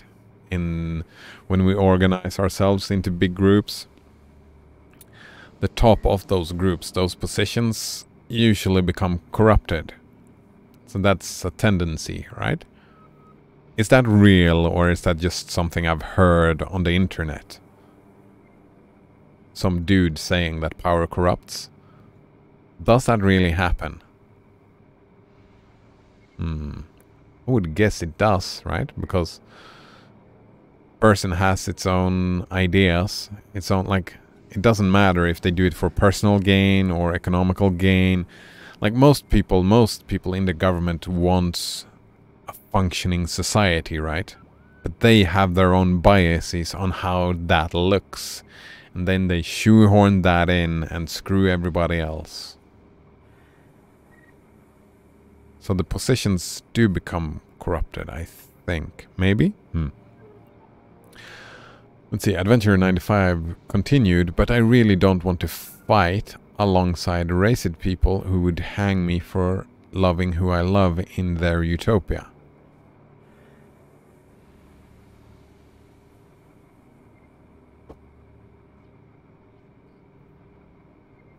The enemy of my enemy is my friend?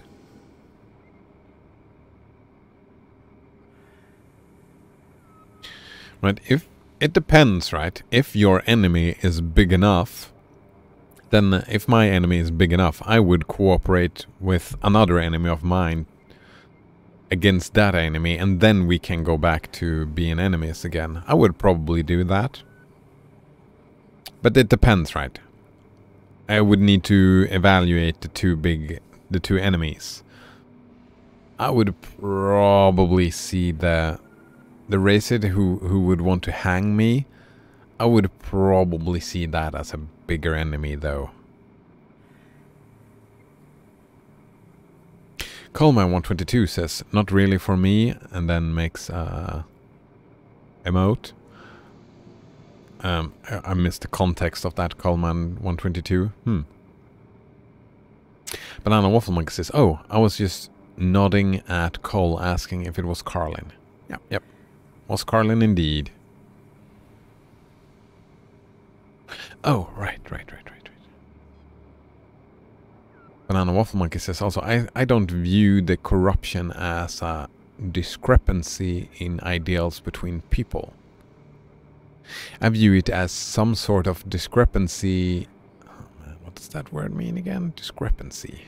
Something is lacking, right? Discrepancy. Alright. Oops. Here we go. Discrepancy. Divergence or disagreements. As between facts or claims. The difference between. Alright. So, Banana Waffle Monkey, don't view the corruption as a discrepancy in ideals between people. He continues, I view it as some sort of discrepancy in what your ideals were before you had power and what they were after you had power. Oh, so the corruption is how you... I wouldn't get behind that, though. Right? Because, like, when you get into a powerful position, like when you get into a new position that is new for you, then you have to adapt to realities that you were not aware of before. Right? There are realities that you didn't know before that you have to be responsive and reactive towards, so that would change.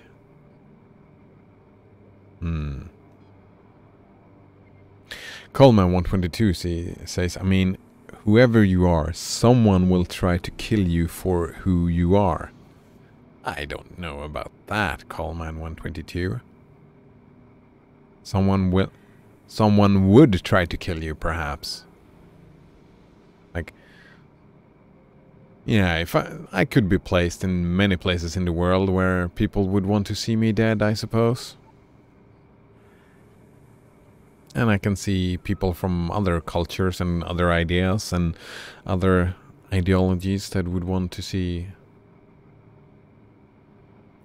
I could see that happen, but actually will try to kill you? I don't know about that.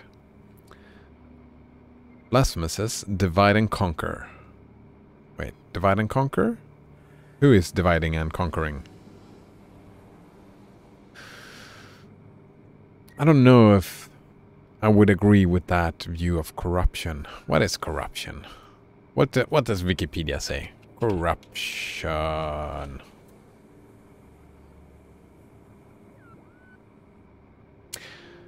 Corruption is a form of dishonesty or criminal offense undertaken by a person or organization entrusted with a position of authority to acquire illicit benefit or abuse power for one's private gain. Alright. So, yeah. Political ideas are not corruption. It's private gain. Alright. So then I'm not so sure that power necessarily corrupts. I don't think the opportunity makes the thief. I think the opportunity entices the thief. If that makes sense. So not necessarily.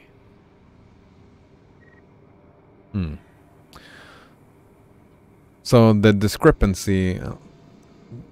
So, Banana Waffle Monkey, the discrepancy is what you claimed your ideals were before, not what they actually were.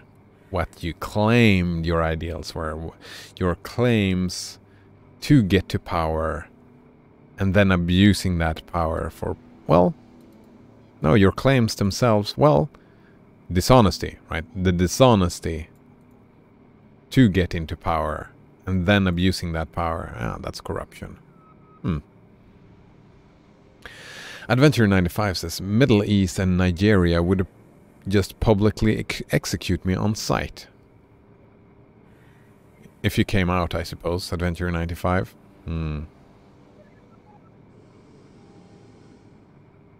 I don't think... Does that really happen? Like a public execution is one thing. Killing someone on sight is another thing. Like one thing is like a public execution, that's something that the government does, right? Killing you on sight is something that a culture does. So they maybe would publicly execute you. Not all people who live in the Middle East or in Nigeria would kill you, right? Not all people. It's just a culture, I suppose. Banana Waffle Monkey says, it's what happens when you vol something and modify it unpredictably with unchangeable results. Wait. Ah, nice. Oh man, I love that. It took a second. It took a second. For those who don't know, that's corruption in Path of Exile. You corrupt an item. That is the definition of how you corrupt an item in Path of Exile. Alright. I want to skim this a little bit. Did we leave this behind? Or do we want to skim this? Or do I want to go to lunch? So many questions. Let's see here. We are born creative geniuses. And the education system dumps us down, according to NASA scientists. Alright, so our natural creative genius is stifled from the time we are born. That is an extreme statement. And there is no... Where's the reference? That I just... That... Yeah. At TEDx Tucson, Dr. George Land dropped a bombshell when he told his audience about the shocking result of a creativity test. Oh, creativity test. Developed for NASA, but subsequently... Oh, right. So it's not... It's developed for NASA. I didn't know that NASA had psychologists. But subsequently used to test school children. See the full video below. NASA had contracted Dr. George Land and Beth Jarman to develop a highly specialized test that would give them the means to effectively measure the creative potential of NASA's rocket scientists and engineers. The test turned out to be very successful for NASA's purposes. Oh? But the scientists were left with a few questions. Where does creativity come from? Are some people born with it, or is it... Are some people born with it, or is it learned? Or does it come from our experience?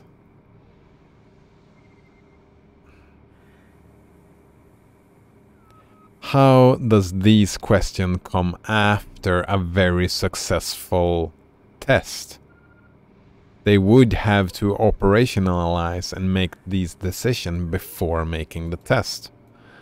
Right?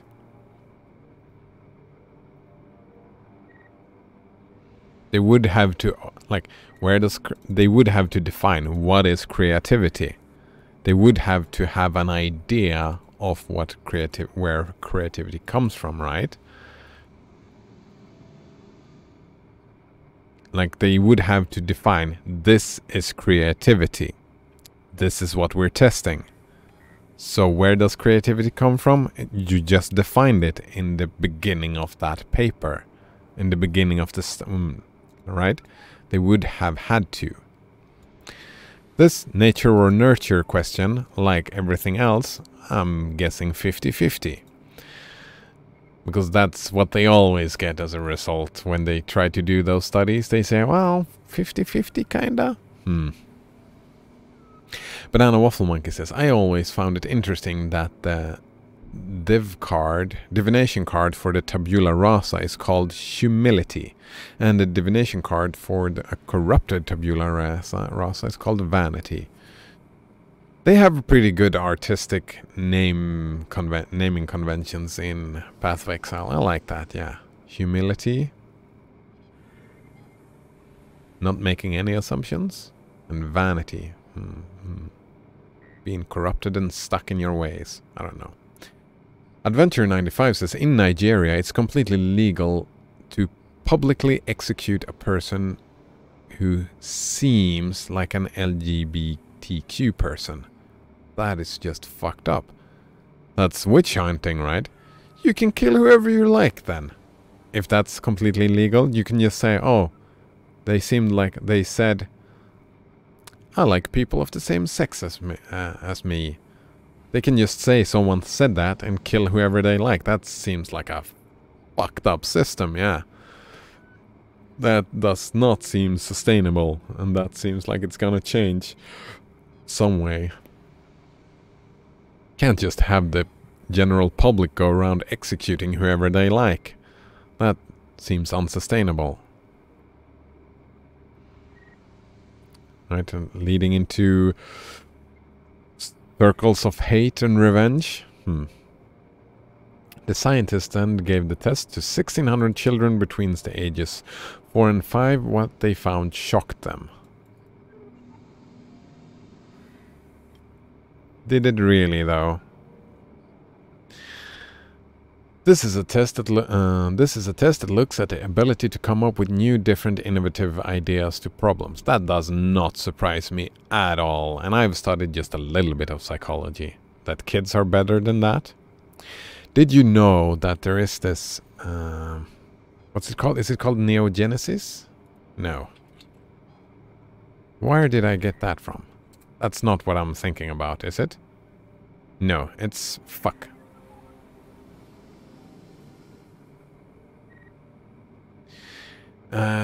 What the fuck is it called? Neural decay? Neural pruning. Here we go. Neural pruning, I think it's called. This is so cool. Synaptic pruning. Synaptic pruning, a phase in the development of the nervous system.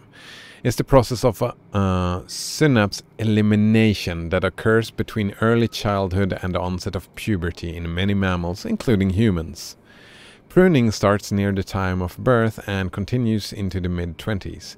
So we start with many more synapses, right? A lot of them.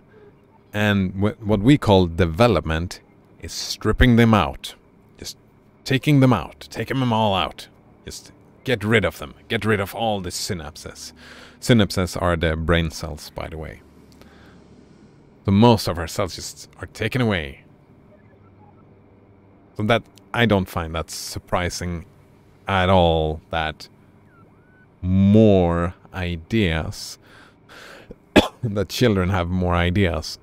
Claiming that school kills creativity because of this test, I don't buy it. I don't like it. This can easily be explained by synaptic pruning. Easily. Because synaptic pruning is crazy. It's like, I don't even know. Like, do we have the word percent here somewhere? No? But we're talking the most of the synapses are pruned. I think. Fuck, I think.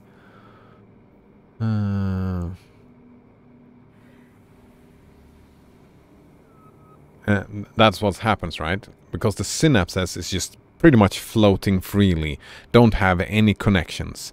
And then they get a connection to another synapse. And then the more often that connection is used, right? A thought, every time a thought occurs, that connection between those two synapses gets stronger. And if there's another synapse that is not close by, that one gets pruned. It's just use it or lose it. That's pretty much what happens, right? So that's what I'm saying. We're building our worldviews. Like we're learning that up is up, down is down.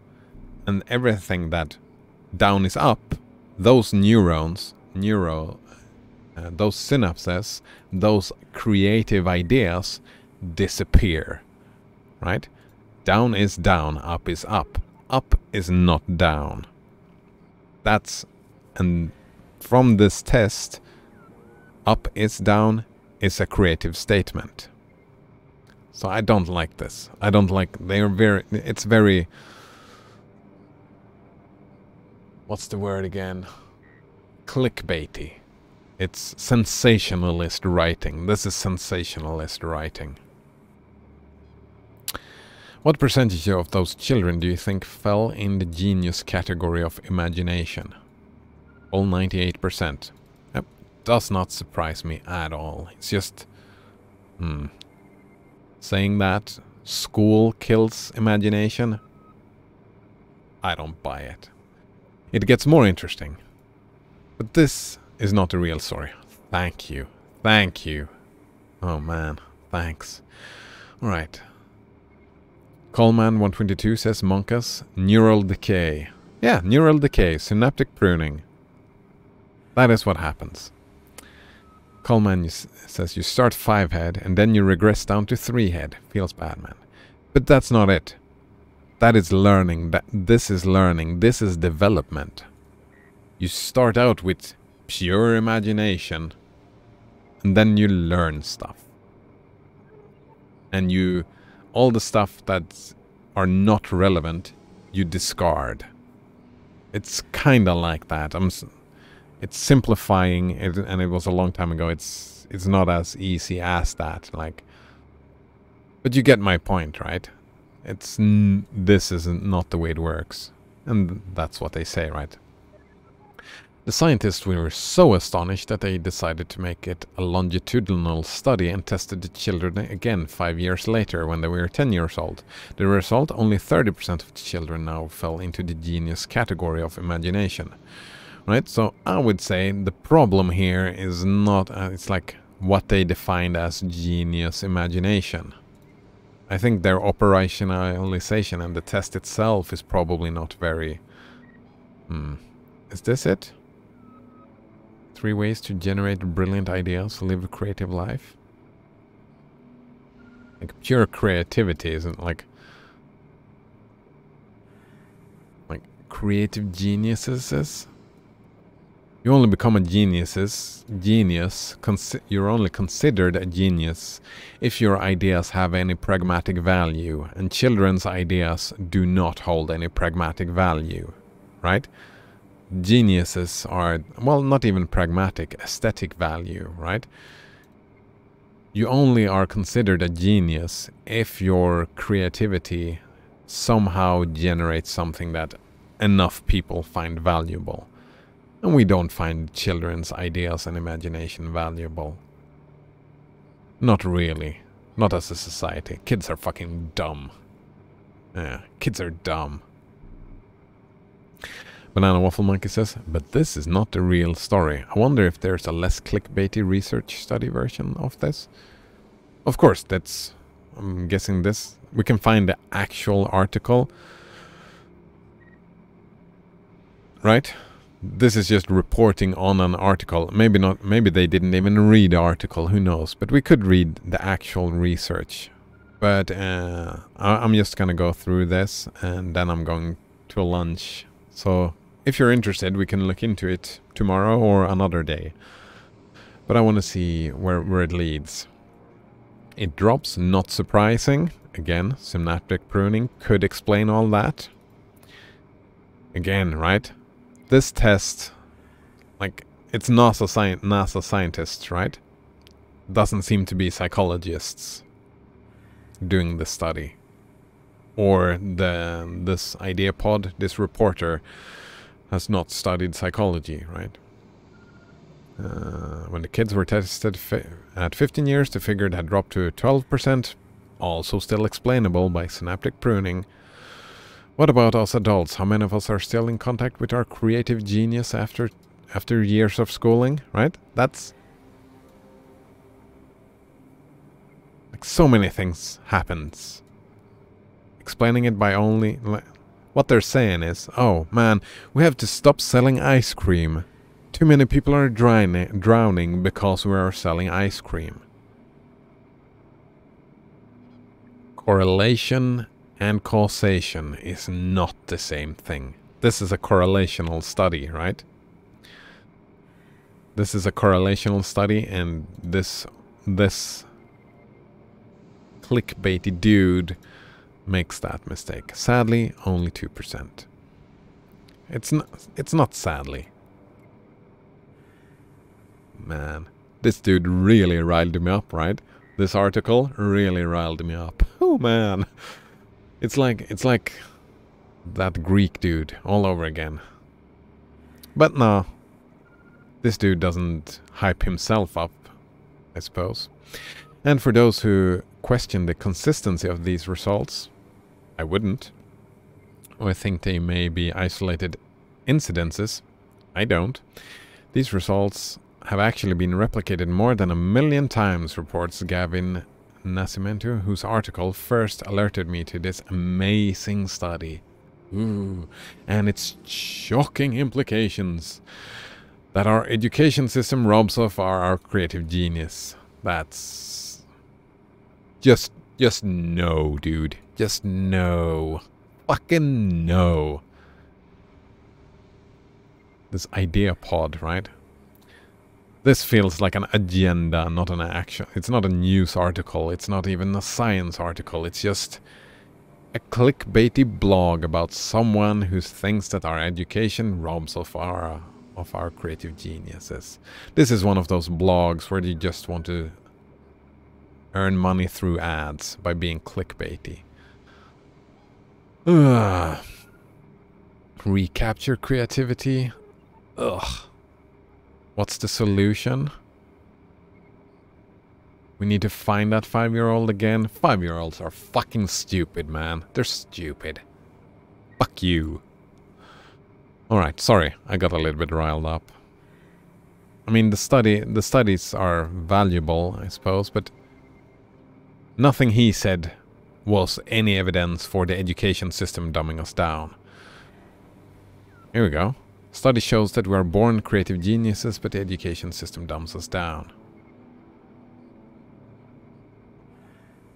Yeah, that talk about Sir Ken Robinson? Yeah.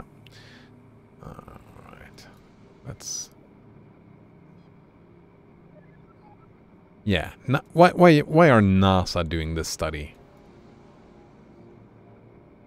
Why isn't, like... What's it called? APA? Like, if we're doing an American association, what not the American Psychology Association? Why the Space Agency? Oh man, it's like that thing, you know. They say, "Oh, we only use 10% of our brain at any given situation." It's like, it's just no. Please don't. Just please don't. Please don't do this thing. Could you not? Could you not? To be fair to them and give them the benefit of the doubt, I'm doing that every day, all day on this stream. Just spouting bullshit. So maybe I shouldn't be so harsh on them. Maybe. Maybe I shouldn't. I don't know. One gets frustrated. But yeah, it was a fun time today. As usual, there was no night in the woods. Just got stuck in this long-winded discussion going hither and thither. I had fun. I hope you did. And see you next time. Cheers.